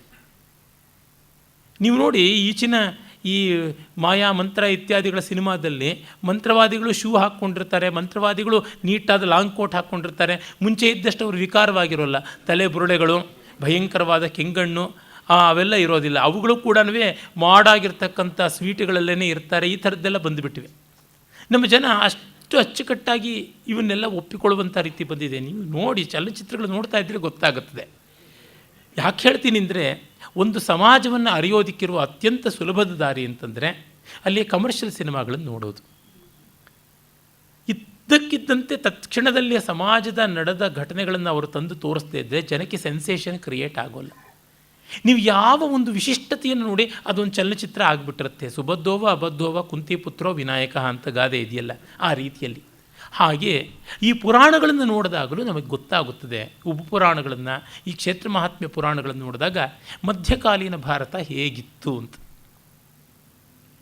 ಆ ಅಭಿಜಾತ ಕಾಲದ ಕ್ಲಾಸಿಕಲ್ ಭಾರತ ಅಂತ ಯಾವುದಿದೆ, ಅಭಿಜಾತ ಯುಗದ ಕ್ಲಾಸಿಕಲ್ ಇಂಡಿಯಾ, ಅದರ ಸ್ಫೂರ್ತಿ, ಅದರ ಓಜಸ್ಸು, ಅದರ ಧ್ವನಿಗರ್ಭತೆ ಹೊರಟೋಗಿ ಸುಮ್ಮನೆ ಯಾವುದೋ ಒಬ್ಬ ರಾಜ ಇದ್ದ, ಅವನು ಒಳ್ಳೆಯವನಾಗಿದ್ದ, ಇದ್ದಕ್ಕಿದ್ದಂತೆ ಕೆಟ್ಟವನಾಗ್ಬಿಟ್ಟ, ಅವನಿಗೆ ನಾನಾ ವಿಧವಾದ ಕಷ್ಟಗಳು ಬಂದವು, ಅವನು ತುಂಬ ಅನಾಚಾರಗಳನ್ನು, ಅತ್ಯಾಚಾರಗಳನ್ನು ಮಾಡಿದ, ಕಡೆಗೆ ಸರ್ವನಾಶಗೊಳ್ಳುವ ಸ್ಥಿತಿಯಲ್ಲಿದ್ದಾಗ ಹೇಗೋ ಬಂದು ಅವನು ಪರಮಾತ್ಮನ ಕೃಪೆಗೆ ಪಾತ್ರನಾಗ್ಬಿಟ್ಟ ಅಂತ. ದೂರ್ವಾ ಮಹಾತ್ಮ್ಯ ಅನ್ನುವಂಥದ್ದು ಗಣೇಶ ಪುರಾಣದಲ್ಲಿ ಬರುವಂಥ ಒಂದು ಪ್ರಸಂಗ ಹೇಳಿದ್ರೆ ನಿಮಗೆ ಗೊತ್ತಾಗುತ್ತದೆ. ಒಬ್ಬಳು ಪಾಪಿಷ್ಟೆ, ಅವಳ ಮನೆತನವೂ ಹಾಗೆ ಇದ್ದದ್ದು, ಪರಸ್ಪರ ಕಚ್ಚಾಡಿಕೊಂಡಿದ್ದರು, ಗಂಡ, ತಂದೆ, ಮಗ ಎಲ್ಲರೂ ಕೂಡ. ಅವರು ಹಾಗಾಗಿ ಅವರ ಪಾಪದ ಫಲವಾಗಿ ಇವಳು ಚಂಡಾಲಿಯಾಗಿ ಹುಟ್ಟಿದಳು. ಅವರುಗಳೆಲ್ಲನೂ ನಾಯಿ, ಬೆಕ್ಕು, ಹಂದಿ ಈ ರೀತಿಯಾದಂಥ ಜನ್ಮಗಳನ್ನು ತಾಳಿದರು. ಅವಳು ಚಳಿಗೆ ಕಾಯಿಸ್ಕೊಳ್ಬೇಕು ಅಂತ ಒಂದು ದೇವಸ್ಥಾನದ ಹತ್ತಿರಕ್ಕೆ ಹುಲ್ಲನ್ನು ತೆಗೆದುಕೊಂಡು ಹೋಗ್ತಾ ಇದ್ಲು, ಗರಿಕೆ ಹುಲ್ಲನ್ನು. ಆಗ ಹೋದಾಗ ಆ ಕೋಲಾಹಲದಲ್ಲಿ ಇವಳು ಬೀಸ್ತಾ ಇದ್ದಾಗ ಹಾರಿ ಬಂದು ಒಂದು ಗರಿಕೆ ಹುಲ್ಲು ಆ ಗಣಪತಿಯ ಪಾದದ ಮೇಲೆ ಬಿತ್ತು. ಅಷ್ಟೊತ್ತಿಗೆ ಈ ನಾಯಿ, ಬೆಕ್ಕು ಇತ್ಯಾದಿ ಆದಂಥ ಬಂಧುವರ್ಗದ ದಾಯಾದರು ಅವರು ಕೂಡ ಬಂದರು. ಇವಳು ಒಂದಿಷ್ಟು ಆಹಾರವನ್ನು ಎಲ್ಲಿಂದಲೋ ಲಪಟಾಯಿಸಿ ತಂದಿದ್ಲು, ಅದನ್ನು ತಿನ್ನೋದಕ್ಕೆ ಅಂತ ಬಂದರು. ಆ ಪ್ರಾಣಿಗಳು ಬಂದವು. ಆಗ ಇವಳು ಅವುಗಳನ್ನು ಓಡಿಸೋ ಬರೋದಿಲ್ಲ, ಆ ಪ್ರಾಣಿಗಳ ಕಾಲಿನ ಆಘಾತದಿಂದ ಇನ್ನೊಂದಷ್ಟು ಗರಿಕೆಗಳು ಮತ್ತೆ ಗಣಪತಿಯ ಪಾದದ ಮೇಲೆ ಬೀಳುವಂತೆ ಆಯಿತು. ಮತ್ತು ಅಲ್ಲಿ ಒಂದಿಷ್ಟು ಉಪಾಯನವಾಗಿ ನೈವೇದ್ಯ ಇತ್ಯಾದಿಗಳನ್ನು ಭಕ್ತಾದಿಗಳು ಮಾಡಿ ಹೋಗಿದ್ದರು. ಇವಳು ಹೋಗಿ ಗಬಕ್ಕಂತ ತಿನ್ನೋಕೆ ಹೋದಾಗ ಅವುಗಳು ಬಂದು ಕಚ್ಚಾಡ್ಕೊಂಡು ತಿಂದವು. ಇವರೆಲ್ಲ ಬಂದು ಮೈಲಿಗೆ ಮಾಡಿದ್ರು ಅಂತ ಭಕ್ತಾದಿಗಳು ಬಂದು ಅಟ್ಟಿಸ್ಕೊಂಡು ಹೊಡೆಯೋಕ್ಕೆ ಬಂದರು. ಅವರು ದೇವಸ್ಥಾನದ ಸುತ್ತಲೂ ಗಿರಗಿರ ಅಂತ ಎಷ್ಟೋ ಪ್ರದಕ್ಷಿಣೆ ಮಾಡಿಬಿಟ್ರು. ಹೀಗಾದ ತಕ್ಷಣ ಅವರಿಗೆ ಸದ್ಗತಿ ಆಯಿತು. ಎಲ್ಲ ಪಾಪದ ಜನ್ಮ ಹೋಯಿತು, ತಿರಿಯಕ್ಕೆ ಜಂತುತ್ವ ಹೋಯಿತು, ಜನ್ಮ ಹೋಯಿತು, ಎಲ್ಲ ಹೋಯಿತು. ಯಾಕೆ ಅಂದರೆ ಗೊತ್ತಿದ್ದೋ ಗೊತ್ತಿಲ್ಲದೆಯೋ ಗರಿಕೆಯನ್ನು ವಿನಾಯಕನ ಪಾದಾರ್ಪಣೆ ಮಾಡಿ ಪ್ರಸಾದ ಸ್ವೀಕಾರ ಮಾಡಿ ಪ್ರದಕ್ಷಿಣೆ ಮಾಡಿದ್ರಿಂದ. ತತ್ಸದೃಶವಾದ ಕಥೆಗಳು ಸೋಮಕಾಂತ ಮಹಾರಾಜನ ಕಥೆ ಇರ್ಬೋದು, ಅವನು ಪೂರ್ವಜನ್ಮದಲ್ಲಿ ಕಾಮದ ಅಂತಾಗಿದ್ದಿರ್ಬೋದು, ಯಾವುದೇ ಇರಬಹುದು, ಈ ಥರದ್ದು ಬರುತ್ತದೆ. ಅಂದರೆ ನಮ್ಮ ಜನಕ್ಕೆ ಸಕ್ಸಸ್ ಸ್ಟೋರೀಸ್ ಬೇಕು. ನೀವು ಕ್ರೈಸ್ತರ ಮತ ಪ್ರಚಾರಗಳಲ್ಲಿ ನೋಡಿ, ಇದೇ ಥರ ಕಥೆಗಳೇ ಇರ್ತಕ್ಕಂಥದ್ದು, ಇನ್ನೂ ವರ್ಸ್ಟ್ ಕಥೆಗಳು. ನೀವು ಗಾಡ್ ಚಾನಲ್ ಅಂತೆ, ಕ್ಯೂ ಚಾನಲ್ ಅಂತೆ, ಈ ಥರದ್ದೆಲ್ಲ ನೋಡಿ, ಎಲ್ಲ ಅದೇನೆ, ಕೋಲಾಹಲವೇ, ಇನ್ನೇನೂ ಅಲ್ಲ. ಅಥವಾ ನೀವು ಈ ಕಾಲದ ಬಾಬಾಗಳು, ಸ್ವಾಮಿಗಳು, ಅಮ್ಮಗಳು, ಅಪ್ಪಗಳು, ಅಯ್ಯ ಭಗವಾನ್, ಅಮ್ಮ ಭಗವಾನ್, ಅಮ್ಮಮ್ಮ ಭಗವಾನ್ ಎಲ್ಲರನ್ನೂ ನೋಡಿ. ನೀವು ಅವರಲ್ಲಿ ಕೂಡ ಬಂದವರು ಕಿಮೇಕಂ ದೇವತಂ ಲೋಕೆ ಅಂತ ಕೇಳ್ಕೊಂಡು ಬಂದಿದ್ದು. ನೀವು ಗುರುಚರಿತ್ರೆ ನೋಡಿ, ಪುಟದಲ್ಲಿ ಇದೇ ಕಾಣಿಸುತ್ತೆ. ತಲೆದಿಂಬಿಗೆ ಆಗುವಷ್ಟು ದೊಡ್ಡ ಗಾತ್ರದ್ದು, ಭಕ್ತಿಯಿಂದ ಪಾರಾಯಣ ಮಾಡ್ತಾರೆ. ಅಲ್ಲಿ ಗುರುವಿನ ಮಹತ್ವ ಜ್ಞಾನದ ವಿಷಯಕ್ಕಿಂತ ಹೆಚ್ಚಾಗಿ ಪವಾಡಗಳ ಮೇಲೆ ಪವಾಡವೇ ಇರತಕ್ಕಂಥದ್ದು. ನವನಾಥ ಕಥೆಯನ್ನು ಕುರಿತಂಥದ್ದಂಥ ಪುಸ್ತಕ, ಅದು ಪಾರಾಯಣ ಮಾಡಿ. ಅದು ಒಂದೊಂದು ಕಥೆಯನ್ನು ಓದಿದ್ರೆ, ಒಂದೊಂದು ಅಧ್ಯಾಯ ಓದಿದ್ರೆ ಇಷ್ಟು ಫಲ ಬಂತು, ಕಾರ್ಯಸಿದ್ಧಿ ಆಗುತ್ತದೆ ಅಂತ ತುಂಬ ಹೇಳ್ತಾರೆ. ನನಗೆ ತುಂಬ ಗೌರವನೀಯರಾದಂಥ ಒಬ್ಬರು ವೃದ್ಧರು ಪಾಪ ತುಂಬ ಆತ್ಮೀಯತೆಯಿಂದ, ಕಕ್ಕಲಾತಿಯಿಂದ ಹೇಳಿ, ನೀವು ಕೋರಿದ್ದೆಲ್ಲ ಆಗುತ್ತದೆ, ಇದನ್ನು ಪಾರಾಯಣ ಮಾಡಿ ಅಂತಂದರು. ನನ್ನ ಬ್ರೌಸ್ ಮಾಡದೆ ಸಾಕಾಯಿತು ನನಗೆ. ಹೀಗೆ ಈ ಥರದ್ದು ತುಂಬ ಜಾಸ್ತಿ ಉಂಟು ಇಲ್ಲಿ. ಅಂದರೆ ಉಪಪುರಾಣಗಳ ಕಾಲಕ್ಕೆ ಜನರ ಮನಸ್ಸು ಯಾವ ಥರ ಇತ್ತು ಅಂತ ನಮಗೆ ಗೊತ್ತಾಗುತ್ತದೆ. ಭಾರತೀಯರ ಗತಿ ಕೂಡ ಹೇಗಾಗಿತ್ತು ಅಂತ ಗೊತ್ತಾಗುತ್ತದೆ.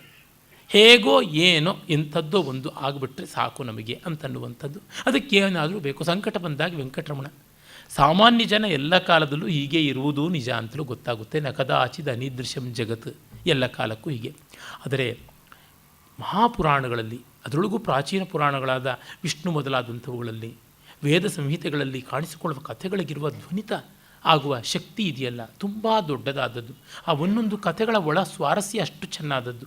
ರಾಮಾಯಣ ಮಹಾಭಾರತಗಳಲ್ಲಿ ಇಂಥದ್ದೇ ಜಂಜಾಟ, ಕೋಟಲೆ, ಕಷ್ಟ, ಕಲಹ, ಸೆಣಸಾಟ, ಆದರ್ಶ, ಅದನ್ನು ಸಾಧಿಸುವುದಕ್ಕೆ ಹೆಣಗಾಟ ಇವೆಲ್ಲ ಇದ್ದರೂ ಪಾತ್ರಗಳ ಮನೋಭಾವಗಳು, ಅಂತರಂಗ ಸ್ವಭಾವಗಳು, ವಕ್ತೃತ್ವ, ಶೀಲ ಸೌಂದರ್ಯ, ಭಾವಸೌಂದರ್ಯ, ಸಂದಿಗ್ಧತೆ ಇವುಗಳು ತುಂಬ ವಿಶೇಷವಾದದ್ದು. ಪುರಾಣಗಳಲ್ಲಿ ಎಲ್ಲ ಯಂತ್ರದಂತೆ ಕಾಣಿಸ್ತಾ ಇರ್ತಾರೆ.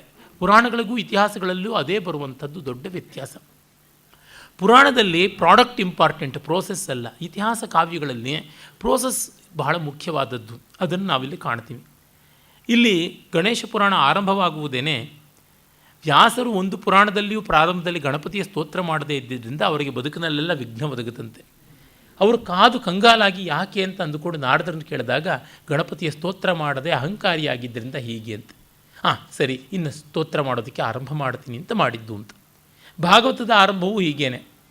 ನೀನು ಕೃಷ್ಣ ಕಥೆಯನ್ನು ವಿಸ್ತರಿಸದೆ ಹೋಗಿದ್ದರಿಂದ, ಮಹಾಭಾರತದ ಬಂಧುದ್ರೋಹದ ಜಗಳಗಳನ್ನೇ ಹೇಳಿದ್ರಿಂದಾಗಿ ನಿನಗೆ ಮನಸ್ಸಮಾಧಾನ, ಅಂತಃಶಾಂತಿ ಇಲ್ಲ, ಹಾಗಾಗಿ ಕೃಷ್ಣ ಕಥೆಯನ್ನು ವಿಸ್ತರಿಸು ಅಂತ ಹೇಳಿದ್ರಿಂದ ಭಾಗವತ ಬರೆದದ್ದು ಅಂತ ಒಂದು ಜಸ್ಟಿಫಿಕೇಷನ್ ಬೇಕಲ್ಲ, ಆ ತರಹ ಮಾಡಿದ್ದು. ಮತ್ತು ಇಲ್ಲಿ ಗಣಪತಿ ಹೆಚ್ಚಾಗಿ ಕೃಷ್ಣ ಯಾವ ಲೀಲೆಯನ್ನು ಮಾಡ್ದ ಅದೇ ರೀತಿ. ಇಲ್ಲಿಯ ಪುರಾಣಕಾರನಂತೂ ಅದೆಷ್ಟು ಜಾಣ್ಮೆಯನ್ನು ಮಾಡ್ತಾನೆ ಅಂತಂದರೆ ಹಂತ ಹಂತದಲ್ಲಿ ಕೂಡ ನಾವು ಕಾಣ್ತೀವಿ.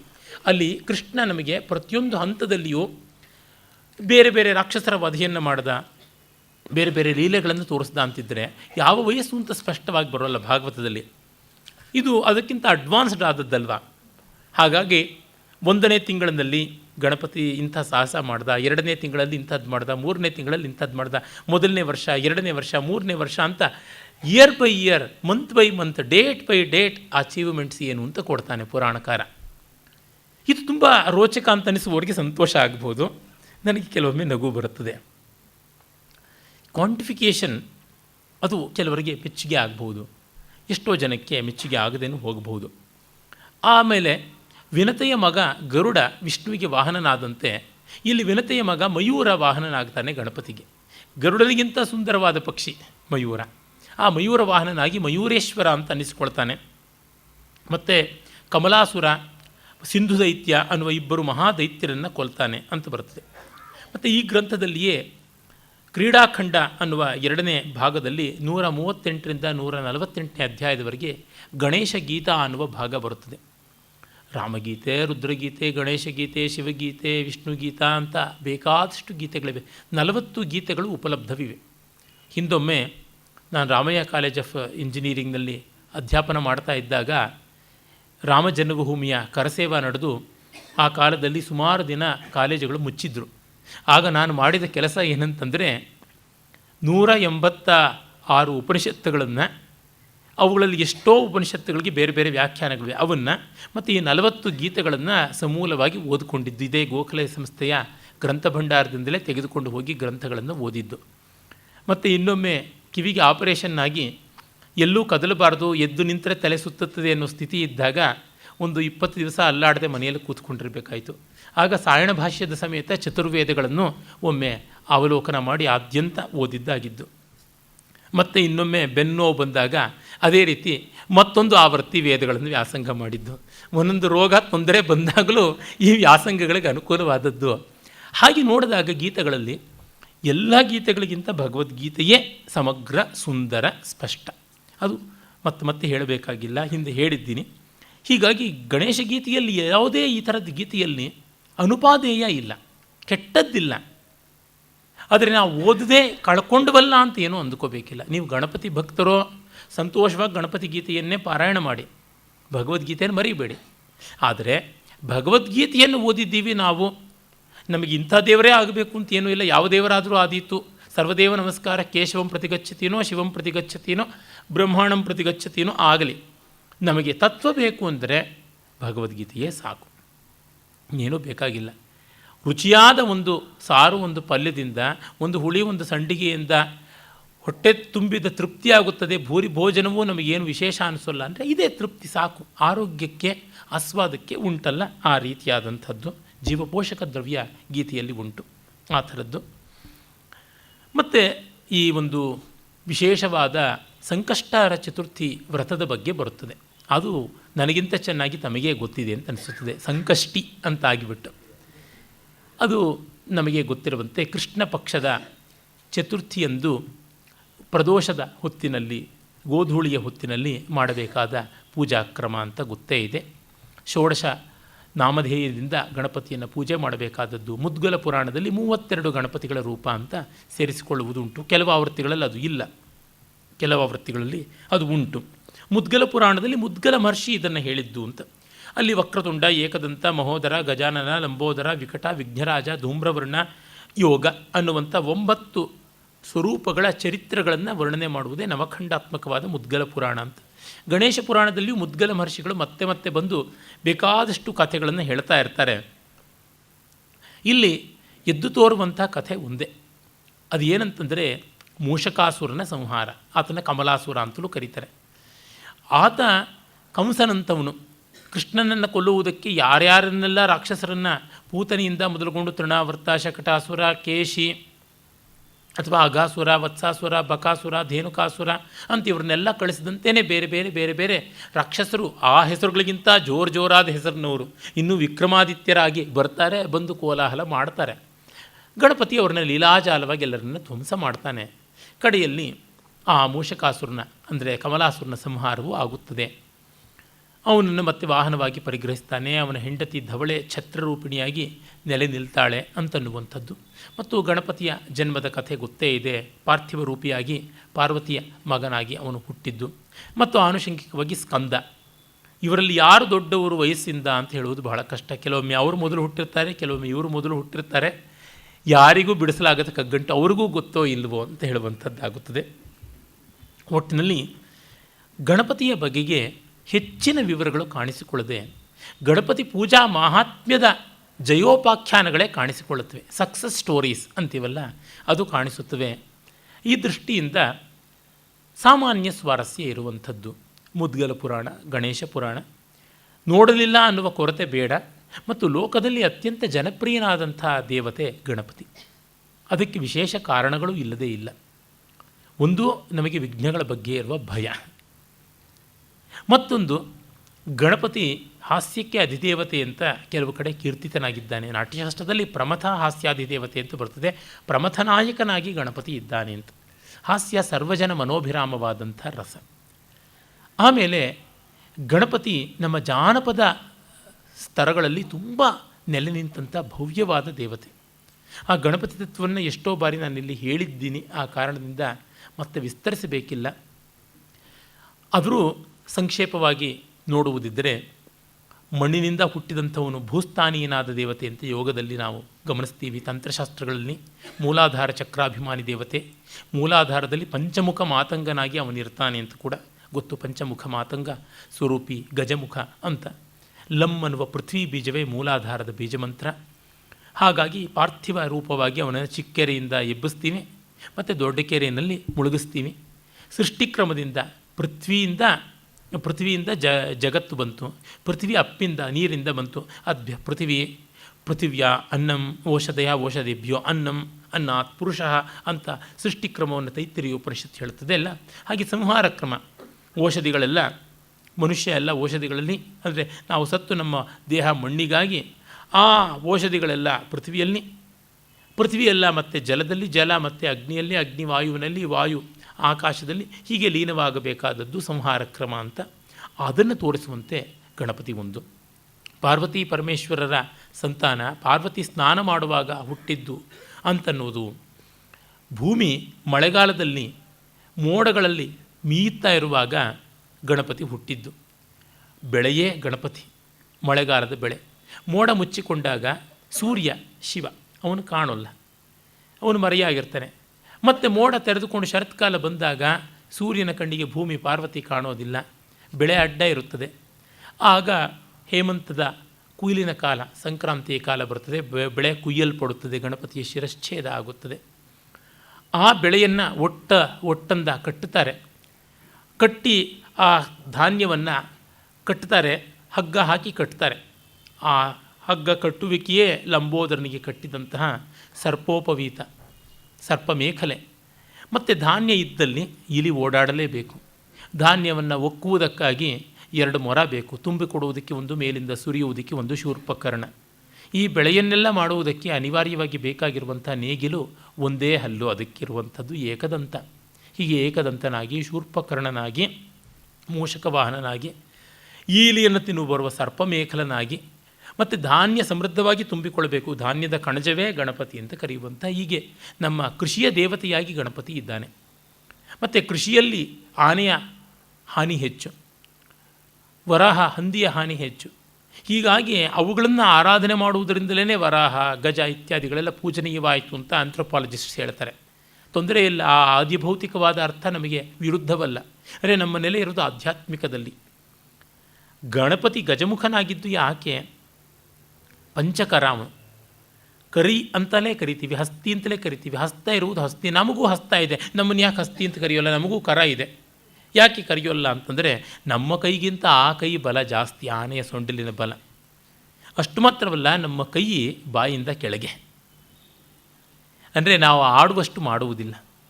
ಆದರೆ ಗಣಪತಿ ಬಾಯಿಂದ ಮೇಲಿರುವ ಕೈ ಮೂಲಕ ಆಡುವುದಕ್ಕಿಂತ ಮಿಗಿಲಾಗಿ ಮಾಡ್ತಾನೆ. ಮಾಡಿದ ಮೇಲೆ ಬಾಯಿ ಮುಚ್ಚಿಕೊಂಡಿರ್ತಾನೆ. ಆನೆ ಬಾಯಿ ಇಂದಾದರೂ ನಮಗೆ ಕಾಣಿಸುತ್ತಾ? ಎದುರಿಗೆ ಕಾಣಿಸೋದೇ ಇಲ್ಲ, ಕಾಣಿಸುವುದು ಕೈಯೇ. ಕ್ರಿಯೆ ದೊಡ್ಡದು, ಮಾತು ದೊಡ್ಡದಲ್ಲ ಅಂತನ್ನುವುದನ್ನು ತೋರ್ಪಡಿಸುವಂತೆ ಇದ್ದಾನೆ. ಎಲ್ಲ ವಿಚಾರಗಳಿಗೆ ನೆಲೆಯಾಗುವಂಥ, ಯುಕ್ತಾಯುಕ್ತಗಳನ್ನು ಶುದ್ಧೀಕರಿಸಿಕೊಳ್ಳುವಂತಹ ದೊಡ್ಡ ಶೂರ್ಪಗಳು ಅವನ ಕಿವಿಯಾಗಿದ್ದು, ಸೂಕ್ಷ್ಮೈಕ್ಷಿಕೆಯಾಗಿ ಕಣ್ಣು ಇರುವಂಥದ್ದು ಅನ್ನೋದೆಲ್ಲ ಸಂಕೇತಗಳು ಪ್ರಸಿದ್ಧವೇ ಆಗಿರುವಂಥವು. ಮತ್ತು ಗಣಪತಿ ಇಲಿ ಅವನ ವಾಹನ ಅನ್ನುವುದಕ್ಕೆ ವೇದಗಳಲ್ಲಿಯೇ ಬರುತ್ತದೆ. ಮುಖ ಅನ್ನುವ ಬಿಲದಲ್ಲಿ ನಾಲಿಗೆ ಮೂಷಕ ರೂಪಿಯಾಗಿ ಓಡಾಡ್ತಾ ಇರ್ತದೆ. ನಾಲಿಗೆಯ ಮೇಲೆ ನಡೆಯುವ ವಾಗ್ವ್ಯವಹಾರವೆಲ್ಲ ಆತನದು. ವಾಕ್ಪತಿ ಬ್ರಹ್ಮಣಸ್ಪತಿ ಅಂತ ಕರಿತೀವಿ. ಹೀಗಾಗಿ ನಾಲಿಗೆ ಅನ್ನುವ ಇಲಿ ನಿರಂತರವಾಗಿ ಚಲನಶೀಲ, ಚಟುಲ. ಅದರ ಮೂಲಕ ವ್ಯಕ್ತೀಕೃತವಾಗುವ ಸಕಲ ವರ್ಣಾತ್ಮಕ ಮೂಲಾಧಾರ ಚಕ್ರದಲ್ಲಿಯೇ ಸಕಲ ವರ್ಣಗಳು ಧ್ವನಿತವಾಗುವಂಥದ್ದು. ಆ ವರ್ಣ ಸಮಾಮ್ನಾಯವೇ ಗಣಪತಿ ಸ್ವರೂಪ. ಪ್ರಣವದ ಆಕಾರವೂ ಅವನೇ ಆಗಿದ್ದಾನೆ ಅಂತ ಹೀಗೆಲ್ಲ ಉಂಟು. ಈ ಎಲ್ಲ ಕಾರಣಗಳಿಂದ ನಮಗೆ ತುಂಬ ಸಾಂಕೇತಿಕವಾಗಿ ಒದಗಿ ಬರುವಂಥದ್ದು. ದಕ್ಷಿಣ ಕನ್ನಡದಲ್ಲಂತೂ ಈ ಮಳೆಗಾಲದಲ್ಲಿ ಆಟಿ ಕಳೆಂಜ ಅಂತ ಅವನನ್ನು ಆರಾಧನೆ ಮಾಡ್ತಾರೆ. ಆಷಾಢ ಮಾಸದಲ್ಲಿ ಹಬ್ಬಗಳಿರುವುದಿಲ್ಲ, ಮಳೆ, ಚಿಟಿ ಮಳೆ, ತೊಂದರೆ. ಈ ಸಂದರ್ಭದಲ್ಲಿ ಕ್ಷಾಮ ದೇವತೆಯಾಗಿ ಗಣಪತಿ ಸೊರಗಿದ ಹೊಟ್ಟೆಯಲ್ಲಿ ಕಾಣಿಸ್ಕೊಳ್ತಾನೆ, ಆಟಿ ಕಳಂಜ ಅಂತ. ಆಮೇಲೆ ಅವನನ್ನು ಪೋಷಣೆ ಮಾಡಬೇಕು, ಪುಷ್ಟಿಯನ್ನಾಗಿ ಮಾಡಬೇಕು. ಆಗ ಮಾಡಿದ ಮೇಲಿಂದ ಫಲ ಸಮೃದ್ಧಿಯಾಗಿ ಉತ್ತರಿ ಹೊಸ ಅಕ್ಕಿ ಅದು ಬರುವಂಥದ್ದು. ನವಾಗ್ರಹಾಯಣ, ಅಗ್ರಹಾಯಣಿ ಅನ್ನುವಂಥ ಇಷ್ಟಿ ಹೀಗಾಗಿ ಆಗುವಂಥದ್ದು ಅಂತೆಲ್ಲ ಗೊತ್ತಿದೆ. ಅದನ್ನು ನಾನು ಭಾರತೀಯ ಸಂಸ್ಕೃತಿಯನ್ನು ಕುರಿತು ಹೇಳುವಾಗ ಹಿಂದೆ ತಿಳಿಸಿದ್ದೆ. ಧಾನ್ಯ ಸಮೃದ್ಧಿಯಿಂದ ಗಣಪತಿಗೆ ಹೊಟ್ಟೆ ತುಂಬುವಂಥದ್ದು ಅಂತ. ಈ ಕೃಷಿತ್ವದ ಸಂಕೇತವಾಗಿ, ವಾಕ್ತತ್ವದ ಸಂಕೇತವಾಗಿ, ಆತ್ಮಾನುಸಂಧಾನದ ಸಂಕೇತವಾಗಿ, ವ್ಯಕ್ತಿ ವಿಕಸನದ ಸಂಕೇತವಾಗಿ ಇರುವ ಗಣಪತಿ ಪಾರ್ವತಿ ಪರಮೇಶ್ವರರ ಸಂತಾನವಾಗಿರುವುದರೊಳಗೆ ಆಶ್ಚರ್ಯ ಏನು? ಮತ್ತು ಎಲ್ಲ ಗಣಗಳ ಅಧಿಪತಿ, ಒಡೆಯನಾಗಿ ವಿಘ್ನ ನಿವಾರಕನಾಗಿರಬೇಕು. ಗಣಪತಿ ವಿಘ್ನರೂಪಿಯೂ ಹೌದು, ವಿಘ್ನಧ್ವಂಸಕ ರೂಪಿಯೂ ಹೌದು. ವಿಘ್ನರೂಪಕನಾಗಿ ಆತ ವಿನಾಯಕ, ಅಂದರೆ ಅವನೊಂದು ರೀತಿ ಆ್ಯಂಟಿ ಹೀರೋ ಅಂತ ಕರಿತೀವಿ. ವಿನಾಯಕ ವ್ರತಕಲ್ಪ ಅಂತಲೇ ಯಾಜ್ಞವಲ್ಕ್ಯ ಸ್ಮೃತಿಯ ಆಚಾರ ಖಂಡದಲ್ಲಿ ಕಡೆಯಲ್ಲಿ ಬರುತ್ತದೆ. ಅಲ್ಲಿ ನಮಗೆ ಗೊತ್ತಾಗುತ್ತದೆ ಉಗ್ರದೇವತೆಯಂತೆ ಇರತಕ್ಕಂಥವನು ಊರಿನ ಬೀದಿಯಲ್ಲಿ ಇರಬೇಕು, ಅವನು ಮನೆ ಒಳಗಿರಬಾರದು ಅಂತ. ಆದರೆ ಆತ್ಮಸ್ವರೂಪಿ ಆಗದಾಗ ಅವನು ವಿಶಿಷ್ಟ ನಾಯಕ ಆಗ್ತಾನೆ. ವಿಗತಃ ನಾಯಕ ಅಲ್ಲ, ವಿಶಿಷ್ಟ ನಾಯಕ ಅಂತ ಅನಿಸ್ಕೊಳ್ತಾನೆ. ಆ್ಯಂಟಿ ಹೀರೋ ಅಂತ ಆಗೋದಿಲ್ಲ, ಅವನು ಮಹಾ ದೊಡ್ಡ ಹೀರೋ, ಸುಪ್ರೀಂ ಹೀರೋ ಅಂತ ಅನಿಸ್ಕೊಳ್ತಾನೆ. ಈ ದೃಷ್ಟಿಯ ಅವಕಾಶಗಳು ವೇದಾಂತದ ಆಧ್ಯಾತ್ಮಿಕವಾದ ಆಯಾಮಗಳು ಎಷ್ಟೋ ಇರುವುದರಿಂದ ನಮಗೆ ಗಣಪತಿ ಪ್ರಿಯನಾದ. ಮತ್ತು ತಿಲಕರು ಸ್ವಾತಂತ್ರ್ಯ ಸಂಗ್ರಾಮ ಕಾಲದಲ್ಲಿ ಎಲ್ಲಿಲ್ಲದ ಆಯಾಮವನ್ನು ತಂದುಕೊಟ್ರು. ಅವರು ಅದನ್ನು ತಂದುಕೊಡೋಕ್ಕೆ ಕಾರಣ ಮಹಾರಾಷ್ಟ್ರ ವಿಶೇಷವಾಗಿ ಗಾಣಪತರ ನೆಲೆ. ಗಾಣಾಪತ್ಯ ಅಂತ ಕೆಲವರು ತಪ್ಪಾಗಿ ಹೇಳ್ತಾರೆ, ಗಾಣಪತ್ಯ ಅಂತಲೂ ಹೇಳ್ತಾರೆ. ವ್ಯಾಕರಣ ಶುದ್ಧವಾದ ರೂಪ ಪಶುಪತೇ ಇದಂ ಪಾಶುಪತಂ, ಗಣಪತೇ ಇದಂ ಗಾಣಪತಂ ಅಂತ ಆಗುವಂಥದ್ದು. ಹೀಗಾಗಿ ಗಾಣಪತರ ನೆಲೆ ಅಲ್ಲಿ ಉಂಟು. ಮಹಾರಾಷ್ಟ್ರದಲ್ಲಿ ಇರುವಷ್ಟು ಗಣಪತಿ ಕ್ಷೇತ್ರಗಳು, ಪ್ರಾಚೀನವಾದ ಸ್ವಯಂಭೂ ಕ್ಷೇತ್ರಗಳು, ಅಂದರೆ ಉದ್ಭವ ಮೂರ್ತಿಗಳು ಇನ್ನೆಲ್ಲೂ ಇಲ್ಲ. ಹಿಂದೂ ಗಣಪತಿಯ ಹಬ್ಬದ ವಿಜೃಂಭಣೆ ಮಹಾರಾಷ್ಟ್ರದಲ್ಲೇ ಹೆಚ್ಚು. ಒಂದೊಂದು ಪ್ರಾಂತದಲ್ಲಿ ಒಂದೊಂದು ದೇವತಾ ತತ್ವದ ಆರಾಧಕರು ಹೆಚ್ಚಾಗಿರ್ತಾರೆ. ಕೌಮಾರದ ಒಂದು ಪ್ರಾಬಲ್ಯ ತಮಿಳುನಾಡಲ್ಲಿ ಹೆಚ್ಚು, ಹಾಗೆ ಸೌರದ ಪ್ರಾಬಲ್ಯ ಕಳಿಂಗದಲ್ಲಿ ಹೆಚ್ಚು. ಇನ್ನು ಶೈವ ವೈಷ್ಣವ ಇಡೀ ದೇಶದಲ್ಲಿ ಇರುವಂಥದ್ದು, ಶೈವ ವೈಷ್ಣವ ಶಾಕ್ತಗಳು. ಒಟ್ಟಿನಲ್ಲಿ ನಮಗೆ ಗೊತ್ತಾಗುತ್ತದೆ, ಬಂಗಾಳದಲ್ಲಿ ಶೈವವೂ ಉಂಟು, ಶಾಕ್ತವೂ ಉಂಟು, ವೈಷ್ಣವ ಶಾಕ್ತ ಎರಡೂ ಕೂಡ ಉಂಟು. ಪಶ್ಚಿಮ ಭಾರತದಲ್ಲಿ ವೈಷ್ಣವ ಮತ್ತು ಶೈವ ಹೆಚ್ಚಾಗಿರುವಂಥದ್ದು. ಹೀಗೆಲ್ಲ ನಮಗೆ ಗೊತ್ತಾಗುತ್ತದೆ. ಇರಲಿ, ಒಟ್ಟಿನಲ್ಲಿ ಗಣಪತಿ ಈ ಎಲ್ಲ ಕಾರಣದಿಂದ ತಿಲಕರಿಗೆ ತುಂಬ ವಿಶೇಷವಾಗಿ ನೆಲಕ್ಕೆ ಒಲಿದ ದೇವತೆಯಾಗಿ, ಜನಕ್ಕೆ ಒಲಿದ ದೇವತೆಯಾಗಿ ಆಯಾಮವನ್ನು ತೆಗೆದುಕೊಂಡಿದ್ದು. ಆಮೇಲೆ ಆತ ಯಾವುದನ್ನೂ ಪ್ರೀತಿಯಿಂದ ಸ್ವೀಕರಿಸಬಲ್ಲ. ಆತನ ವ್ರತ ಅತ್ಯಂತ ಸರಳವಾದದ್ದು. ಮಿಕ್ಕೆಲ್ಲ ವ್ರತಗಳಲ್ಲಿ ಗಣಾಧಿಪತಿ ಪೂಜೆಗೆ ಪ್ರತ್ಯೇಕವಾದ ವಿಸ್ತಾರ ಇದ್ದರೆ ಇಲ್ಲಿ ಅಷ್ಟಿಲ್ಲ. ಮತ್ತು ಮಿಕ್ಕೆಲ್ಲ ವ್ರತಗಳಲ್ಲಿ ಕಲಶ ಸ್ಥಾಪನೆ, ಯಮುನಾ ಪೂಜೆ ಬೇಕಾದರೆ ಇಲ್ಲ, ಅದು ಯಾವುದೂ ಬೇಕಿಲ್ಲ. ಎಲ್ಲ ಕಾರಣದಿಂದ ವ್ರತಗಳಲ್ಲಿ ಮೊದಲನೆಯದು ಆಯಿತು, ಸೌಲಭ್ಯ ಇರುವಂಥದ್ದಾಯಿತು. ಮತ್ತು ಜ್ಯೋತಿಷಾಸ್ತ್ರದ ಒಂದು ಸ್ವಾರಸ್ಯವೂ ಉಂಟು. ತಿರುಮಲ ರಾಮಚಂದ್ರ ಅವರು ಗಣಪತಿ ಮತ್ತು ಉಡುಗಣಪತಿ ಅಂತ ಒಂದು ಬಹಳ ಒಳ್ಳೆಯ ಲೇಖನ ಬರೆದಿದ್ದಾರೆ. ಅವರ ಬೃಹದಾರಣ್ಯಕ ಅನ್ನುವ ತೆಲುಗು ಗ್ರಂಥದಲ್ಲಿ ಕಾಣಸಿಗುತ್ತದೆ. ಈ ಒಂದು ಲೇಖನವನ್ನೇ ನಮ್ಮ ವಿದ್ವಾಂಸರಾದ ಡಾಕ್ಟರ್ ಆರ್ ಶೇಷಶಾಸ್ತ್ರಿಗಳು ಅನುವಾದವನ್ನು ಮಾಡಿದ್ದಾರೆ ಕನ್ನಡಕ್ಕೆ. ಹೇಗೆ ಗಜವೀಥಿ ಅಂತ ಹೆಸರಾದಂಥದ್ದು ಸಿಂಹಮಾಸದಲ್ಲಿ ಬರುವಂಥದ್ದು, ಸೌರಮಾನ ಮಾಸದಲ್ಲಿ ಬರುವಂಥದ್ದು, ಆ ಸಿಂಹಮಾಸದ ಸಂಕೇತವಾಗಿ ಗಣಪತಿ ಹೇಗಿದ್ದಾನೆ ಅನ್ನೋದನ್ನು ತೋರ್ಪಡಿಸ್ತಾರೆ.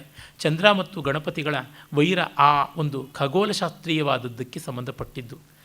ಇಲ್ಲಿ ಮೋಡ ಇರುವಂಥ ಭಾದ್ರಪದ ಮಾಸದಲ್ಲಿ ಚಂದ್ರ ಕಾಣಿಸಿಕೊಳ್ಳೋದಿಲ್ಲವಲ್ಲ, ಚಂದ್ರ ದರ್ಶನ ವಿರಳ. ಆ ಕಾರಣದಿಂದ ಬಂದದ್ದು ಅಂತ ಗೊತ್ತಾಗುತ್ತದೆ.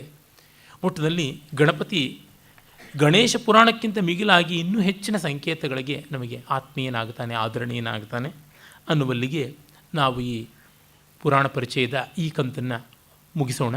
ಮುಂದೆ ಸಾಧ್ಯವಾದಾಗ ನೋಡೋಣ. ಓಂ ತತ್ಸತ್.